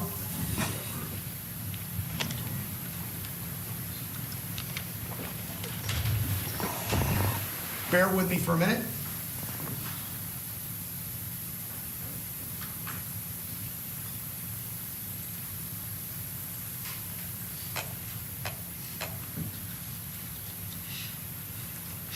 So a close-up of Hillsborough Avenue and 45th.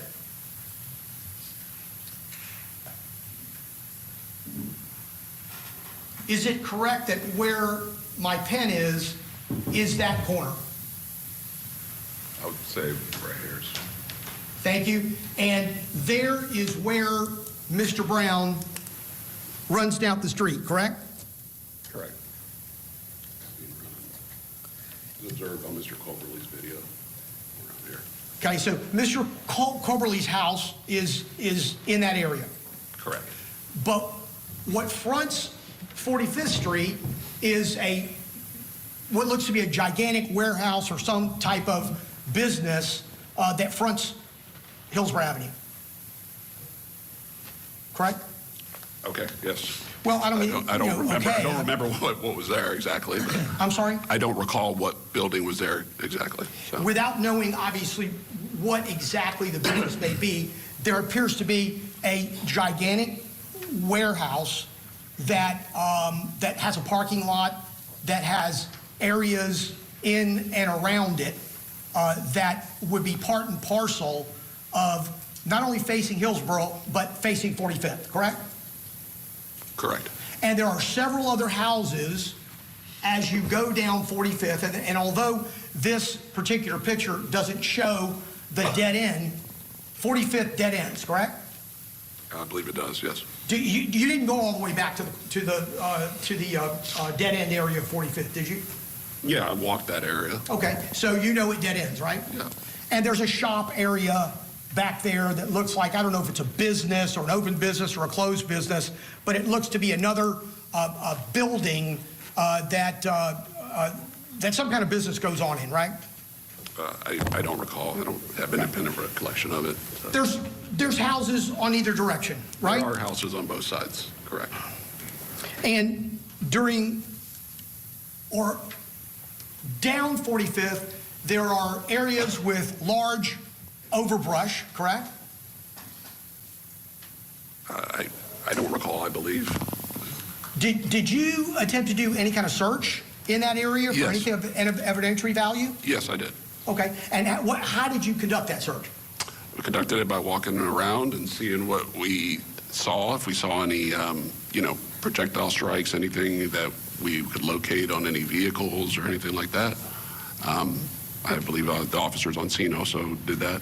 Okay, so and we'll talk about that. But you yourself, and I assume would have been with Detective Barnett at that point in time? Yes. You did not walk through every home on either side, front yard, side yards, overbrush, high grass, trees, overgrown area. You did not look at any or all of the places that existed on both sides of that street all the way to the dead end, correct? Is that fair to say? Not all the way to the dead end. Well, are you indicating to me that you went from house to house, from side to side, and you did a search for anything of evidentiary value, including a gun? We did walk and look, but I don't know if I had really looked in, like you said, the brush. I'm not sure if I looked in the brush area. I really want to focus on that for 1 minute. When you say we looked, did you look at the first house to the right and go through the side yard, look on either side of the fence, look in the backyard, look in the Did I do that personally? No. Okay. And so if I were to ask you that question as to every house going down the 45th, your answer would probably be the same, correct? Correct. Okay. Do you know if anybody checked the roof area on that business or the shop in the back or any home? No. I'm not sure. I don't believe anybody did. Okay. You didn't. You're not sure if anybody else did. Correct. Okay. As the lead detective in this case, you're not aware that anybody else did that and told you that they did it. Correct.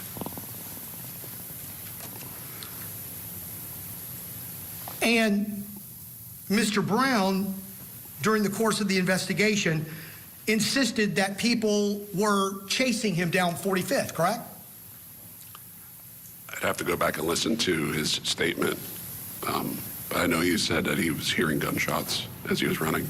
Okay. And So you could hear him. you wouldn't be able to tell us under oath here this morning whether he indicated he was being chased? I can't tell you that. You would rely, would you not, on his sworn testimony if that were to be the case? Yes. Understanding and knowing that he was at the very least insinuating that people were shooting at him down 45th. Correct. And indicative of you don't remember him saying they were chasing him down 45th. You did some investigation in that regard, right? Correct. Okay. And there was no surveillance video that showed Mr. Brown or anyone, excuse me, let me start that again. There was no surveillance video that was available to you that showed anyone chasing Mr. Brown at any portion of 45th Street, correct? Correct. And in that same vein, the investigation you did as it relates to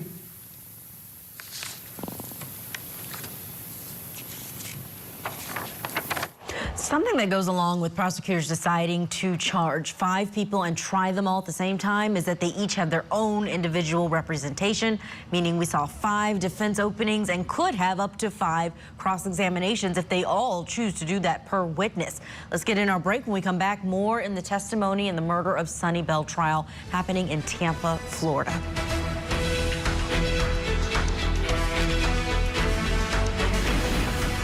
Young mother found brutally murdered.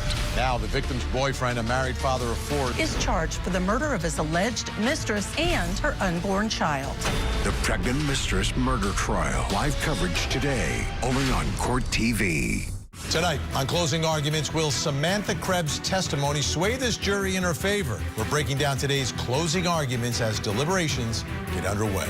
Closing arguments with Vinnie Politan. Tonight at 8, 7 Central, only on Court TV.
free.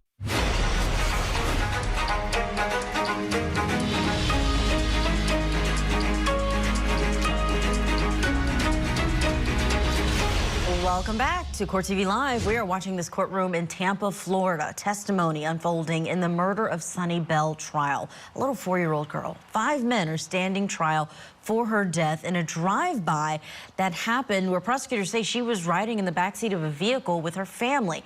3 cars were identified as pulling up on that vehicle and firing a total of 40 shots.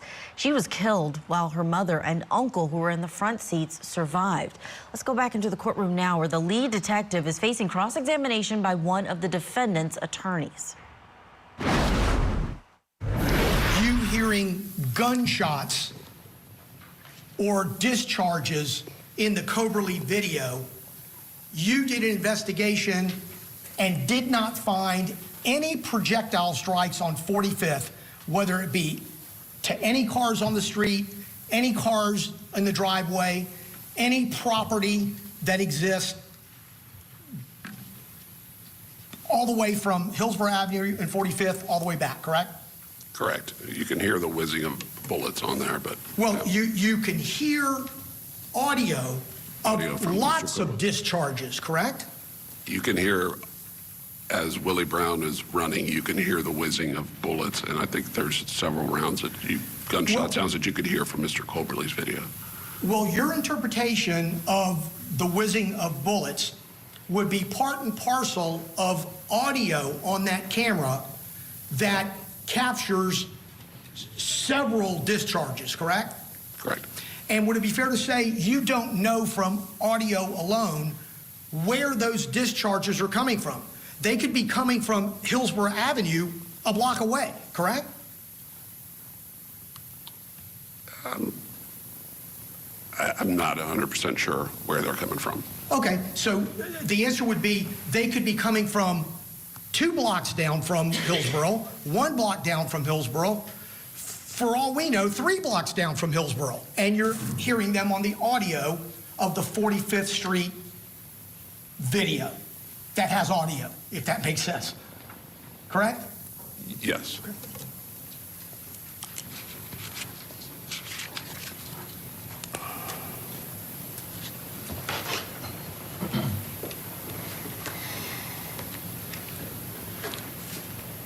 And by the time you got to the scene, Willie Brown's Infiniti G35 was stationary, having crashed into the pole, correct? Correct. And during the search, you located Mr. Brown's telephone in the vehicle, correct? Correct. And so he didn't have it. He told me he had left it in the car when he fled. So in addition to him telling you that, you found it there? Correct.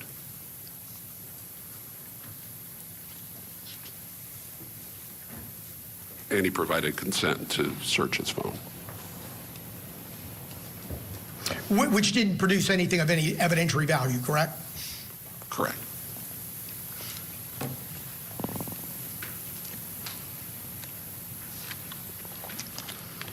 You also were able to view the G35 at the scene, fair? Yeah, correct. And we returned after speaking with Mr. Brown. And that would be a search around the exterior of the G35, as well as seeing what you could see within the interior. I just observed it from the outside because I know Detective Alverson and Detective Hill were handling the scene. I just saw that there was several bullet holes in the vehicle. Right, but in your position as lead detective, you're going to want to view that piece of evidence that's very critical by walking around it, observing it, and observing it in detail. I know we sealed it up. Don't want to dive into the car, start examining stuff until we got the search warrant to look at it. But the exterior, yes, correct? The exterior, there was several bullet strikes, holes, gunshots along the passenger, or along the driver's side. Got it. Rear driver's side. Were you present during the search at the TPD property area? For his vehicle? Yes. For Willie Brown's vehicle? No, I was not present.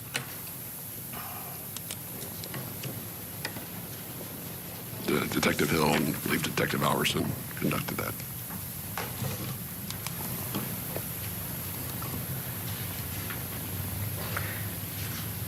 There were no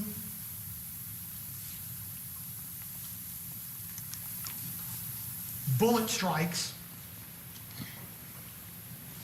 to the windshield of that vehicle, were they? I'd have to look at the photos. If you have them, I'll take a look.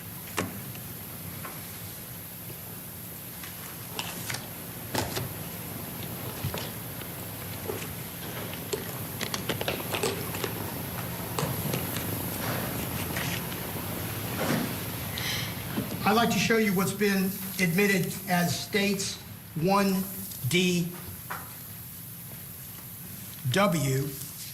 and ask you if this helps you give me the answer to that question.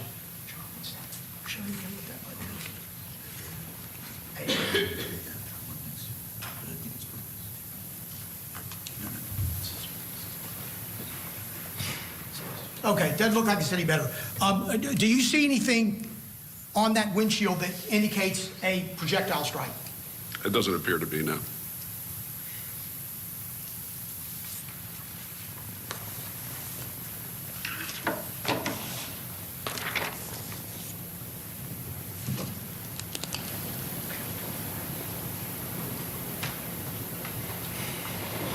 And the Lorenzo's garage video clearly shows that vehicle 1 was about a car length or so ahead of the victim's vehicle when that first set of gunshots, that gunfire erupts, correct?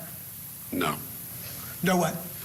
You're saying vehicle 1 was past the victim's vehicle when the Yes. first shot? Yes. No, that does not show that. There's Okay, muzzle flashes so- on coming from the passenger side while Willie Brown's vehicle's still moving. You're talking about by way of Lorenzo's of garage you video. seeing what you believe are muzzle flashes? Yes, you could see it. So your testimony is that vehicle 1 was side by side with the victim's vehicle when you saw muzzle flash? It was coming up. We could play the video, and I'd be glad to go through it with you. Billy.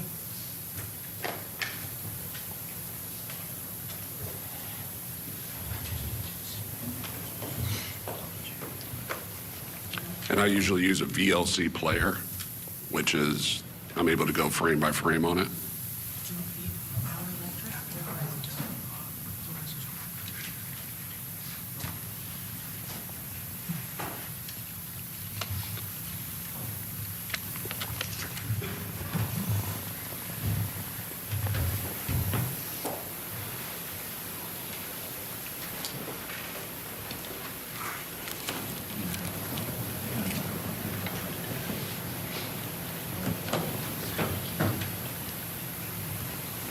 And while they set up that video, let's talk about it because it is surveillance video, not only from the gas station where the victim's mother and uncle were lost. They were trying to figure out where to go, and when they left that gas station is when 3 cars ultimately followed them. Prosecution says this car was targeted. They were hunted. Even if the prosecution said they don't know each other, they still had the intent to kill whoever was in the car, even if this was mistaken identity. Let's watch. And your investigation of this case, that vehicle number 1, when you allege there to be muzzle flash, is not ahead of the victim's vehicle. That would be your testimony here this morning. When there is muzzle flashes coming from the Lorenzo's video, Willie Brown's vehicle is further west, and Devontae Sampson's vehicle is further east of it, behind it. On the video, when the video starts playing there, with a little clip, we can go to the times if you So want. further west, meaning that they're not next to each other, correct? On the video, we'll play I'd love to show you the video. We'll play the entirety of the video, and I can show you and point exactly where you can see the muzzle flashes. And you allege to hear the location. You allege to hear audio, correct? That has muzzle. That has Audio. gunshots. From the Power Electric has audio, clear audio, and during that Power Electric video, it coincides with muzzle flashes. Well, Willie Brown indicates that the vehicle is ahead of him, correct? He said the vehicle, go back to listen to his testimony, or, I mean, go back and listen to the recording, but he says that there was a car coming up behind him, and he heard gunshots coming up, and the vehicle ends up passing him. He doesn't, you don't recall him saying that the vehicle was ahead of him when he hears these gunshots? No.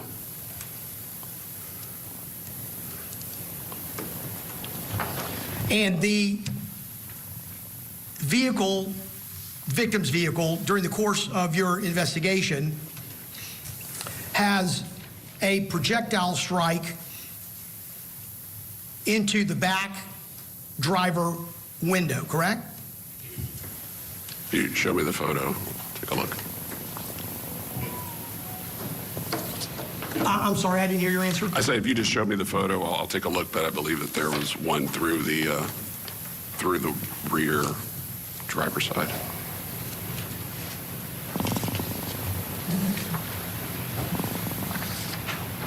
I'm going to show you what has been admitted as State's 1DY and ask you if you have seen and recognized this still photograph. Yes. Okay. And is that the projectile strike into the back passenger window of the vehicle? Yeah, it could be possibly two. I'm sorry? It could possibly be two strikes, right? Well, if you recall, I see it. If you recall that particular bottom strike, that hit the framework of the bottom of that window, correct? I'd have to defer to Detective Albertson and Hill, but yes, it appears to hit the bottom of the frame. Okay. And do you know whether or not there was fragments found in that particular I know that there was fragments inside the vehicle, yes. but not as it relates to the frame and not as it relates directly to that bottom strike? I'm not 100% sure. I'd have to defer to Albertson. But you agree that there is a strike in the middle portion of that back window, correct? Talking about this strike right here? Yes. Yes.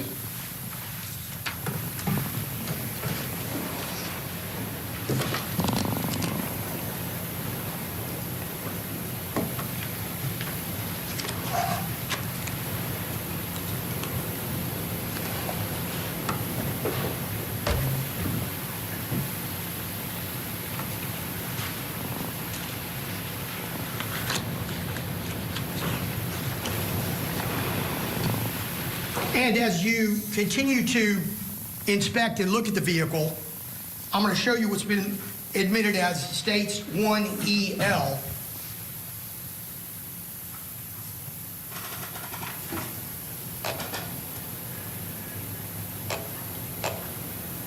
This would be the back passenger window of that same vehicle, correct? I'm not 100% sure. Well, if you look at the orientation of the car and the way it's facing, it would be the back window, correct? Of the passenger side. Attorney's approach.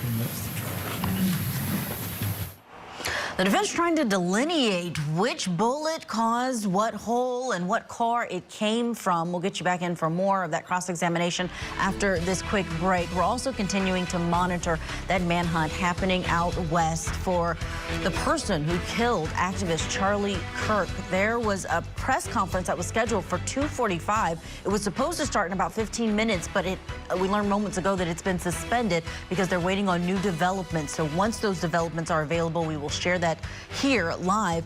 Plus, we're in a verdict watch there where the jury is still deliberating the fate of Samantha Krebs in Wisconsin. We will take you there once we get a verdict. We had a question not too long ago. We'll see if they have another or if they've reached a decision. Stay with us. You're watching Court TV, your front row seat to justice.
Welcome back to Court TV Live. I'm Julia Janae. Thank you for following along with us. Court TV is in Florida this hour, where 5 men are on trial for the murder of a 4-year-old girl. Prosecutors say that Sunny Bell was riding in the back seat of a car with her mother and uncle when 3 cars pulled up and opened fire. 40 shots rang out.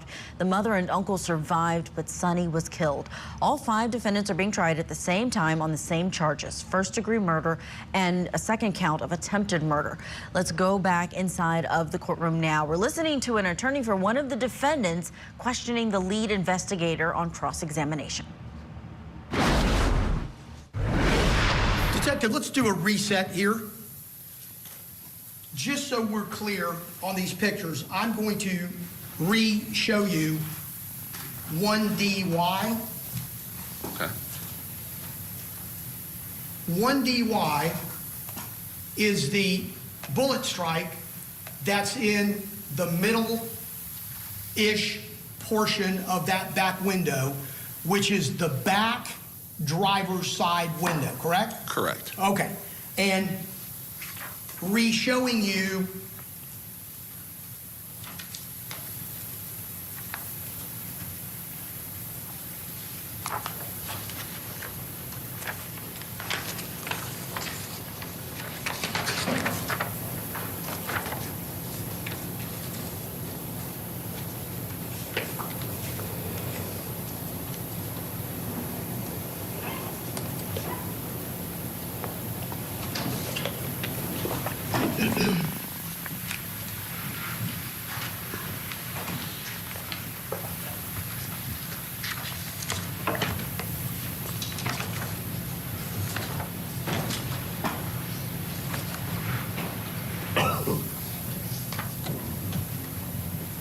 which is going to be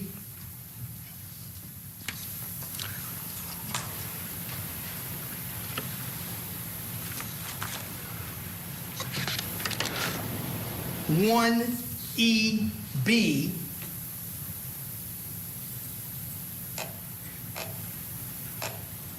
This is going to be what would appear to be a corresponding strike to the back passenger side window, correct? Appears to be. And that would indicate to you potentially, since there's one strike on the driver's side window and one strike on the passenger side window, this very well may be a through and through shot from one side of the vehicle through the other. Since there's only one of each. The driver's side rear window, you said? That's correct. Yes.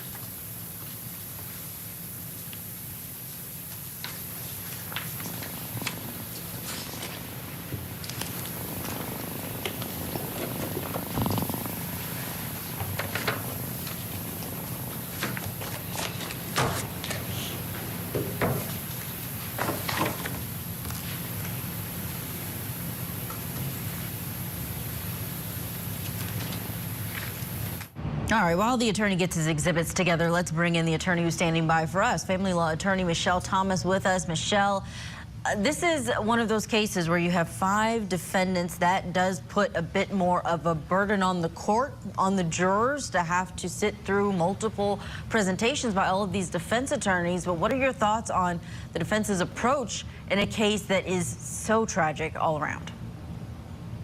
It is a really tragic case, and the problem that the defense has is that it's so sad that the jury is going to want to hold someone accountable. That being said, this particular defense attorney is really creating doubt because it's really in the science and in the data. Because of where the bullet struck, that raises a question as to where the other vehicle was located, whether the vehicle that his client was in was part of that, was technically or scientifically able to have created that shot, that hole that they were showing in the photo. So they're casting doubt on that. The detective is unable to answer a lot of basic questions like where the projectiles came from, which vehicles the projectiles came from, and whether the sound that was even in one of the videos was in that exact location of the crime scene or whether that was blocks away. So he's doing what they're supposed to do, which is cast doubt. And that is also another problem when you have 5 defendants, is it's so easy to play the blame game here, which further creates doubt. Michelle, does anybody care, though, in terms of the jurors? Are they going to care, well, maybe that gun did it and not this one?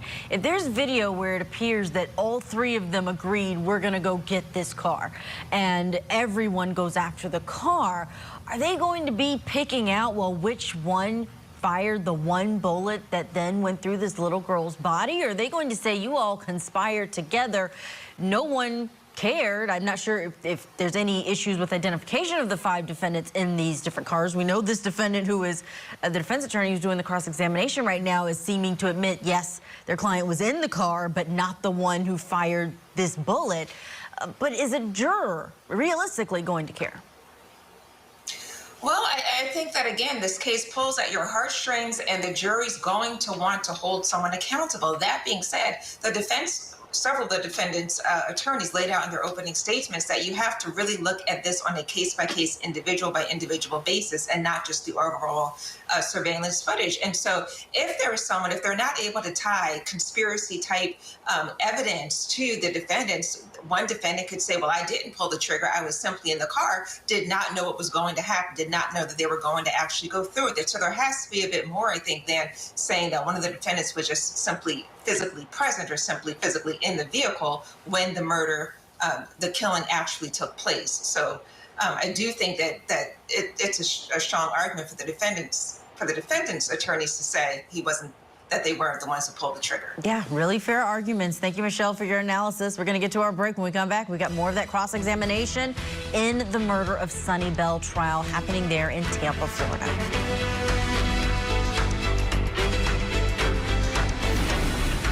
Young mother found brutally murdered. Now the victim's boyfriend, a married father of 4, Is charged for the murder of his alleged mistress and her unborn child. The pregnant mistress murder trial. Live coverage today, only on Court TV. Saturday nights on ION is our night. Let's go! Double headers every Saturday at 7 and 10 p.m. Eastern. The new Saturday Night Out is on ION all season long.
August 22nd of 2021 was supposed to be a day of celebration and remembrance of the father of Mary Harrison and Willie Brown.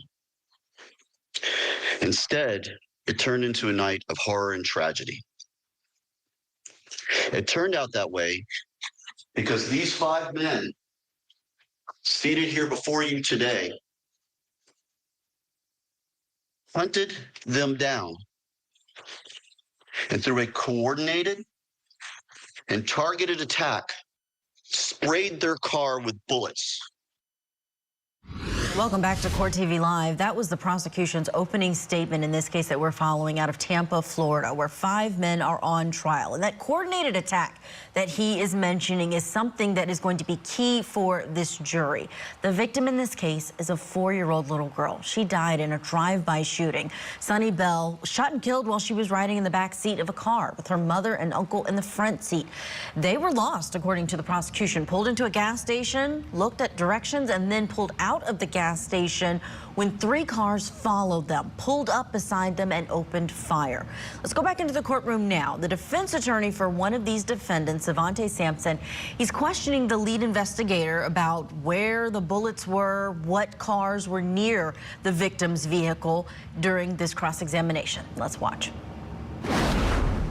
Detective, through the course of your investigation, you determined that Sunny Bell suffered a gunshot to the middle of her chest, correct? Correct. And it was what we call a through-and-through wound, correct? Correct. And through and through means that it entered her chest and it exited her back. Is that a fair statement? Entered at some point, yeah. I don't know if it entered the chest or the back. I'd have to defer to Dr. Webb. Okay. Still through and through, whether or not it entered the back and exited the chest or vice versa. Correct.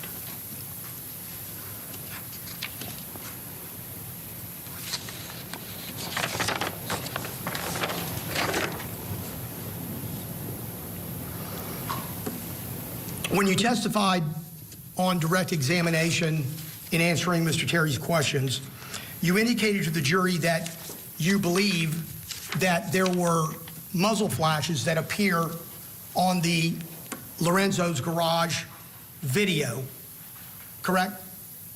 Yes. And 100%. you testified that those incidents occurred at 9:04:37, correct? On the time there from the And auto upgrade. 9:04:38, correct? I'm sorry, we're 9:04:38, 9:04:37, 9:04:38. Yes. Okay, which is in the span, obviously with simple math, of a second or two. Of a second or two. If we look, actually, there might have been some at the 36 mark. I'd have to look at the video exactly and see. And in looking at that video, Willie Brown has not yet exited, correct? Correct.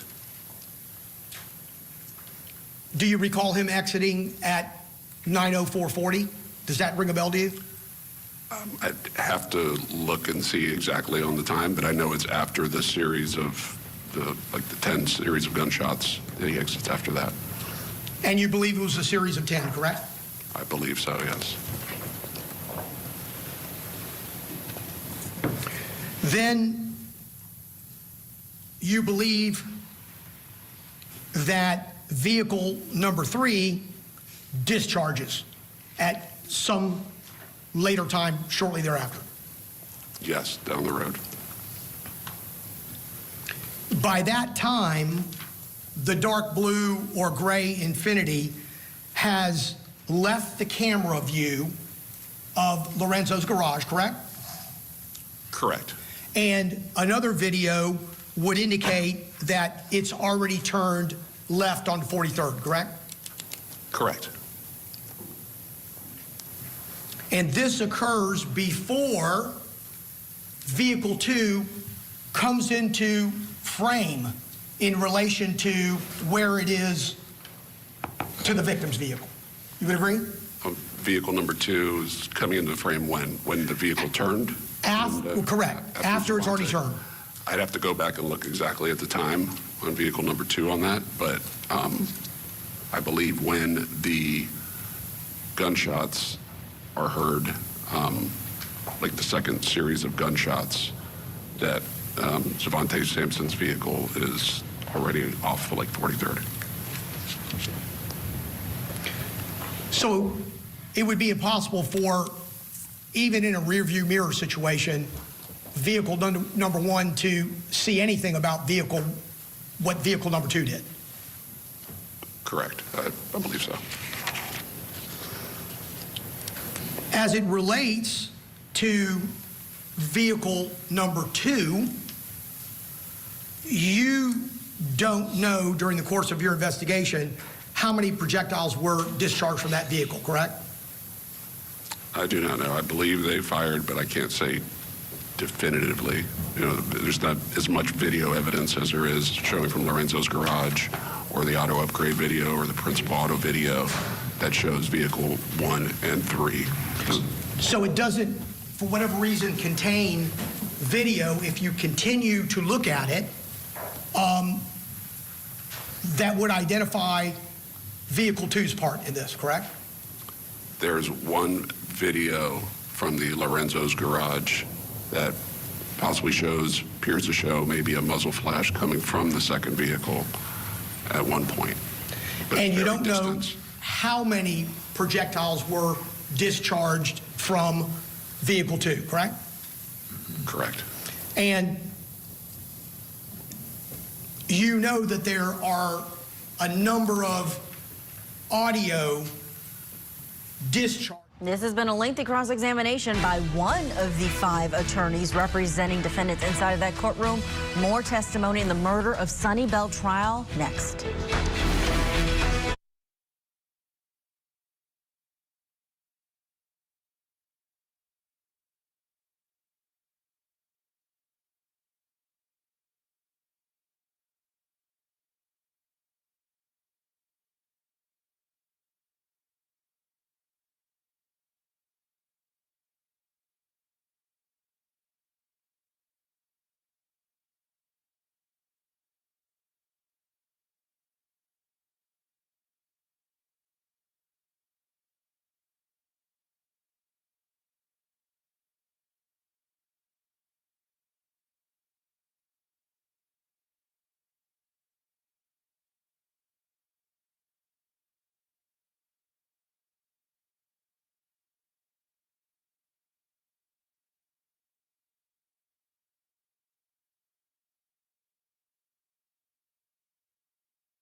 Welcome back to Court TV Live. I'm Judge Ashley Wilcott. Of course, honored to be with you today.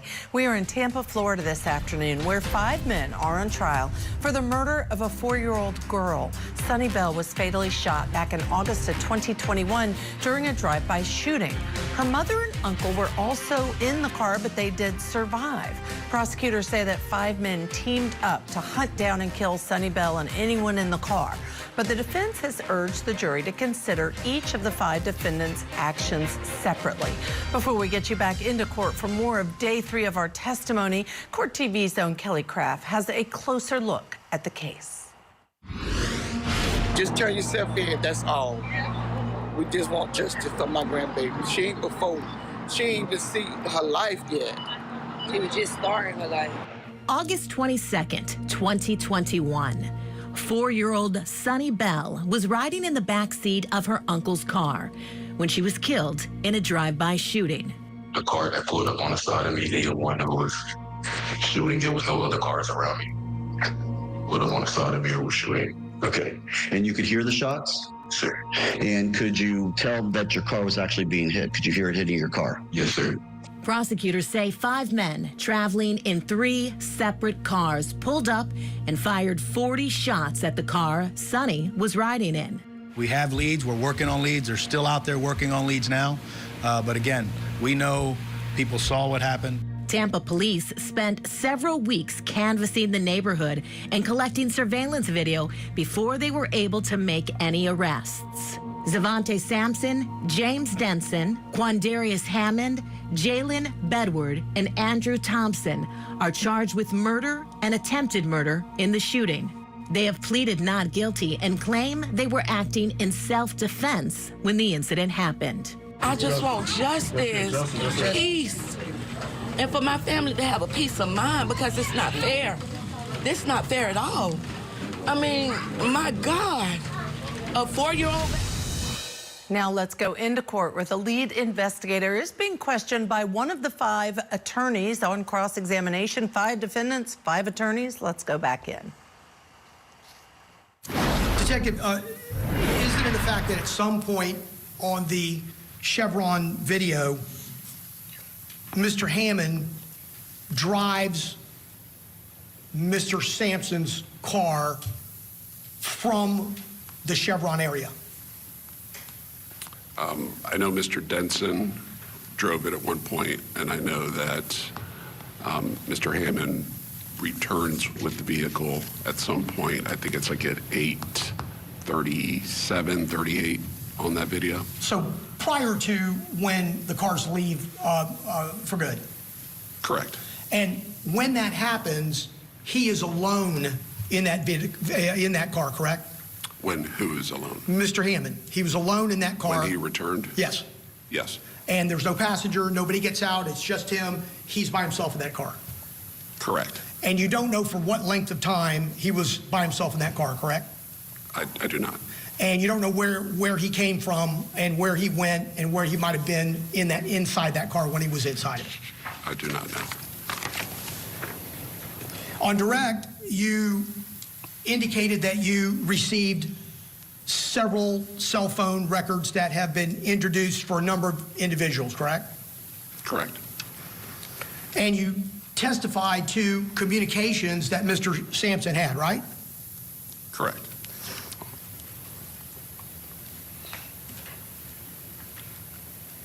And if I'm not mistaken, there were 2 phone calls between Jalen Bedward and Mr. Sampson 3 days later on August 25th. On the 25th, correct. 3 days later after this incident took place. Correct. One was, I think, 88 seconds, and the other one was 44 seconds, I believe. And you learned that Mr. Sampson had a contact or had a nickname of Vitae, correct? Correct. You also determined that on the night of the murder, there was an Instagram message that said that Vitae had 3 bullet holes in his car, right? Objection, Your Honor. Hearsay.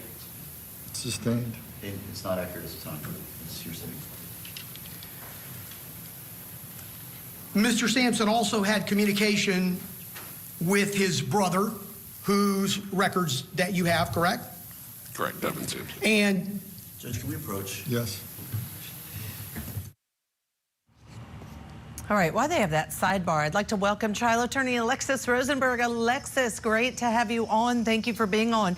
In and of itself, when you have 5 defendants, 5 defense attorneys, multiple cars, multiple gunshot wounds, it can make it chaotic at best for the jury to sort out exactly what happened.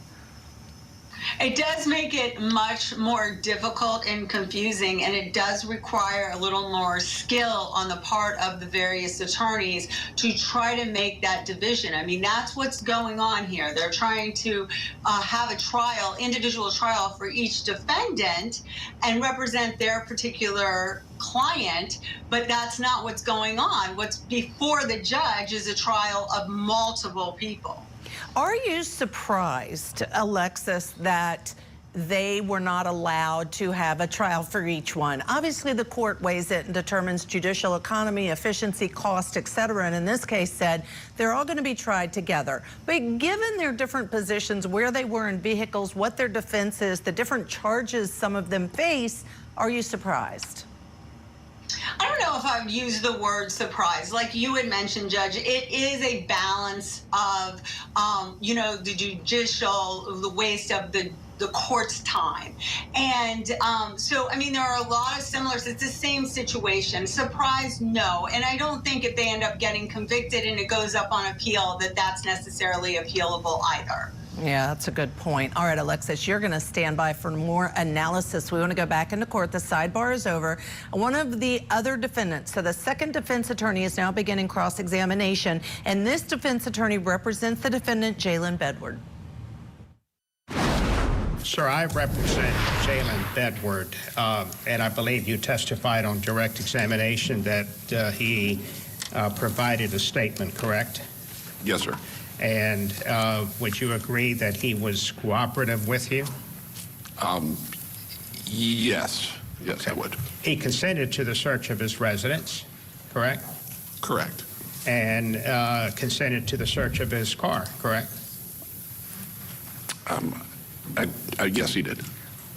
And he obviously agreed to speak with you. Correct. And answer your questions, correct? Correct. He certainly could have legally refused to do that, correct? Correct. It's his constitutional right to remain silent if he had chosen to do that. Correct. But he agreed to speak with you. Correct. And he answered all your questions, correct? Yes. And he identified himself as the driver of his vehicle, correct? Of the Chrysler 300, correct, yes. At the scene of the incident. Yes, he did. And the vehicle, when I say his vehicle, it was his car. It was registered to him, correct? Yes. And he admitted to possessing a firearm, correct? He admitted to having an AR rifle, correct? Okay. And other guns. But he denied ever firing it, correct? Correct. Okay. And you would agree with me, Mr. Bedward is not charged with discharging a firearm during this incident, correct? I don't believe he is. Okay, well, may I approach? Yes.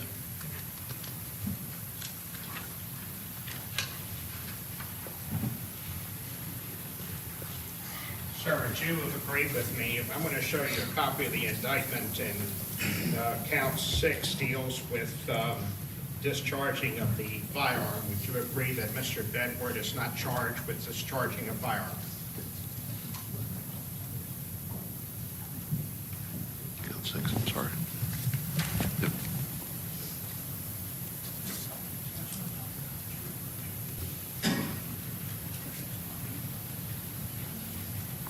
Correct.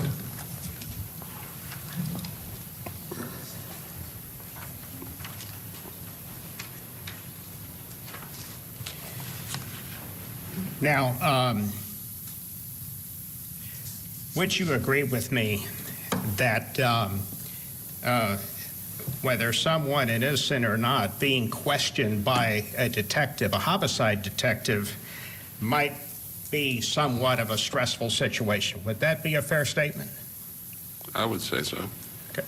And it's likely to make someone a bit apprehensive, correct? I guess, yeah. And Mr. Bedward, I think as you indicated earlier, misstated that he did not make a U-turn, correct? Mr. Bedward, he never admitted to making a U-turn. Okay. He kept saying that he traveled east. And Mr. Bedward was never identified at the scene as wearing any type of hood or face covering. Would that be a fair statement, a correct statement? He had something on top of his head. On his head? Head kind of like okay. This area, a little bit. And we've seen photographs of the search of his residence, and we see ammunition. Is it correct to say that Mr. Bedward was never charged with illegally possessing ammunition? Correct. Okay. I believe you mentioned cell tower analysis. That was not part of this case, correct? That was part of this case. Okay. And that was done, the records that I obtained from T-Mobile for him was given to Sergeant Van Heist so he could analyze it. Well, cell tower analysis is to try to determine what phones are in one particular area, correct? Correct. That was done by Sergeant Van Heist. You can't pinpoint exactly, but you can make a general determination of whether a cell phone is in a general area, correct? My understanding is that actually you can pinpoint it through different measurements that Detective Sergeant Van Heist is privy to and knows how to do. So each of these defense attorneys really has to go through the identification of their client, what they were wearing, how they were dressed, what they admitted to, having a gun, shooting a gun, not shooting a gun. It's a lot of information for the jury. Stay tuned. We're going to take a break. When we come back, of course, we'll bring you more testimony in the murder of Sonny Bell trial next. Tonight, on Closing Arguments, will Samantha Krebs' testimony sway this jury in her favor? We're breaking down today's closing arguments as deliberations get underway. Closing Arguments with Vinnie Politan, tonight at 8, 7 Central, only on Court TV.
All right now we are tracking several cases here at Court TV. First, in Wisconsin, a jury is deciding the fate of Samantha Krebs, the woman accused of stabbing her boyfriend to death and kissing him before fleeing the scene. We'll bring you that verdict live once it happens. And in Florida, day 2 of testimony is happening now in the trial against 5 men charged in the drive-by killing of 4-year-old Sonny Bell. We'll get you back to that courtroom in just a moment. Also in Florida, it's day 3 of jury selection in our next live trial, where defendant Jose Soto Escalera is charged with murdering his pregnant mistress. Opening statements are expected to begin on Monday. Until then, here's a Court TV anchor look with Michael Ayala for a closer look at the case. August 23rd, 2018, a motorist driving down a rural road in St. Lucie County, Florida, makes a horrifying discovery. The body of 23-year-old Tanya Wise lying in a ditch. She was found face down in the weeds with one of her hands still clenched tight. She was also 8.5 months pregnant. To lose a child, it's just, there's no words for it. And then to lose my grandson too, there's no words for it. Tanya Wise was just weeks away from giving birth and was already scheduled for a cesarean section. A month after her body was found, police arrested 41-year-old Jose Soto Escalera. Today, the final piece of this very complex puzzle has been put in place. According to court documents, Soto told police that he was married and had 4 children. He also admitted to knowing Tanya Wise, but said there was no chance that he was the father of her unborn baby. However, police were able to make a DNA match and determine that Jose Soto Escalera was the father of the baby. Investigators say that Soto gave Wise $500 to have an abortion. Well, not only did she not have the abortion, she was threatening to tell his wife about the pregnancy. Jose Soto Escalera is now charged with the first-degree murder of Tanya Wise and her unborn son, Josiah. If he is convicted, he could be sentenced to death. Again, we expect attorneys to begin their opening statements on Monday, and Court TV will be there for it all. Right now, let's return to Florida for the murder of Sonny Bell trial. The attorney for one of the 5 defendants is questioning the lead detective on cross-examination, and this is the attorney for Jalen Bedward. Let's go back in. Is that correct?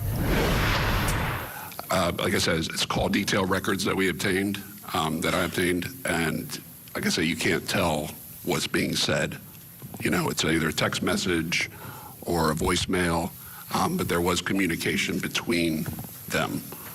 But there was definitely communication after, and there was some between different parts, but we'd have to look at the call detail records. You may have communications between the defendant and another co-defendant, but not the substance of the conversation, correct? Correct.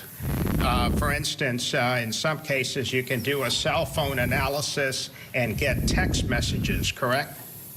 That's my understanding, is when you do an extraction from a cell phone, you can get that information. Sorry. And in some cases, you can actually extract text messages between suspects, correct? Whatever messages are on the cell phone that you download is my understanding. Sure. And in some cases, you have communications with defendants that might show that there is knowledge of something that's going to happen, something illegal, correct? You could be able to see what communication. If there We was don't have that in this case, correct? Of them communicating about the homicide or conspiracy on text message? Is there any text message involving Mr. Bedward that shows that he had knowledge of anything illegal about to take place? His phone was wiped out, no. Sir? His phone was wiped, okay. So no. Now, you would agree with me, sir, that someone could be merely present at the scene of a crime, correct? Somebody could, but that's not in this case. Would you agree with me that someone can act independently even if in the company of other persons? Yes.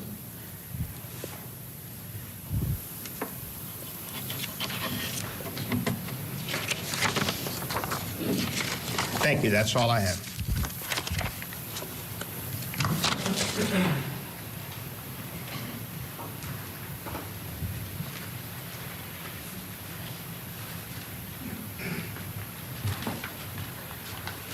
Detective Slade, nice to see you again. Good to see you.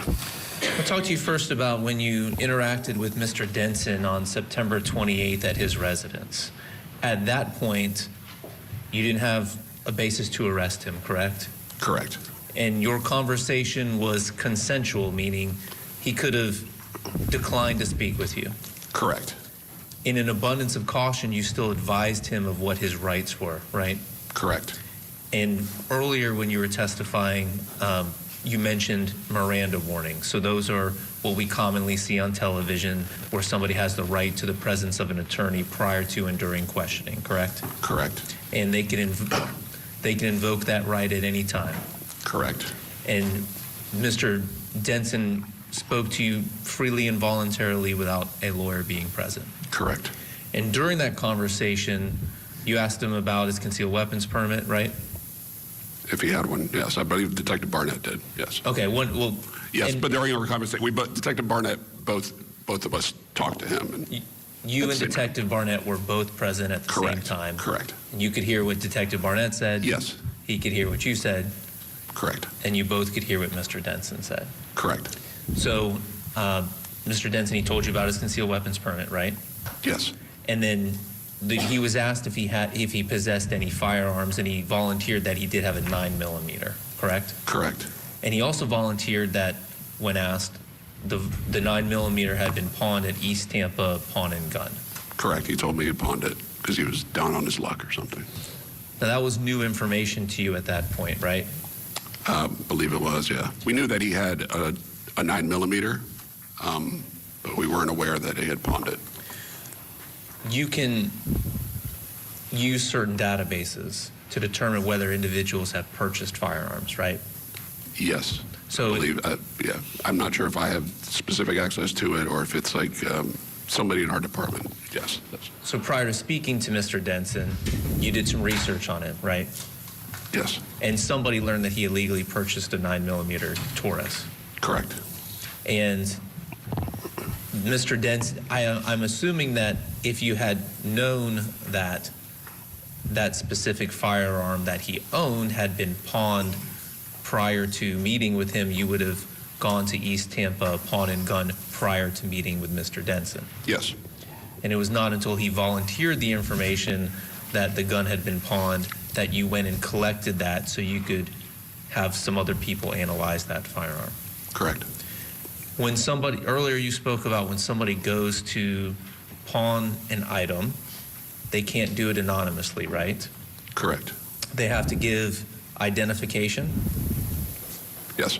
I assume we can't use a loyalty card from a store. It has to be a government ID. Correct. And they have to also provide their fingerprints. Right thumbprint, correct.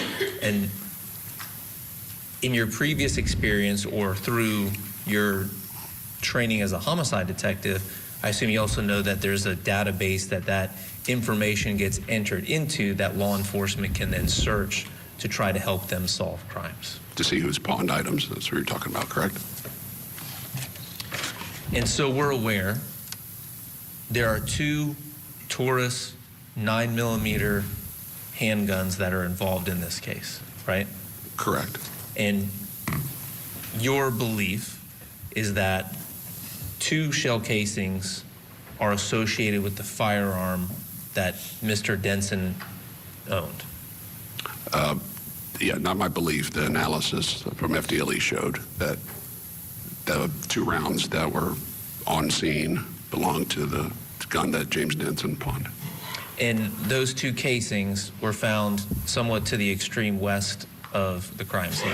I'm not sure exact the location where it was found, but I know it was amongst the like 25, I think, or 9mm rounds.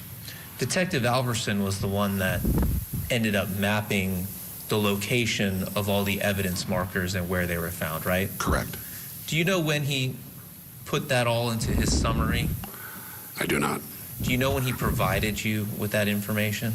I don't know. I don't recall. Would that information have played a role in your conversations with the prosecutors in whether to charge Mr. Denson?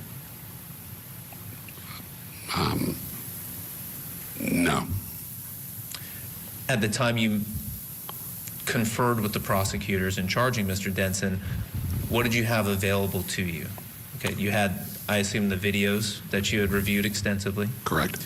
You had, let's say, conversations with individuals? Correct. You had the firearm and then the comparison, right? Correct. Is there anything that's super pertinent that I'm missing right there? Their statements, video corroboration, vehicles traveling, Willie Brown's statement of Infinity's. All right, we want to break into this, leave that there for a moment, because the jury has another question in the state of Wisconsin. Wisconsin versus Samantha Krebs, the kiss and kill murder trial that we've been bringing you here on Court TV. They've been deliberating about 3 hours and 30 minutes. I understand we can go in to hear what question they had. They wanted to see pictures a little bit earlier, a couple hours ago. Let's see what they need now. The state of defense, the jury requested Exhibit 304 to review. What's the state's position on whether I should send that back or not? That's fine. I believe it's just the timeline. The defense is okay with that? Okay. Why don't you put one on each table? All right, the court typed out a response. The jury requested Exhibit 304 review, and it is provided with this response.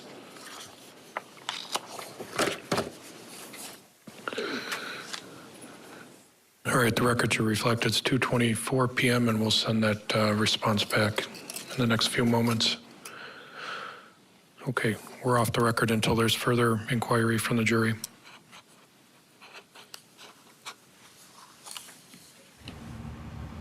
All right, let's bring in Alexis Rosenberg, trial attorney. Alexis, that's another question from the jury. That exhibit appears to be a timeline that was presented that they want to look at. Prior to that, almost 2 hours ago, not that quite that long ago, they wanted to see some of the photos, crime scene photos, some of the other photographs. 3 hours, 30 minutes. What are your thoughts? Well, it seems like they're really doing their job. They're thoroughly going through the evidence that's been presented. And it seems like there may be some questions, or some jurors are having some questions and doubts about the timeline and the link up with that. So I think they're doing their job, and we'll see what happens. I don't know if you were able to watch any of her testimony, but in this particular case, the defense only called the defendant. That was the witness that was called to testify on her own behalf. And some of the legal analysts that were watching along with us and watching her testify felt like there were too many inconsistencies and that the defense did a good job. There you see her crying almost as soon as they asked about the victim, that she started crying. So let me ask you this before I bring some more information about that timeline. Did you find her credible? I guess this means the jury or someone on the jury must have, or they wouldn't still be deliberating. I did find her credible, as well as I agree there were some inconsistencies. This wasn't such a strong, obviously they're still deliberating, case for the prosecution. So I think that the fact that they're going back to that timeline, there's probably some discussion in the room. Usually, they would already be back if they all thought that she was not guilty at this point. So there's got to be some jurors that are, on both sides potentially, and they're really hammering that down and trying to say, okay, the inconsistencies may be this and that, and having that discussion about that. And Alexis, I have some additional information on Exhibit 304. Here's what we know, the one they just requested. It is a spreadsheet of important times, and it includes events important to the investigation, such as the Snapchat message from Joey's account to another individual. So it's those Snapchats. Again, people think they can do things on their phone, I guess, and that it's never going to be looked at by investigators, which is the opposite of the truth. So that's what they're looking at. Well, I think that like, you bring up a very good point, Judge. People think that Snapchat, because I think that I don't personally use that app, but I believe that the whole concept is that it disappears after a certain amount of time. So it's not like a text situation, but yeah, it may disappear off of what everybody is initially seeing, but a forensic, when they do the mirror of the phone, definitely can track that. And as we've seen, and you just mentioned, that's come back to haunt a lot of these defendants. And I tell my children, all of whom are teens, hey, by the way, you think it's gone. Nothing's ever gone. Just watch one of our trials. Alexis, stand by. We're going to take a break. When we come back, we're going to go back to the state of Florida for the case against the 5 defendants, including Sampson. Stay tuned. We'll be right back.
Welcome back to Court TV Live. I'm Ashley Wilcott. Thank you so much for being with us. Court TV is in Florida, where 5 men stand trial for the murder of a beautiful little 4-year-old girl. Prosecutors say that Sunny Bell was riding in the back seat of a car with her mother and her uncle when 3 cars pulled up and opened fire. The mother and uncle survived, but Sunny, the 4-year-old, was killed. All 5 defendants are being tried together on fairly similar charges: first-degree murder, 2 counts of attempted murder, and some other various and sundry charges for different defendants. Let's get back inside the courtroom now. The attorney for James Denson continues his cross-examination of the lead investigator in the case.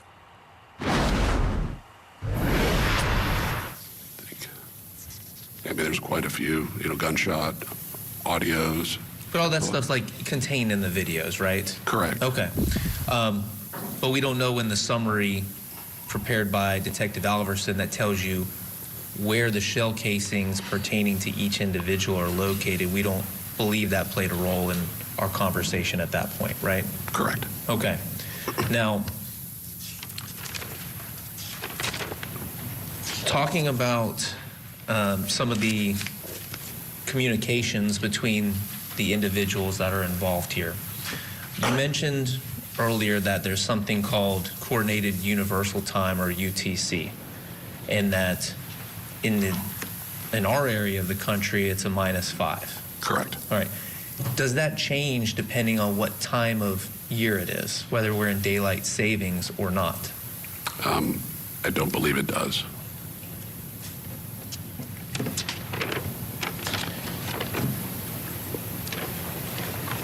You talked about Mr. Brown and some of your charging decisions, and so he's at 45th and Hillsborough, right? Willie Brown, you're talking about? Willie Brown, yes. Okay. Yeah. So at the point at 45th and Hillsborough, given everything that you know, would you agree with me, based on the position of the vehicles and the persons who are occupied in those vehicles at 45th and Hillsborough, that it would have been impossible for James Denson to be involved in that situation? Yes. And then you would also agree with me, based on the position of the vehicles and the persons that were either in or around, that it would be impossible for James Denson to have fired any weapons at Willie Brown running down 45th? Correct.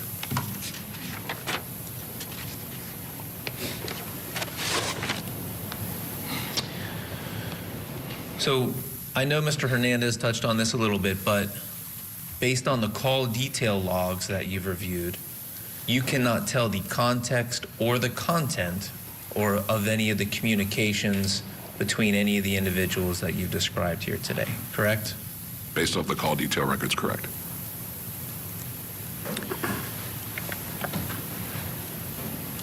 So the most that this jury should take away from that is that these individuals know each other, right? Yes, I think that's fair to say. Because it would be silly of me to say I don't know somebody if I'm having some sort of communications with them, right? Correct. Okay. I'll give you an example. Detective David Alverson, do you know him? Yes. Do you have a cell phone number? Of course. Any communications with Detective Alverson in the last 18 hours? No. All right. Detective Neitlinger, same. Correct. Detective Wolf? Yes, correct. I don't even know if I have his number. Okay. Detective Cholnick? Correct. So you haven't been speaking to any of these individuals in the last 18 hours, right? Okay. Because you guys are here for this trial and you're under oath and you're not supposed to converse with anybody else. But if you did have conversations with them, am I to assume that something nefarious happened, or could you guys just be discussing the Rays game losing to the White Sox last night? Correct. It could be anything. Right.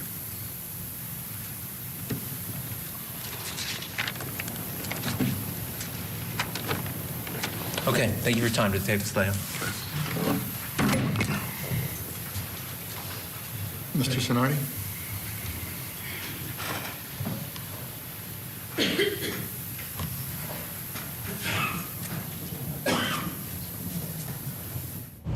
Again, important details for each of these defendants in different positions, whether or not they had any information admitted to anything, and was it stressful being interviewed by the detective? I think most would say yes. Stay tuned.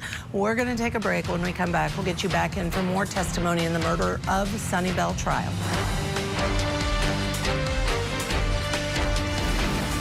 Young mother found brutally murdered.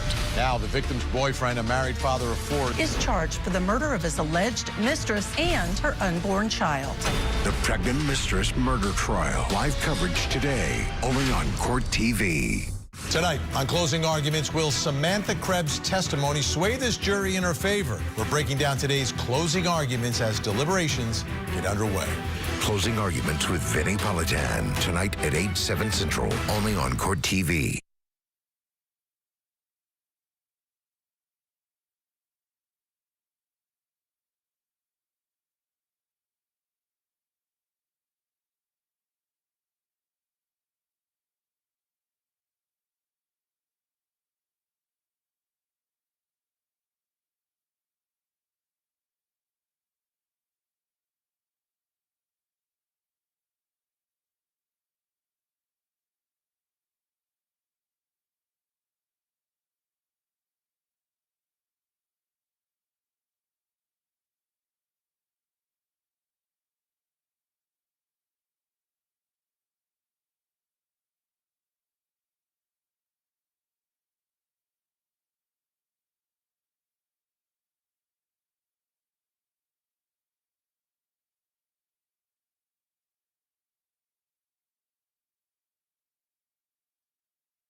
Welcome back to Court TV Live. We are in Florida this afternoon for the murder trial of 5 men accused of killing a 4-year-old girl in a drive-by shooting. Sunny Bell was shot and killed while riding in the backseat of a car with her mother and uncle when 3 cars pulled up and opened fire.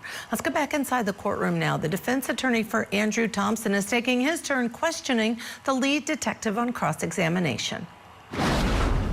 Good morning, Detective. I'm Nick Sonardi, and I represent Andrew Thompson, that you've previously identified. As I understand it, you were the lead detective in this investigation. Is that correct? Yes, sir.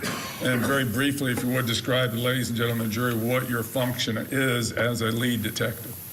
The lead detective, like I kind of said earlier, when John Terry asked me, but they are in charge of, collecting evidence, kind of overseeing the case in general, interviewing people, trying to collect videos, whatever you can do, search warrants, and then your close communication with the state attorney's office. And besides those functions, delegating duties too.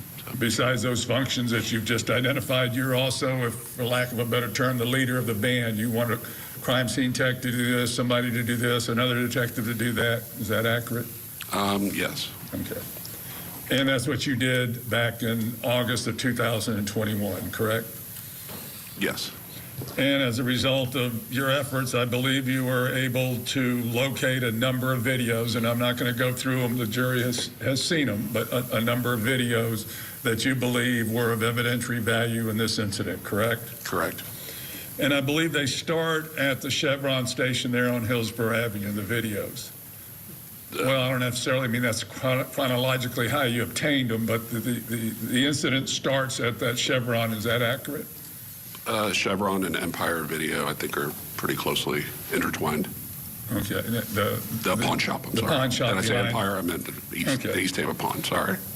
And without playing the video that everybody's seen 3 or 4 times, is it fair to say that you identified at least 9 individuals at that Chevron station back in August of 2021? I identified. Well, let me go down. I didn't identify the driver of the second vehicle, but the other people I identified. Well, I know that when we look at the video that's been played, and I'd have to look at the evidence number, but of the video of the outside of the Chevron station when everybody's milling around. Correct. Which leads me to believe that was a hangout, was it not, for a number of individuals? That was my understanding. All right, okay. And besides the individuals that you identified on that video, there were also other individuals there in the background walking around, so there was a lot of individuals there. Correct. All right, at least 9 of them you identified at some point in time, correct? I identified all the subjects that you see here, and then possibly identified the other ones. Well, that would have been occupants of the second vehicle. Yeah, Maxwell Bedward, correct? I saw Kawani him Bedward? on video earlier in the day. All right, so you identified him. That's what I'm asking you. If I identified him, yes. At some point, yes, I identified him on that video at some point. And that's Maxwell Bedward, Kawani Bedward. You also identified a Cedric Brown and I believe a Devin Sampson, correct? I didn't identify Cedric Brown. I believe that's who it was. All right. So. All right. So whether accurate or not, you identified 9 individuals, at least 9 individuals, correct? Yes. All right. And how many vehicles did you identify that you believe to be suspect vehicles that left that Chevron station? How many suspect vehicles? I would say that 3 suspect vehicles. Correct. 3 suspect vehicles, correct? Correct. All right. And not including, obviously, the victim's vehicle, which is a 4th vehicle. Correct. That vehicle never pulled into the Chevron. It's just seen on the video. The victim's vehicle wasn't observed. In the video. It's in the video, but it didn't go inside the Chevron. Correct. So at the Chevron, you identified 3 suspect vehicles and then separately the victim's vehicle that crashed into the pole. Correct. And also from the pawn shop video. All right. Okay. And is it fair to say that one of those vehicles is identified as an Infiniti, some type of an Infiniti? The first vehicle. All right. And then the second vehicle has been previously identified as an Infiniti, possibly blue, possibly black. No, I don't think that's accurate. I said it was, possibly an Infiniti, but I don't think I officially said it was. I know that. You couldn't identify that vehicle is what you're saying, correct? I couldn't be definitive on it, correct. All right. Can you identify the color of that vehicle? It's like a lighter color. It wasn't a dark blue or black? On the video, it looks like it's a lighter colored when it leaves, so. Well, do we see that video? Excuse me. Do we see that vehicle in other vehicles? Do we see that vehicle in other videos? You see it from other videos along the route, correct? Okay. All right. And did you determine, pursuant to your investigation and reviewing the videos, et cetera, that that vehicle also discharged what you believe to be weapons? It appeared that the second vehicle did possibly fire. I could be definitive on it. You could say very distant, but you could see a muzzle flash from the Bay City cabinet, but the Bay City cabinet video, yes. Is that yes or no? It did discharge a weapon, yes or no? Probably. Probably. Okay. I can't say definitively, but yes, I believe they did. You believe it did? Okay. Yes. Do you know how many times it discharged a weapon? I do not. We'd like to pause testimony there and bring you the latest development on the apparent assassination of the conservative activist Charlie Kirk. The FBI is now offering a reward of $100,000 for any information leading to the identification and arrest of the individual or individuals responsible. The FBI released these photos just earlier today of a person of interest in the shooting and are asking the public for help identifying him. They say he appeared to be of college age and blended in with the crowd after the shooting. The FBI also says they have recovered a high-powered bolt-action rifle from the area where the shooter fled. Now, for my thoughts from the bench on this. I know this from our experience. Our justice system will play out. The investigation will eventually identify a shooter. The perpetrator will face charges. Prosecutors will prepare the evidence for a plea or trial. And remember, the state of Utah has the death penalty. Let's not forget that on the same day, a student also opened fire yet again at a high school. 2 students were injured at Evergreen High School in Colorado, and the shooter died from a self-inflicted gun wound. My perspective on this, it is trauma. There's no excuse. There's no understanding why these shootings continue, especially on such a regular basis. The video of the Utah College shooting has spread far and wide. It is horrific. It's traumatic. What happened has shaken our nation. The ripple effects are devastating. High schoolers are talking about it in their hallways as we speak. The shooter is still at large. What measures need to be taken to prevent such senseless acts of violence in our communities? We're going to have to wait and deal with it for ourselves. Those are our thoughts from the bench. I want to bring back in Alexis Rosenberg. Give me your thoughts on this, Alexis, as we watched it unfold and the shooter is still on the run. Our country is definitely mourning this, as you said. It's just very scary that it's a day and age that people that are speaking their view, no matter what side of the fence you are on, have to fear for their lives. Our country was built on the ability of people to speak their political views and not have to fear for that. And I agree with you. I think that they are going to eventually find who the shooter was. Yeah, absolutely. Justice may be delayed, it feels like, because we don't have the shooter yet, but I can promise you justice will deliver. And if you need to speak to someone, reach out to someone that you know that loves you, that you can talk to through these events that we see unfold. Coming up next, Michael Ayala will be joining me for more testimony in the murder of Sunny Bell trial. Stay with us. We'll be right back here on Court TV, your front row seat to justice.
find it easier so you can hire easier. Visit Indeed.com/hire.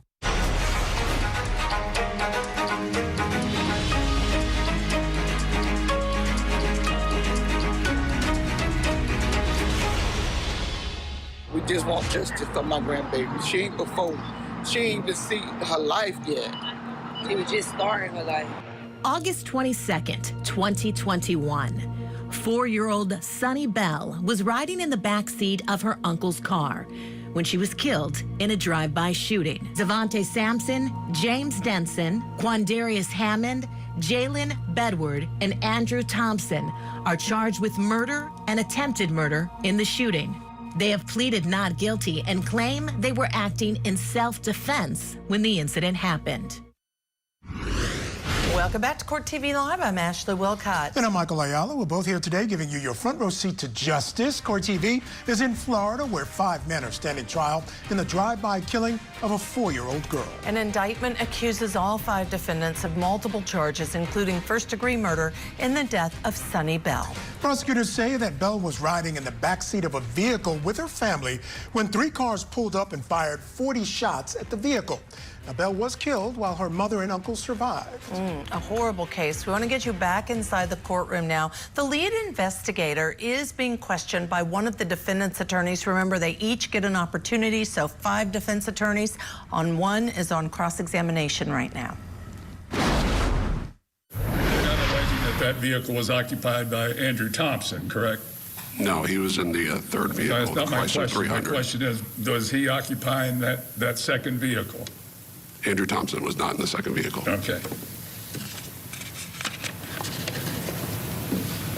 So we now agree that you believe there were shots from 3 vehicles, correct?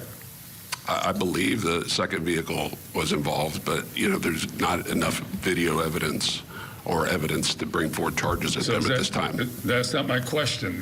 We've gone through this. The answer is yes. You believe there were shots from 3 vehicles. Objection asked and answered. Sustained.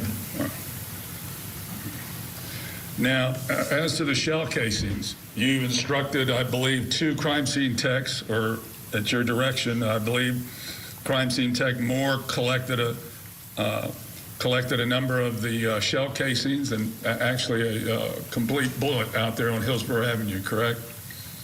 Yes. Detective Alverson and Hill were in charge of the scene there, but yes, she did collect one. And I believe crime scene tech Covis, C-O-V-I-A-S, also processed all of those shell casings? I believe so. I'd have to reference the report, but yes. All right. And why would those casings be processed?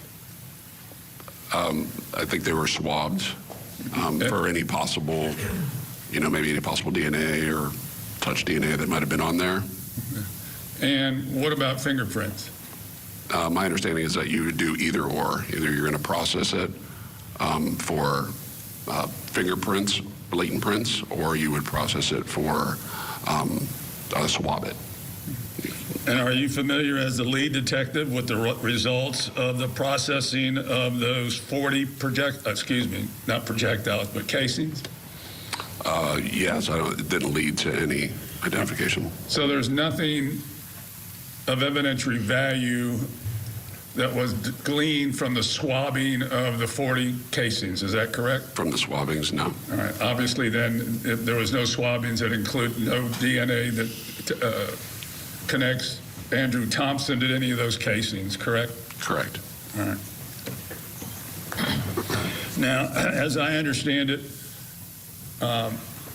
you may or may not know, but as a lead detective, we cannot determine the caliber of the weapon that caused the death of Sunny Bell, correct? Correct. All right. And pursuant to your investigation, did you determine at one point in time, irrespective of who it was, allegedly in the back of the, in the Chrysler, that individual wanted out of the Chrysler?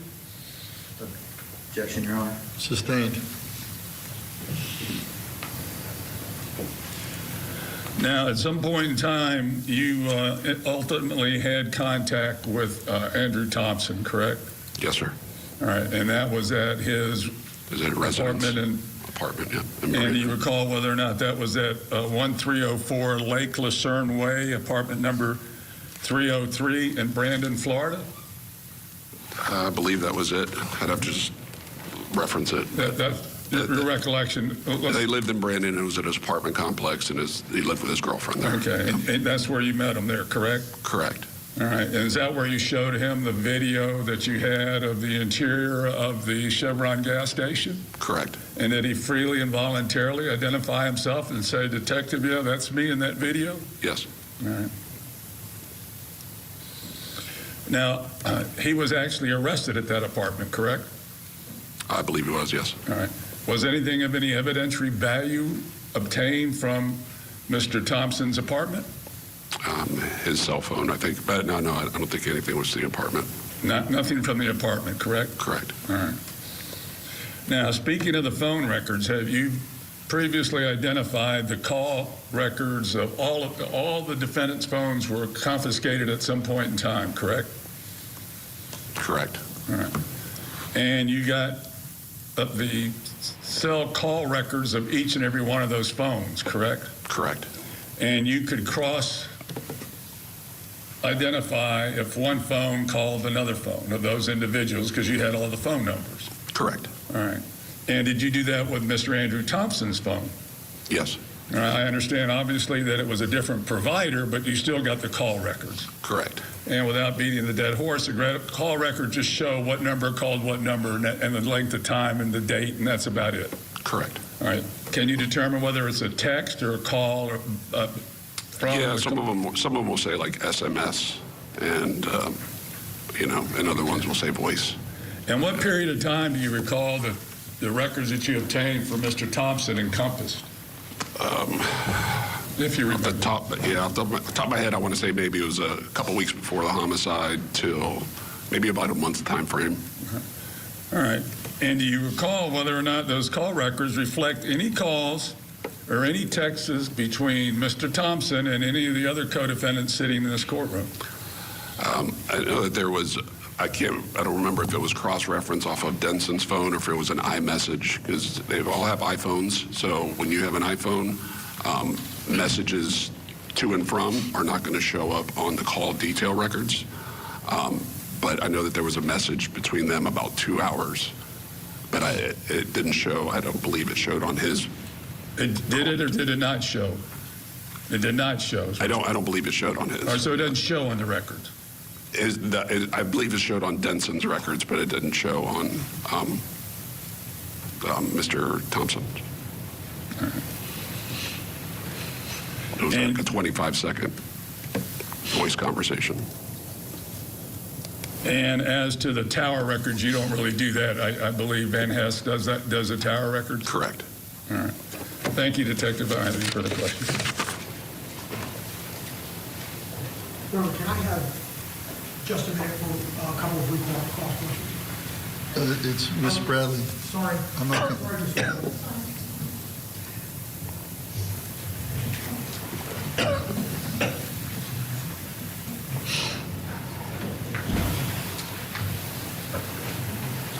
And I withdraw my request at this time, J.J.C.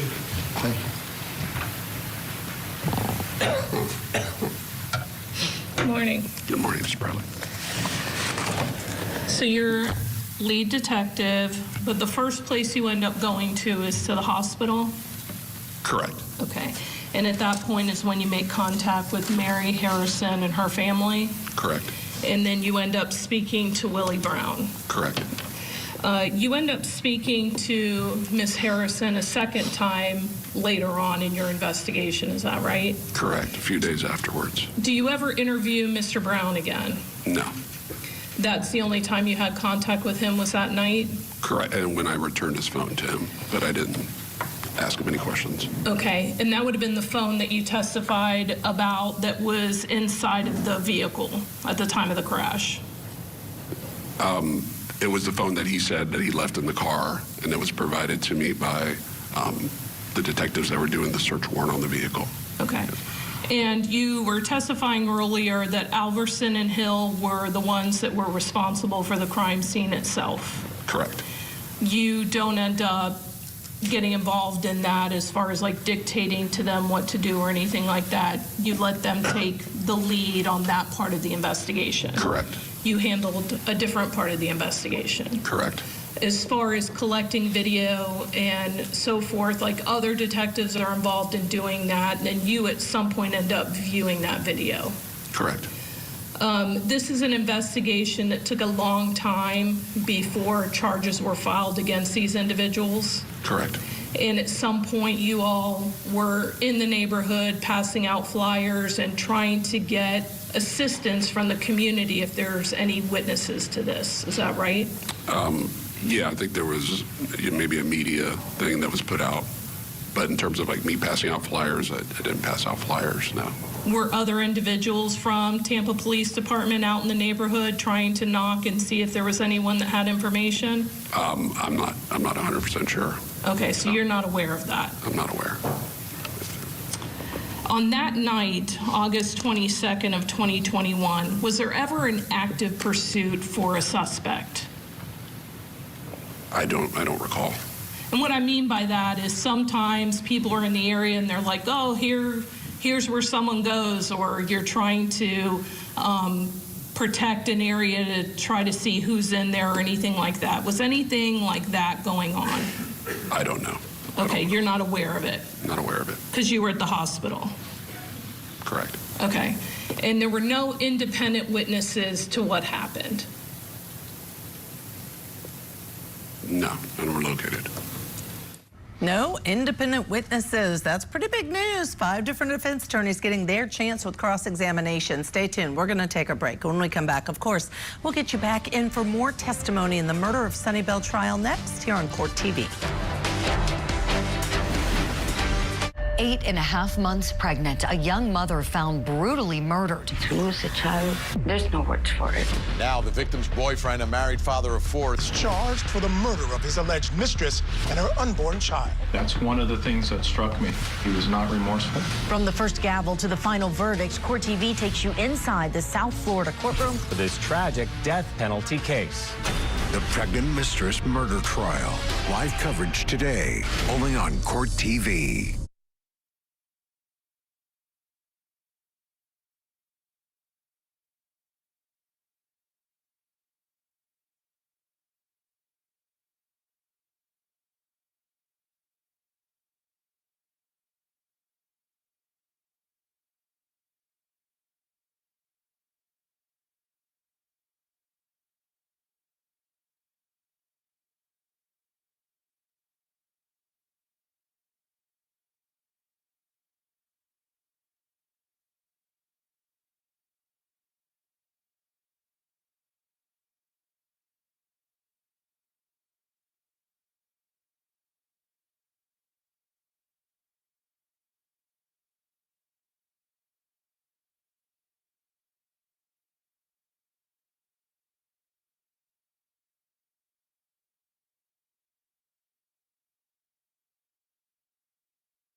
Back to court in Florida in just a moment, but first in Wisconsin, we are on verdict watch in the kiss and kill murder trial for Samantha Krebs.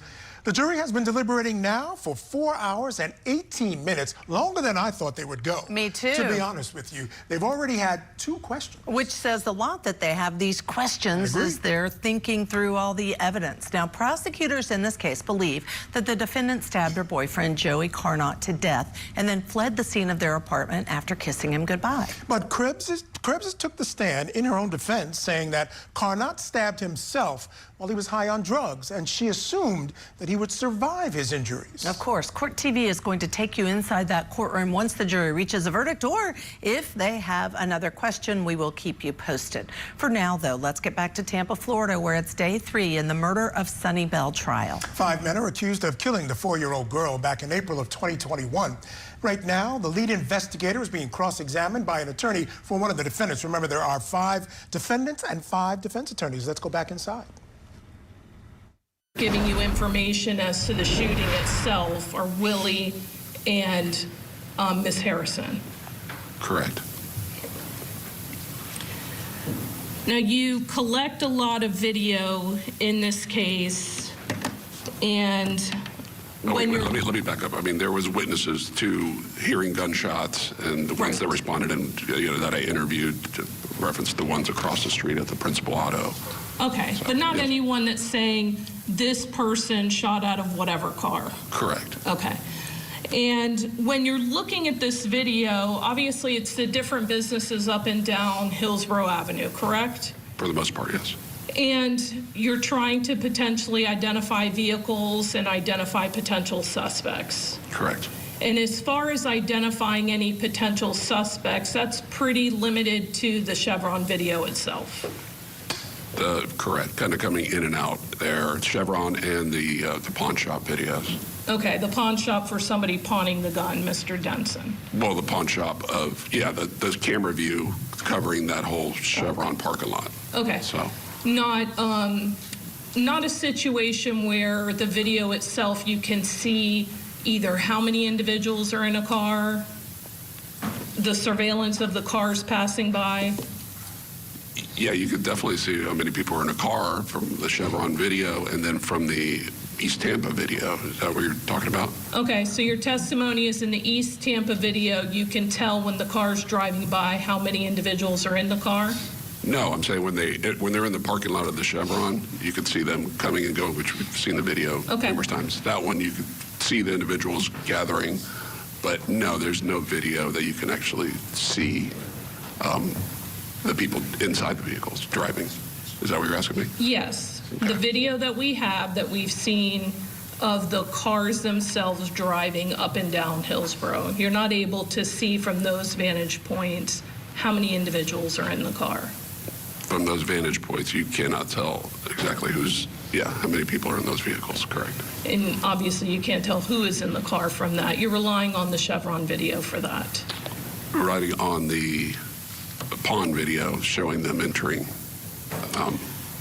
I'm sorry, that's what I mean. The pawn video showing the Chevron parking lot, and then the interior of the Chevron video, again, to assist you. Correct, showing them entering the vehicles, and yes, and then you can kind of follow the vehicles as they leave through the different videos along the way. When you see the vehicles driving up and down or driving down Hillsborough, can you tell whether the windows are up or down from the video surveillance? Some of them I think you can. Okay.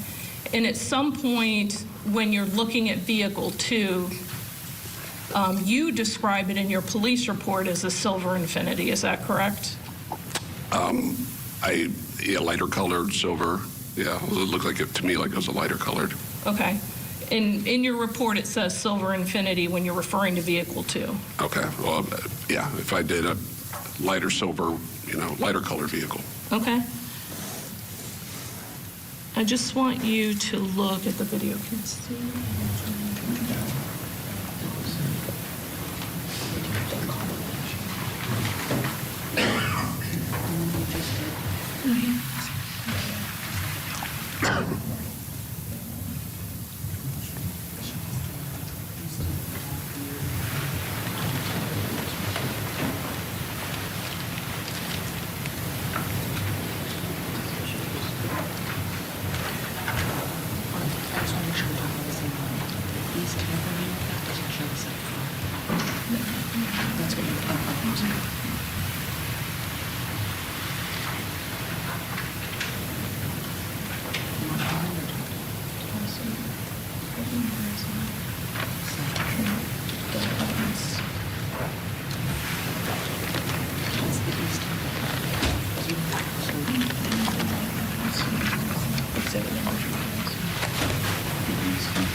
show you a portion of States 48.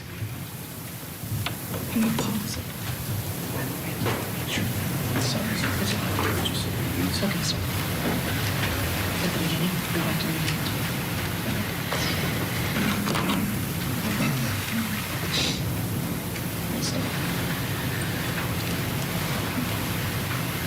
In this frame that we're stopping at, the person in the front, left-hand side on the bottom.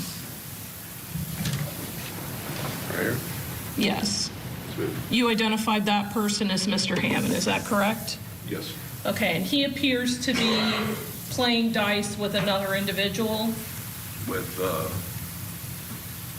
yes, Andrew Thompson. Okay.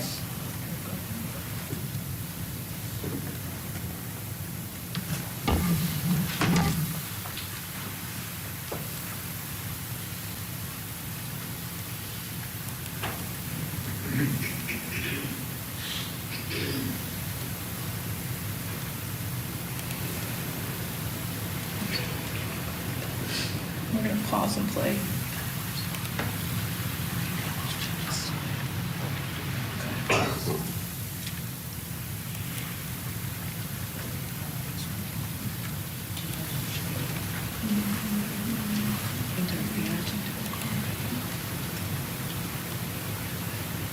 Oh, joining us this hour to break it all down, criminal defense attorney John Day. John, of course, thank you for joining both of us today. Let me ask you this. I feel like the jury's going to go one of two ways in this case. Either they're going to say it was chaotic, there were 5 defendants, there are 5 defense attorneys, there's 40 shots, there's shell casings, there's 3 cars, and there are no eyewitnesses, so we can't really figure it out, so not guilties on some of those charges. Or in the alternative, they're going to say, listen, it's clear all 5 were there, all 5 were involved, so they're all 5 guilty. Is that kind of, I would call it jury bias, not sure if it's exactly that, but is that a possibility? Oh, I'll ask you, Michael. We've lost our guest. A little technical issue. What do you think? I think this is the type of case, because of who the victim is, a 4-year-old girl, that they are much more likely to look at that second scenario where we're talking about these guys were all in this together. The video gives enough evidence to suggest they knew what they were doing. When you talk about the cars and the drivers, and some of the attorneys or the people who drove vehicles were saying, well, they didn't have anything to do with it, they didn't have a gun, but they were driving the car in such a way to put the car in a position to shoot at the car. Yeah. So to tell me that they didn't know about it is going to be a tough sell. Yeah, I don't disagree with that. Of course, there are some charges different for each of them, but the top 2 charges, they are all 5 charged with in this case. You know, the other thing, though, we just talked a little bit as we've been watching about this particular witness, this detective, because he is a little bit defensive on cross-examination. I feel like he wants to get in his answer to say, oh, well, there was nothing on the phone because the phone was wiped, and he's very quick to do it. I feel like because it was a little bit of a chaotic investigation. I would agree 100%. I think as the lead investigator, there probably were some corners that were cut. That's what's come across to me on those cross-examinations. And I think that's certainly helpful for the defense, because they're going to say, look, you didn't cover every part of this chase. My guys are saying maybe shots were fired from that car. You didn't do your search properly. There could be casings out there that you didn't find. Yeah. And then the guy who was driving the car runs away. You don't pick him up till later, so he could have gotten rid of a gun. So all those things, I think, again, are helpful for the defense. And add up. I just have to ask you this quickly. Do you think if they're convictions, it's a real appellate issue that the judge did choose not to give them separate trials and said, you know, judicial economy, efficiency, they're going to all be tried together? No, I think there's enough of a nexus, is the word you often hear in these types of things. Enough of a nexus between their actions, and no one seems to be turning on the other. Yes. That this is an okay decision by the judge. Which is interesting. At least they haven't turned on each other yet, which can happen. It can happen. Yep. All right. All right, we're going to take a break here. When we come back, more testimony in the murder of Sunny Bell trial. Keep it here on Court TV.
Court TV is in Florida, where 5 men stand trial for the murder of a 4-year-old girl. Prosecutors say that Sunny Bell was riding in the back seat of a car with her mother and uncle when 3 cars pulled up and opened fire. The mother and uncle survived, but Sunny was killed. All 5 defendants are being tried together, all facing charges: first-degree murder and attempted murder, 2 counts of that. Let's go inside the courtroom now. The lead investigator still on the stand. He's under cross-examination by the attorney for defendant Quadarius Hammond. This portion here that we see, you all are taking note of it because there are 3 individuals that appear to go looking towards the roadway. Is that right? Yeah, at some point it'll be Willie Brown's vehicle will go by, and then 3 individuals will react to it. These will react to it. Okay.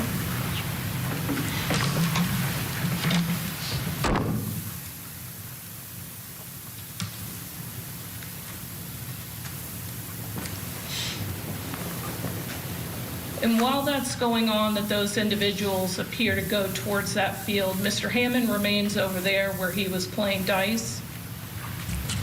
Yes, he's right here. Okay, to the left. Yes, ma'am. That's him.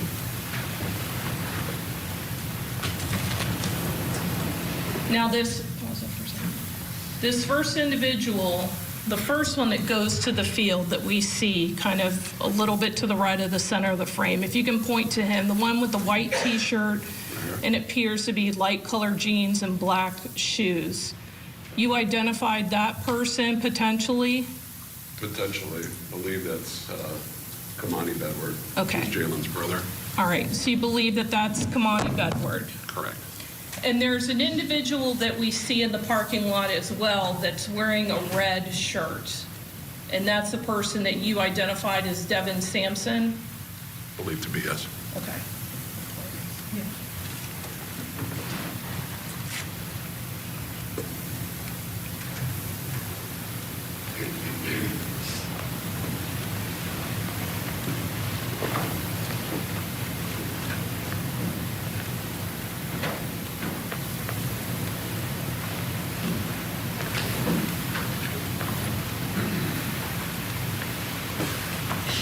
So that's the person that you're identifying as Kamani Bedward, appears to be going in that area along with Jalen Bedward and Devin Sampson, is that correct?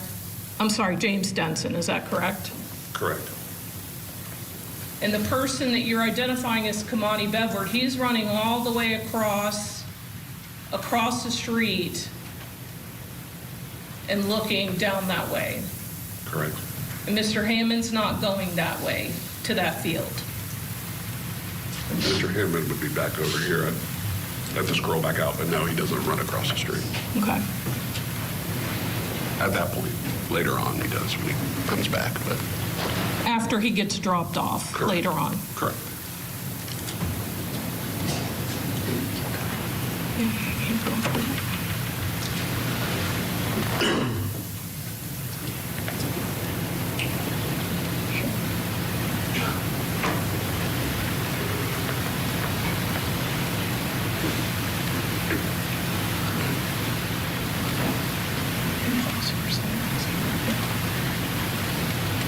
Where is vehicle 2 at this time?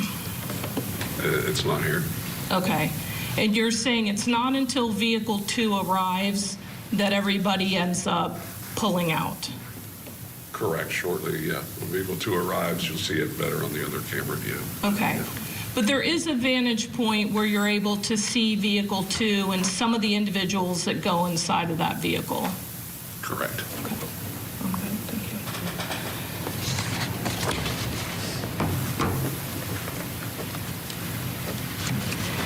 you. And Devin Sampson, the individual in the parking lot with the red shirt, is one of those people that gets inside of that vehicle?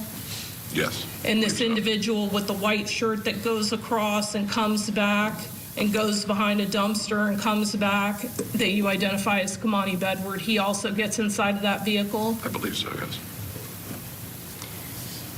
And Mr. Devin Sampson is the only person in that parking lot that has a red shirt on. Is that right? I think with the kind of a insignia design that's on there, I believe I'd have to go back and look, but at that time, he's the only one with that clothing on. And in your report, you indicate that who you're attributing as the first car leaves the Chevron at 21:03:52 hours. Does that sound right? That sounds right. And then the second car leaves at 21:04:05, so just shortly after. Sounds correct.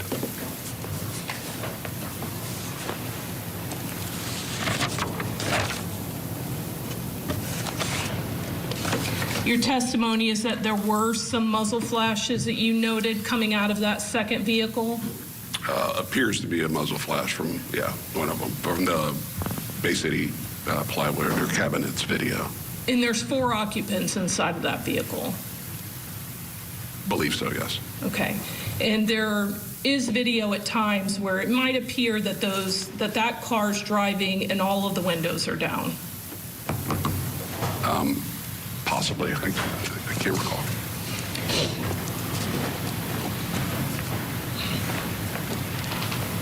You end up speaking to my client, Mr. Hammond, on September 2nd of 2021, is that correct? Correct. And the individuals that are here today, all 5 of them, end up getting charged in this case on September 30th of 2021? Correct. So over a month after the shooting that night. Almost a month, yeah.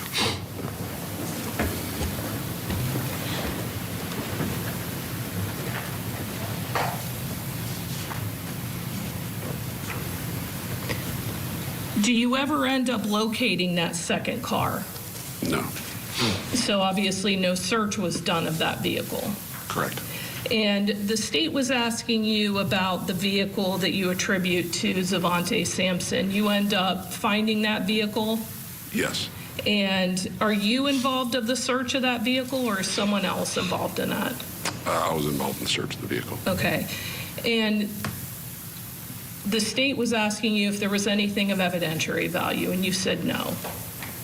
Correct. Okay. At some point after that car was impounded by law enforcement, did you observe damage to the vehicle? Judge, I'm going to object when we approach. Yes. All right, we do need to squeeze in a break. Before that, I want to talk about what they're doing at the sidebars they're going through. And I didn't realize, Michael, until right now, how many other individuals related to some of the defendants were actually there at the scene. Yeah, there were a bunch of others. Sounds like they were maybe in the same families of some of these defendants because they had the same last name. I thought it was interesting, this particular attorney for Quardarius Hammond stressing the fact that her defendant was off to the side, away from the others, playing dice. Yes. So if this jury discerns that they come together inside that gas station and decide to jump in their cars and go after this guy, he may not have been a part of that. Yes. So if he wants to claim that he didn't know where they were going, he may have an argument. Yeah, I agree with you. Now, the other thing that was interesting to me are some of the other related, seemingly with same last name brothers. They jumped in a car, they got in a car, but they weren't charged. So it's just a lot of information. They're laying it all out. I understand they're done with the sidebar. Let's go back into court. Was that vehicle ultimately released and destroyed? Yes.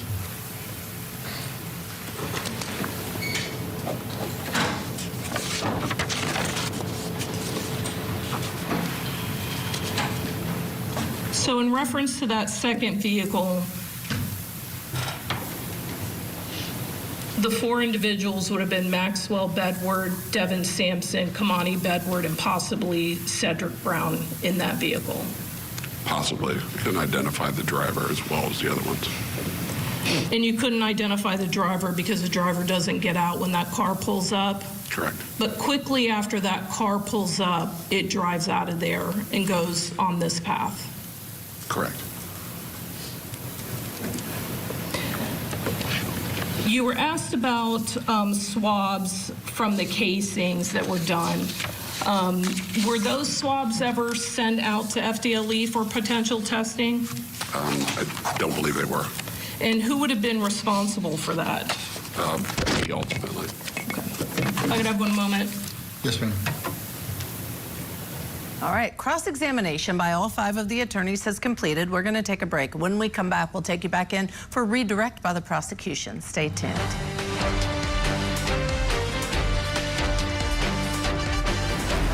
Tonight, on closing arguments, will Samantha Krebs' testimony sway this jury in her favor? We're breaking down today's closing arguments as deliberations get underway.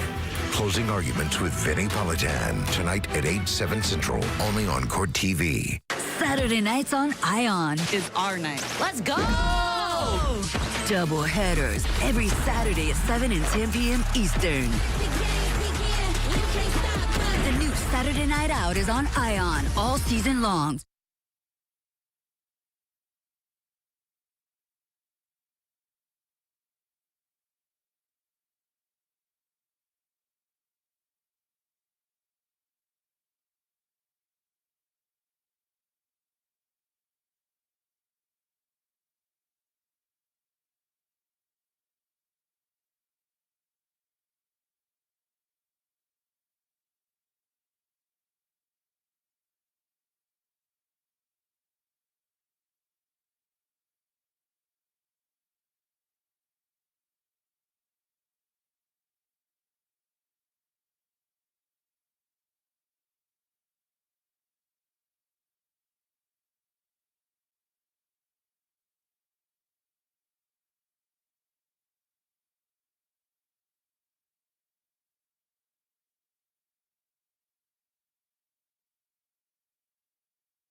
Welcome back to Court TV Live. Michael Ayala here with Judge Ashley Wilcott. Now, we're in Florida for the murder trial of 5 men accused of killing a 4-year-old girl in a drive-by shooting. All 5 are being tried together, facing charges of murder and attempted murder, though each of their defense attorneys are asking the jury to consider their cases individually. Prosecutors say that Sunny Bell was shot and killed while riding in the backseat of a car with her mother and her uncle when 3 cars pulled up and opened fire.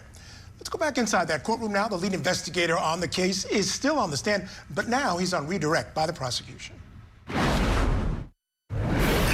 Detective, there's been a lot of questions of you regarding the second vehicle, correct? Correct. And Detective, you did not believe that you were able to obtain a sufficient identification of any of the individuals to charge them. So would that be accurate? Yes. If you had felt you had sufficient, what is the standard you need in order to charge someone with a criminal act? Probable cause, beyond a reasonable doubt. Probable cause. Yeah. If you believed you had probable cause to arrest any of those 4 individuals, would you have done so? Yes. Okay. Did any of those 4 individuals identify themselves in those videos? No.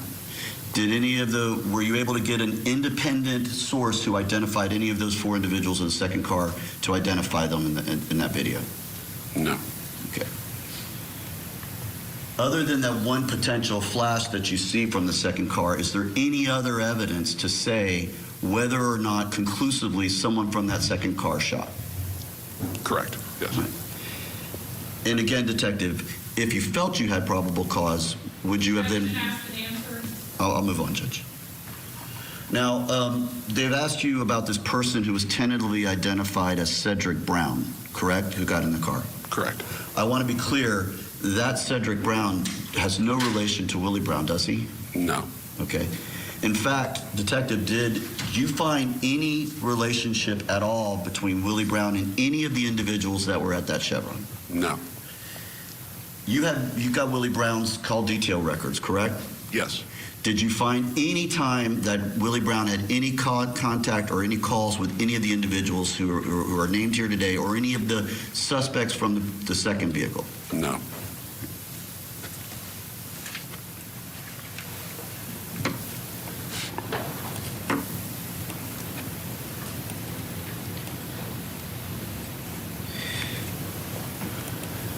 I want to be clear again regarding the timing of things. So going back to the Power Electric video, you observed that video, correct? Yes. All right. In the Power Electric video, when the victim's vehicle passes, the car number 1 that we've identified as car number 1 passes just shortly after. Would that be accurate?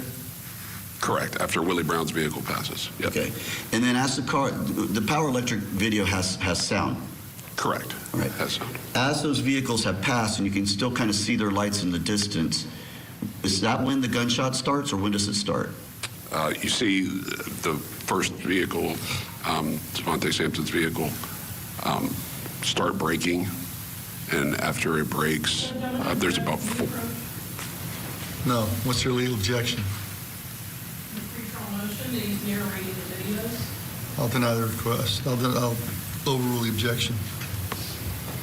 When do you hear the gunshots?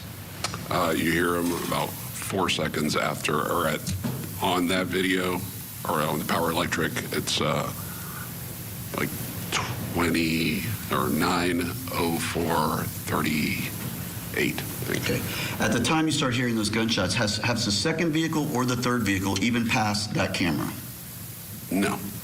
They haven't even passed Power Electric in order to get to Lorenzo's garage. Correct. And you already hear the gunshots. Correct. So was it possible at all that either the second or third vehicle was shooting at Lorenzo's garage? No. Overruled. Was it possible? No, it was not possible.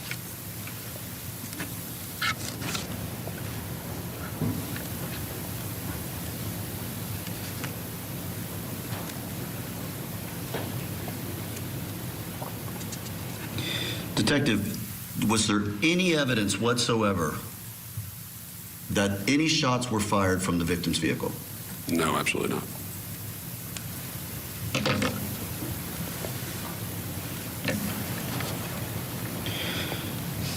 Detective, going back to Quandarius Hammond, and I wasn't sure I asked this in direct, so I want to ask this again if I didn't. When he was interviewed and he described leaving with Samantha Sampson, or leaving in that vehicle, did he tell you what happened? Did he explain what he said after that? Yeah, he said he left, got in the passenger seat, left with Samantha, and then he proceeded to go a few blocks and get out of the vehicle and then proceed to go back, and then his girlfriend came and picked him up. So he told you that his girlfriend had come and picked him up? Correct. From that Chevron? Correct.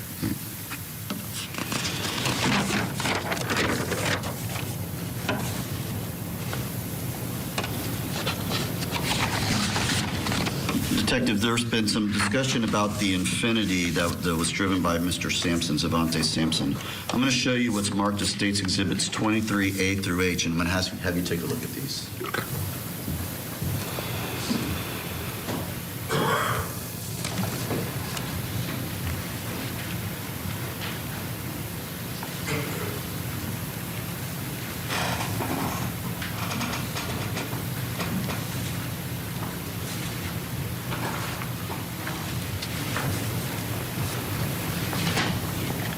Did you have a chance to read? Yes, I did.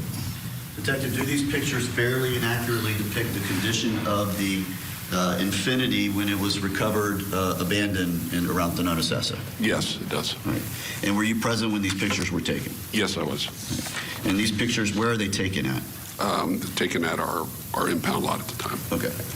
And so, for instance, 23B,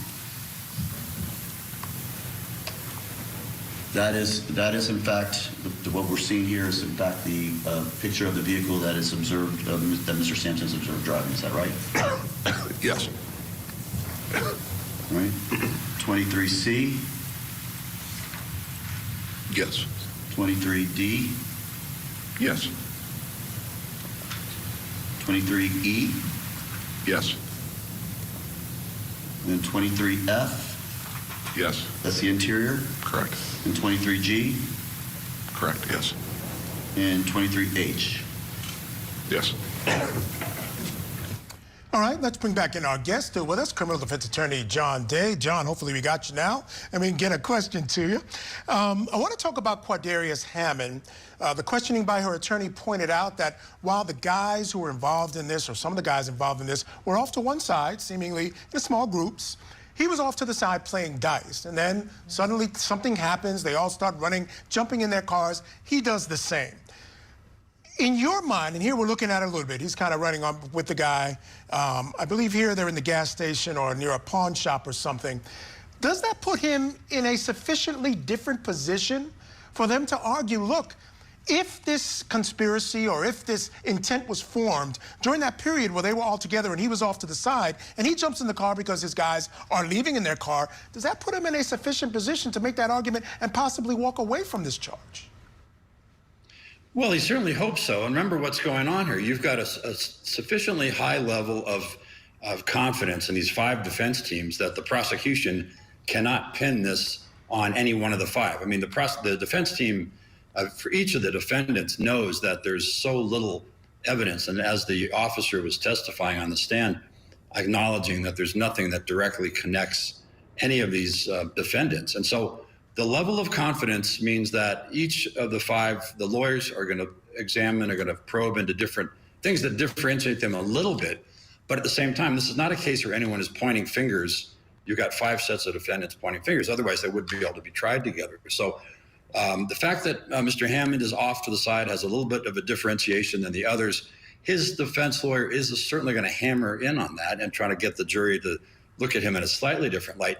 But at the same time, the confidence that these defense lawyers have is that there is just nothing there in the minds of the jury that's going to cause them to convict these five men of first-degree murder. Oh, John Day, we appreciate your analysis so much. Michael, I just have to add that part of what stood out to me was there any evidence of any shots fired from the victim's vehicle? The answer, no, none whatsoever. Yeah, again, all those little aspects of this case are going to be important. Yeah, absolutely agree with you. Thank you again, John. Appreciate having you on. Folks, stick around. Coming up, we're going to have more testimony in the murder of Sonny Bell trial. So keep it here on Court TV, your front row seat to justice.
Welcome back to Court TV Live. I'm Michael Ayala. And I'm Judge Ashley Wilcott. Thank you for joining us. We're going to get you back inside the courtroom in just a moment. But first, we are in verdict watch in the kiss and kill murder trial out of Wisconsin. The jury has now been deliberating the fate of Samantha Krebs for about 5 hours and 2 minutes. Samantha, of course, faces life without parole if she is found guilty of stabbing her boyfriend, Joey Carnot, to death in July of last year. Deliberations paused briefly when the jury sent 2 questions to the judge. First, they asked for 17 exhibits, which were photos of the scene and the defendant, which the judge granted. He also granted another request for an exhibit of a spreadsheet timeline that shows Snapchat messages from Joey's account to another person. Now, when testifying this week, Krebs told the jury on direct examination that Carnot stabbed himself, but on cross, she admitted to watching him bleed out and never calling 911. Before the jury got the case today, they heard from both attorneys once more in their closing arguments. Let's listen to a little bit of those closing arguments from each side. She hasn't even called 911 yet. She says she thinks John is calling 911. You hear everything that happens from when John and Christy walk in until that statement. She tells you she thinks John is calling 911. When? What would give her that idea? Nothing. There's nothing. Before they call 911, before they even think about it, outside of John and the defendant telling him not to, the defendant is coming up with other explanations. She's trying to come up with lies to cover this up. Why? Because she stabbed Joey Carnot. This entire case is boiled down to the state really criticizing the way that Samantha responded to the situation, and therefore they want to infer, they want you to make that leap to say that she must have killed Joey because she didn't act the way that they want you to believe that a person should act in that situation. What they've tried to show you in terms of these texts, these calls, they're chipping away at all these other things in an attempt to make Samantha look like a bad person, a person that is just untrustworthy in any way.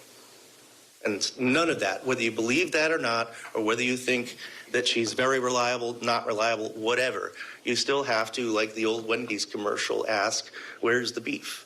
Where is the proof? All right, folks, we're going to continue to monitor deliberations and bring you, of course, a verdict or any questions once it's reached. And now turning to Utah, where we are following new developments in the fatal shooting yesterday of political activist Charlie Kirk. The manhunt for Kirk's killer is underway.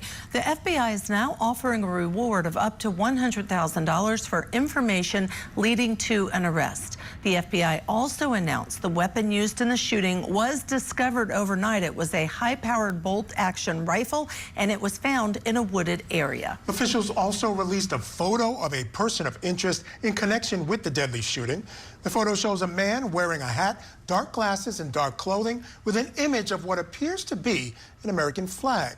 Kirk, the CEO and co-founder of the conservative youth organization Turning Point USA, was shot and killed while speaking at a stage or on a stage at a college event that he was hosting at Utah Valley University. We will, of course, continue to keep you updated with any new developments as they come into our newsroom. Yeah, now we want to get you back to Florida for more testimony in the trial of 5 men accused of killing a 4-year-old girl back in 2021. The defendants, all 5, face life convictions if they are found guilty of first-degree murder in the death of Sunny Bell. The little girl was riding in the car with her mother and uncle when prosecutors say 3 cars pulled up to them in a coordinated attack, is what they called it, and fired 40 shots into the car, striking the child. Sunny's mother and uncle survived the shooting, and they testified earlier in the trial about what happened, and no motive was ever given in the case. Let's go back inside the courtroom now. A sergeant with the Tampa Police Department is testifying about his investigation into the murder, and this is direct examination by the state. And did you have some specific involvement with the homicide investigation into the death of Sunny Bell and attempted murder of Mrs. Harrison or Mr. Brown? Yes, ma'am. What was your involvement specifically in that particular investigation beyond supervising the homicide detectives assigned? Well, I assisted reviewing some videos, obviously assisted with search warrants, assisted with reviewing search warrants, controlling or communicating with other squads and whatnot. As the homicide was being investigated over the weeks or months leading up into the arrest of the defendants, did you have a continuing involvement? Yes. So I want to start with the night of the homicide, August 22nd of 2021. Did you respond out to the scene on East Hillsborough Avenue? Yes. And what are some of the observations that you made when you arrived on scene? The scene was secure. There was crime scene tape up. There were several officers along Hillsborough Avenue. Hillsborough Avenue was closed down both east and west from 45th Street to 40th Street. I remember there was a silver Infiniti G35 that was appeared to be crashed into a telephone pole at 43rd Street. It had front end damage, which was consistent with the pole it was kind of laying on. I remember the vehicle obviously had several bullet strike marks or bullet holes in it along the driver's side and rear of the vehicle. I remember multiple casings along the roadway of Hillsborough Avenue. Do you recall the caliber of the casings that you yourself observed? Yes, I remember seeing 9mm and either 223 or 5.56 rounds, which are the same size. You say same size, it's a different measurement, but the same caliber of a bullet? Yes, yeah. Okay. When you arrived and saw the size of the scene, what did you actually do on scene on the night of to assist? I helped kind of triage where good video surveillance would be. So I was directed to a couple businesses that had surveillance cameras that were already being viewed. Did you have an opportunity specifically to review the camera at the principal auto sales location? Yes, Detective Wolf brought me into the business and showed me the camera on their screen. Where was that principal auto sales location in relation to the vehicle crash that you already mentioned? Would have been just a tad east of that location, pretty much directly in front of it, just a little bit to the east. Were you able to see from the surveillance that you reviewed the vehicle crash location? Yes. And while you were with Detective Wolf in reviewing this video, was there any information or visual that you observed that you then ultimately relayed through to the person you assigned to be the lead detective? Yes. Okay. I'm going to show you what has been pre-marked as States Exhibit A through I.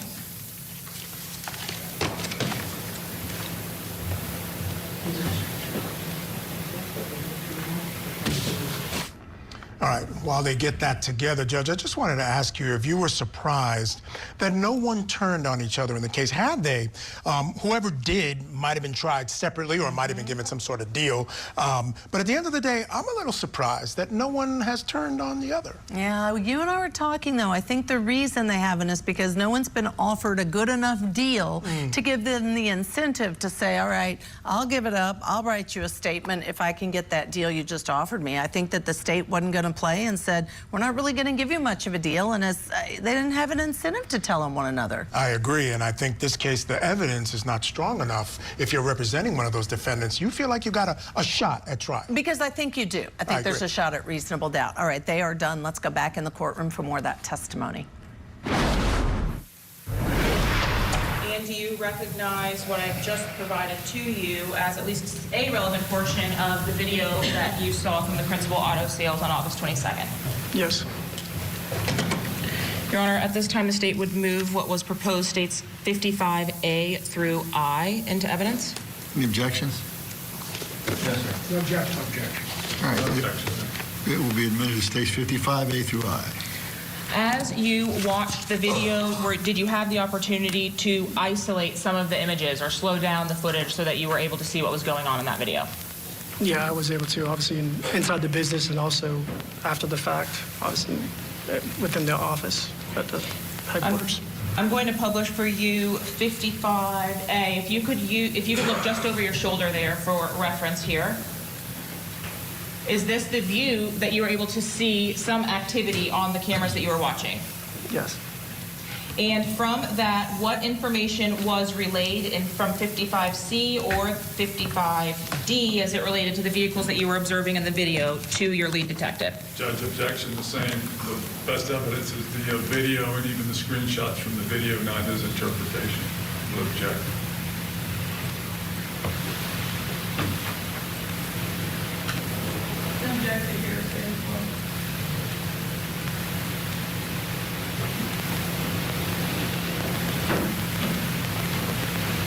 I'll overrule the objection based on the question. Both objections. What, if anything, of evidentiary value did you note from the video in principal auto sales? Same objection. Same ruling.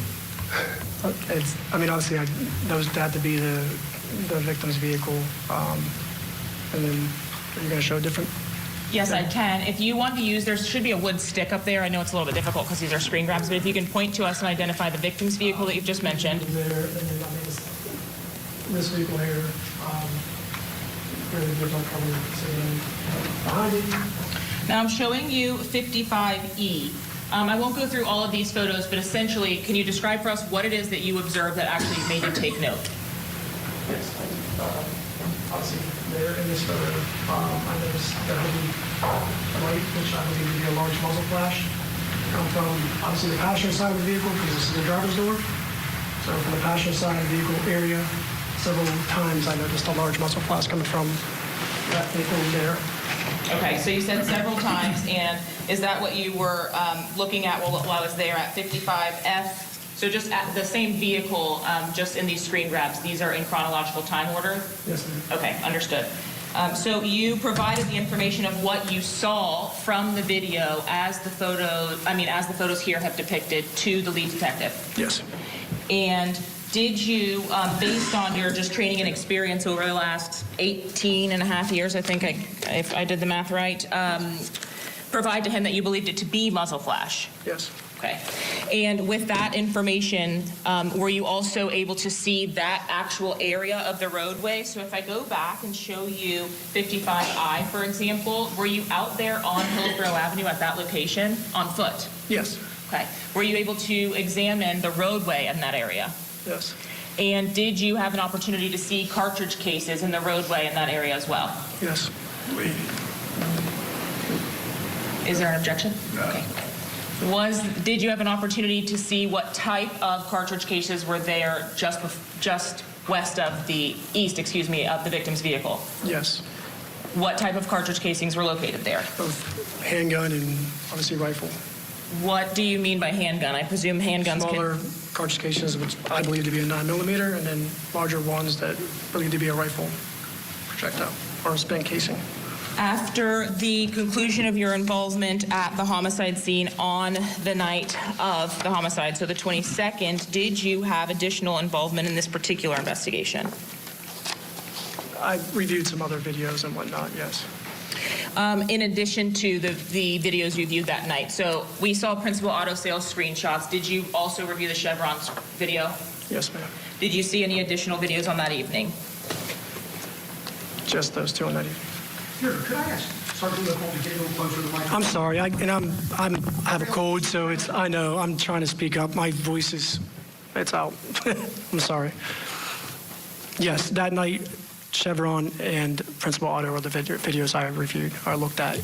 During the course of the investigation, were you privy to additional videos that had been recovered either by yourself or homicide detectives or deputies on scene, et cetera? Yes. And ultimately, were you involved in the investigation on August 27th of 2021 as well? Yes. What, if anything, did you respond to on that date? On that date, I responded to a traffic stop of Mr. Bedward and his silver or gray Chrysler 300. Is that Jalen Bedward, the defendant? Yes. And you indicated it was the Chrysler 300. Is that the vehicle that you saw when you arrived on scene to this stop on the 27th of August? Yes. And was Mr. Bedward still present at the time of your arrival? Yes, ma'am. Did you have an opportunity to, or did the detectives with you have an opportunity to speak to Mr. Bedward there?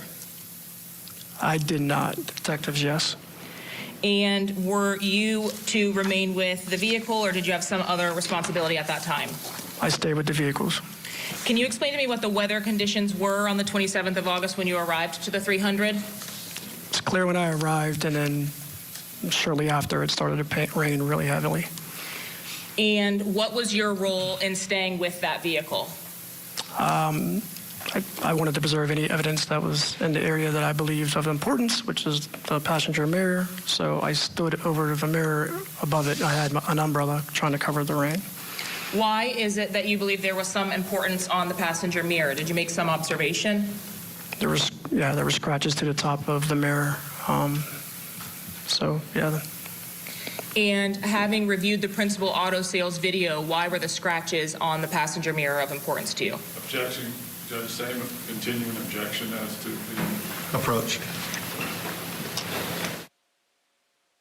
As they go to another sidebar, we're going to use this opportunity to take a quick break. When we come back, the witness continues his testimony about a vehicle that he stopped and the defect he saw on the car. And another juror opens up about the matriarch mastermind murder trial of Donna Adelson and why he voted guilty.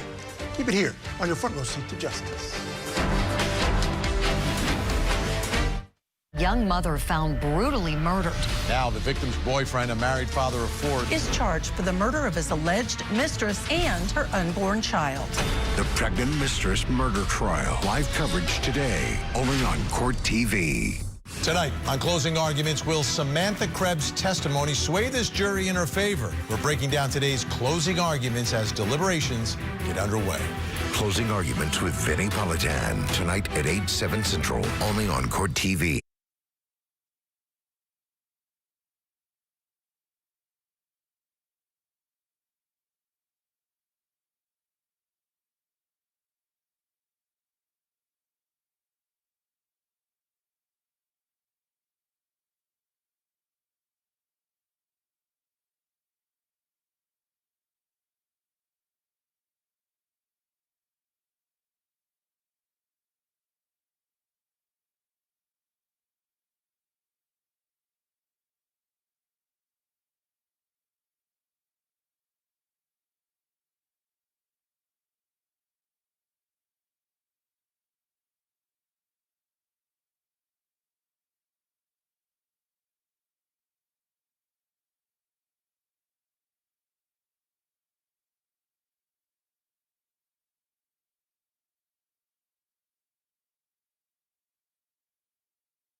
Folks, before we get you back to court, here are some other cases that Court TV is tracking. First, the New Hampshire Supreme Court will hear arguments in Adam Montgomery's request for a new murder trial in October.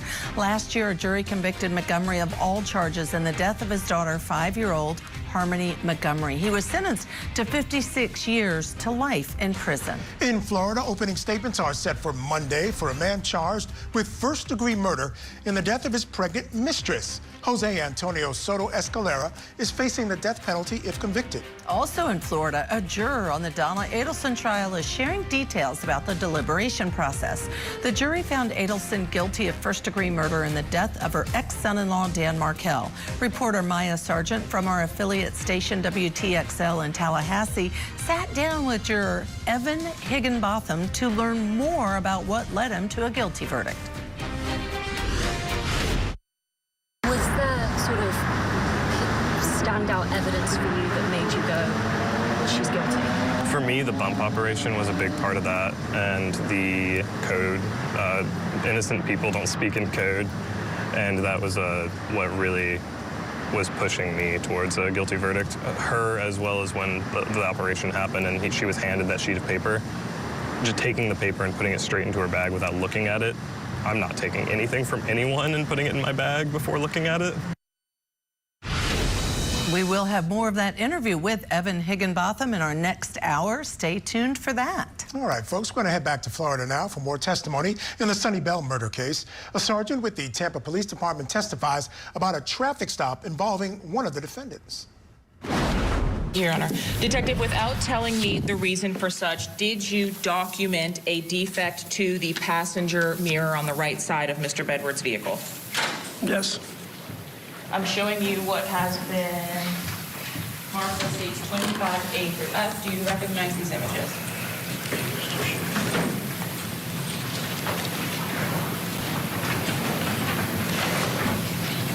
Excuse me, A through H.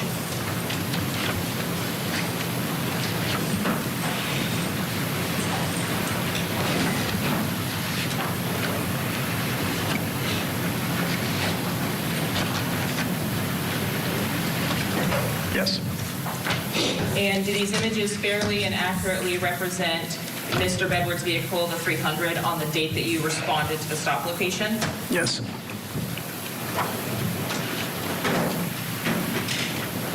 And do they accurately depict what we had previously discussed was the defect you wanted documented on the passenger mirror? Yes. At this time, state moves to admit states 25A through H. Any objections other than previously noted? No, just renote our previous objection. All right, they'll be admitted as 25A through H. I'm showing you 25B. Can you see that okay, Detective? Yes.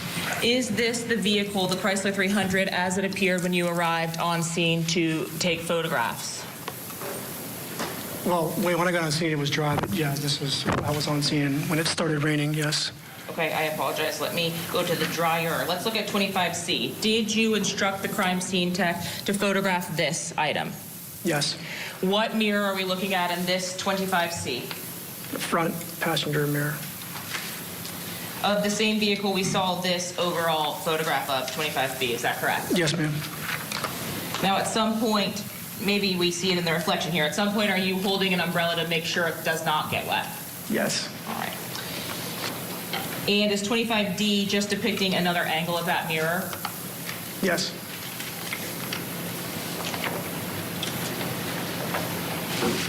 Did you have any additional involvement at that particular scene with the Chrysler 300? No. Was that 300 impounded from the scene pursuant to a search warrant for a search at your impound lot with the agency? Yes. Were you involved in that subsequent search at all? No.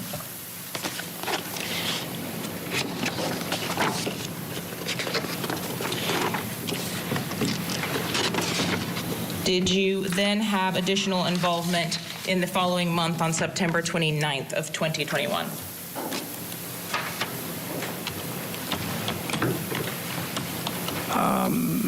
The 29th? Yes. Did you respond to a search warrant that was conducted on Quindarius Hammond's residence? Yes. Was that on the 29th? I may. That was on the 2nd of September.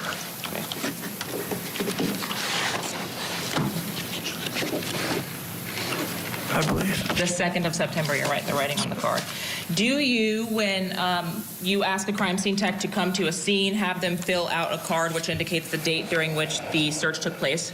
Yes, ma'am. Okay. And is that so that attorneys like me cannot mistake the date that the search actually occurred when the videos are subsequently being reviewed?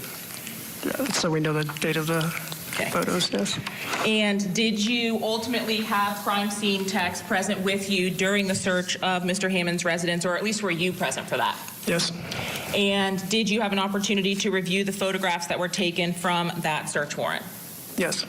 I am going to show you what's been marked as states 26A through 26N. Would you please take a look and tell me if you identify these photographs?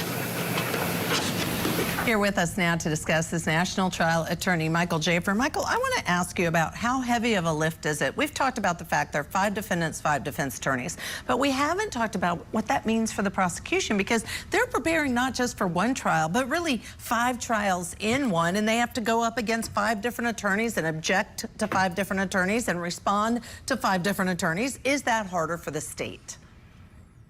10 times harder. Five different defense attorneys, 5 different defendants is not 5 times harder, it's 50 times harder. Very, very, very hard. As a matter of fact, this trial is very disorienting. I saw you guys debate earlier why none of them took a plea, and I was also asking the same question. I think your answer was the correct answer, Judge Ashley, but I'm sure the prosecution did not know that they would be trying all 5 people up until maybe a couple of weeks ago. I'm sure they thought somebody would take some plea. We don't know what kind of plea was offered, but trying against 5 people is more than 5 times harder. It's 50 times harder. Mike, I got to ask you, in terms of looking at this case, one of the reasons perhaps no one turned, and I thought, was because maybe the defense thinks they've got a shot in a case like this, that it's not as strong of a case as a result of it being 50 times harder. How would you assess the prosecution's case here based on what we've seen thus far? I think it's a very, very, very strong case because of the fact that the victim is a baby girl. I think that the jury, this is what the prosecution would have debated internally. The jurors are going to be inflamed by the fact that there's going to be pictures of a baby, beautiful girl that was murdered, and at least one of these people did it, and if they can prove that one of them did it, they're going to get the jurors to all believe that they were all in league with one another on some sort of a gang, some sort of a conspiracy. So I think that they feel that their case is strong. Doesn't mean it's very strong, but I think they believe it's strong. Yeah, and that was one of the arguments by the defense attorney, saying if you lump them all together this way by trying them together, if they find one guilty, it's much more likely you find them all guilty. Absolutely. Yeah. They were all there. Yeah. They're all guilty. And I just have to comment, that little girl is beautiful, Sunny Bell. She's the cutest little girl. Yeah. All right, Michael, stand by. We're going to take a break here. Now, when Court TV Live returns, the witness identifies and testifies about some of the clothing that he said tied the defendants to the case. That's coming up on the other side of the break. Keep it here on Court TV.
Okay, everybody can be seated.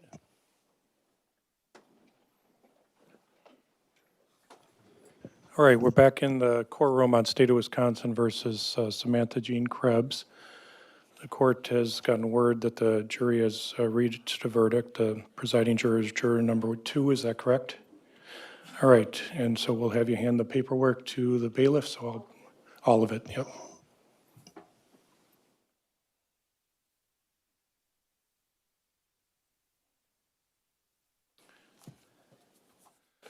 Okay, what the court does for the 12 jurors is I read the verdict into the record. There's a follow-up process called polling where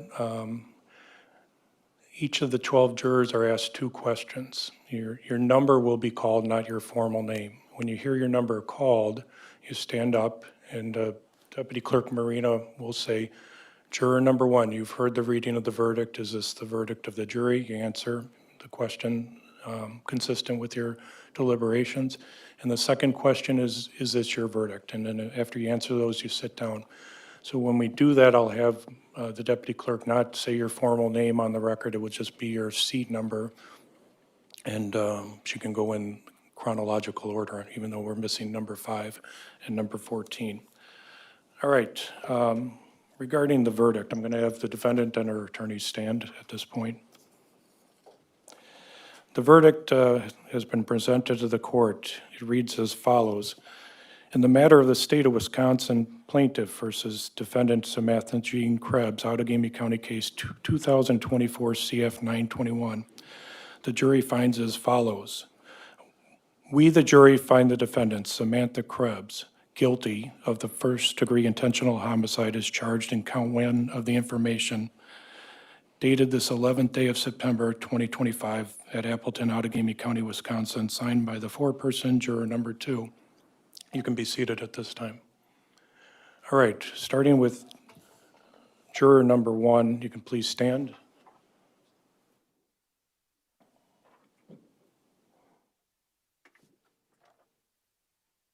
Juror number 1, you have read the reading of the verdict. Is this the verdict of the jury?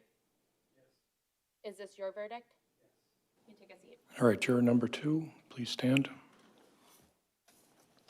Juror number 2, you have read the reading of the verdict. It should be heard, the reading of the verdict.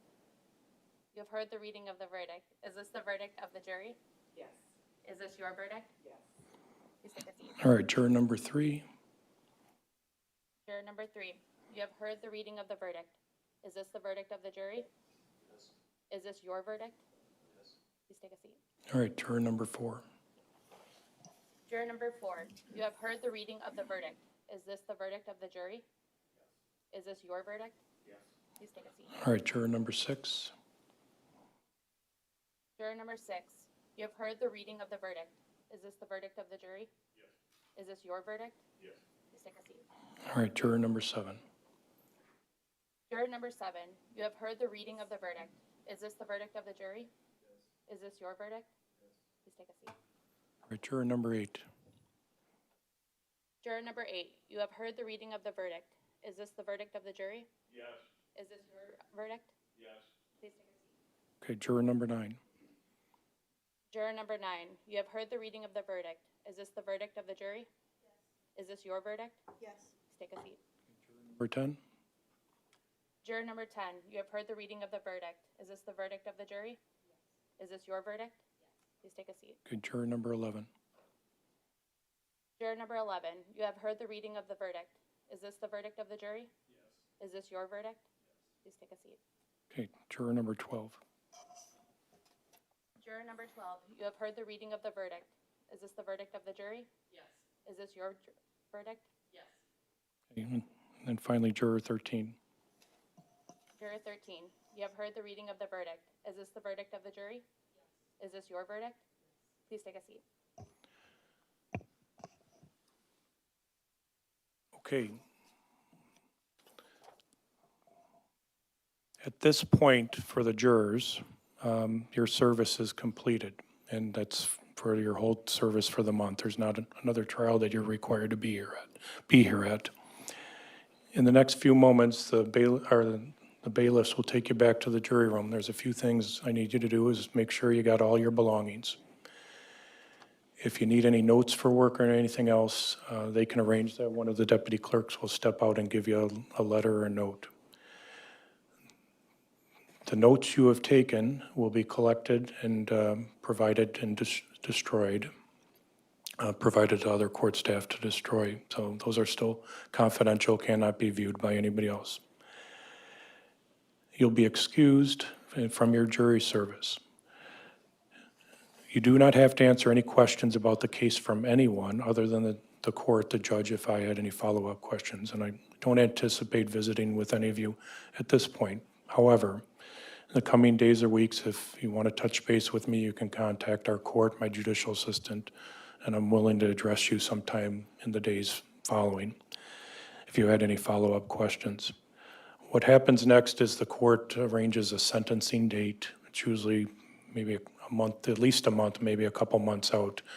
And there's preparation usually of a pre-sentence report that gives certain recommendations that I consider, and there's other input that each side is allowed to get in preparation for sentencing. You're not obligated to participate in anything after today's date in regard to court hearings. The order to not discuss this matter with family, friends, or anybody else is lifted. So when you're home, if you want to talk to family and friends, that's fine. Just be mindful of any conversations you have. Be respectful of your fellow jurors and likely their sentiments on what they would be doing after the fact. The job we asked you to do is hard. We understand that. And we appreciate your focus and attention throughout the process. It was not a short process. It was a full week. It was a busy week. It obviously went over a weekend and took you away from family and friends. But the system can't work without committed, upstanding citizens that are focused and attentive and follow through with their service as a juror. So on behalf of all the judges here in Outagamie County and the extended court staff, thank you for your service. It's important, it's needed, it's necessary to resolve important matters in our county. So there's gratitude from all of us in government service for your role. One of the silver linings now is you're not going to get called back in for jury duty for another 4 or 5 years, and you get to go back to your daily activities. So be safe on the way home. What I'm going to do is, beyond the bailiffs going back, I'm going to have at least one deputy go back and assist the bailiffs in escorting you to your cars today after you've collected your belongings. So if Paul can go back there with Landon and Dean and Kevin, will arrange for that collective group to escort you to your vehicles so you can have safe travels home. Okay, at this point, we'll all rise for the jury.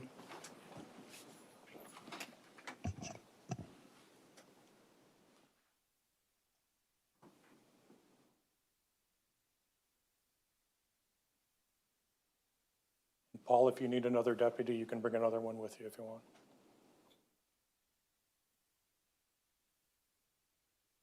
Okay, everybody can be seated.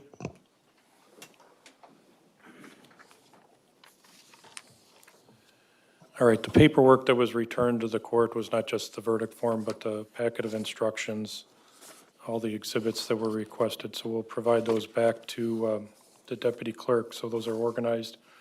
The exhibit should be put back in sequence in the packet. The full and complete instruction should be kept as one document scanned in for the record. So the clerk should take their time organizing that paperwork. All right, regarding the verdict form, state asking for the court to enter judgments based on the verdict. Yes, please. All right, anything for the record from the defense on that? No. All right, the court has considered the statements of the jurors as part of the polling process. The court has reviewed the form of the written verdict. It's in proper form and dated appropriately and signed by the foreperson. So that would be received into the record and judgment will be entered. The court will enter judgment of conviction on charge of first-degree intentional homicide regarding Samantha Jean Krebs. It should be dated, the conviction date is September 11th, 2025. I understand there's mandatory penalties that go with this, but generally the court still orders a pre-sentence report. What's the state's perspective? I would ask for a pre-sentence and also ask the court to revoke bond. I know she's serving a sentence, but nevertheless, I would ask for both of those. With Ms. Rock or Mr. Obear, what's your position on a pre-sentence report? I don't believe that it's necessary, but really leave it to the court. Okay, timing for a sentencing date, what are you suggesting, Ms. Rock? If there's going to be a PSI, I would ask for at least 60 days. Okay. What's the state's view on that, 60 days out? That's fine. All right, we'll go off the record for a second, look at our calendars, confirm the availability of defense counsel and the prosecutors.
At a time, is that enough time to go over that with your client? Ms. Rock, I'm not sure what facility she would be at the time. That should be okay, yes. All right, the state's okay with the report being in 2 weeks at a time? Yes. Okay, back on the record, the court will order a pre-sentence report, needs to be filed no later than Tuesday, November 11th, 2025. Sentencing date will be Tuesday, November 25th from 9 a.m. till noon. Regarding any additional written materials, whether that's letters of support, character letters on behalf of the defendant, those should be submitted at least 2 weeks ahead of time. Any kind of letters that the state wants me to consider should be 2 weeks at a time. I'd ask that at least a week before the hearing, by November 18th, and it can be filed under seal. If there's people that are going to make statements to the court, just summarize in a letter or memo to the file. It can be filed under seal, their name and how they're related to either the victim, victim's family, or defendant, if the defendant has people that are going to speak on her behalf on November 25th. All right, based on the conviction, the court will revoke bond, and defendant will be taken back into custody. Procedurally, is there anything else the state's asking for me to acknowledge on the record? No. What about from the defense? No. All right, for the people in the back of the courtroom, once again, you're welcome. It's a public courtroom to participate in the sentencing hearing. Same rules will apply regarding phones and behavior in the back of the courtroom. For the people in the back, and Some may be related to the victim, some may be related to Ms. Krebs, depending on comings and goings. Appreciate your attentiveness, appreciate your decorum in the courtroom.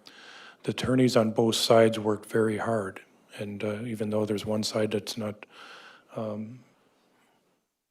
expecting the result and has to process that, I want to stress to you just that in 36 years of being in the courts, the lawyers worked very hard, and so if you're affiliated with either side, I hope you pass on the appropriate sentiments to the lawyers, the defense attorneys, and the prosecutors. They conducted themselves in a very professional and thorough way, and I appreciate their advocacy as somebody who's been in their profession for 36 years. With that, we're adjourned.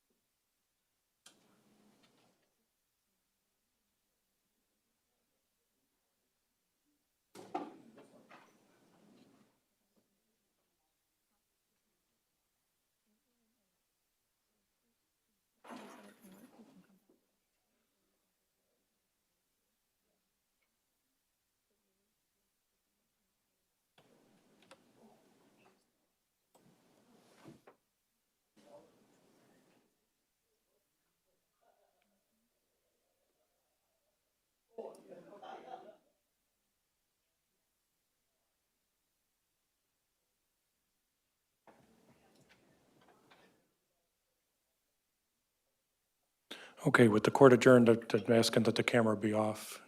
Thank you.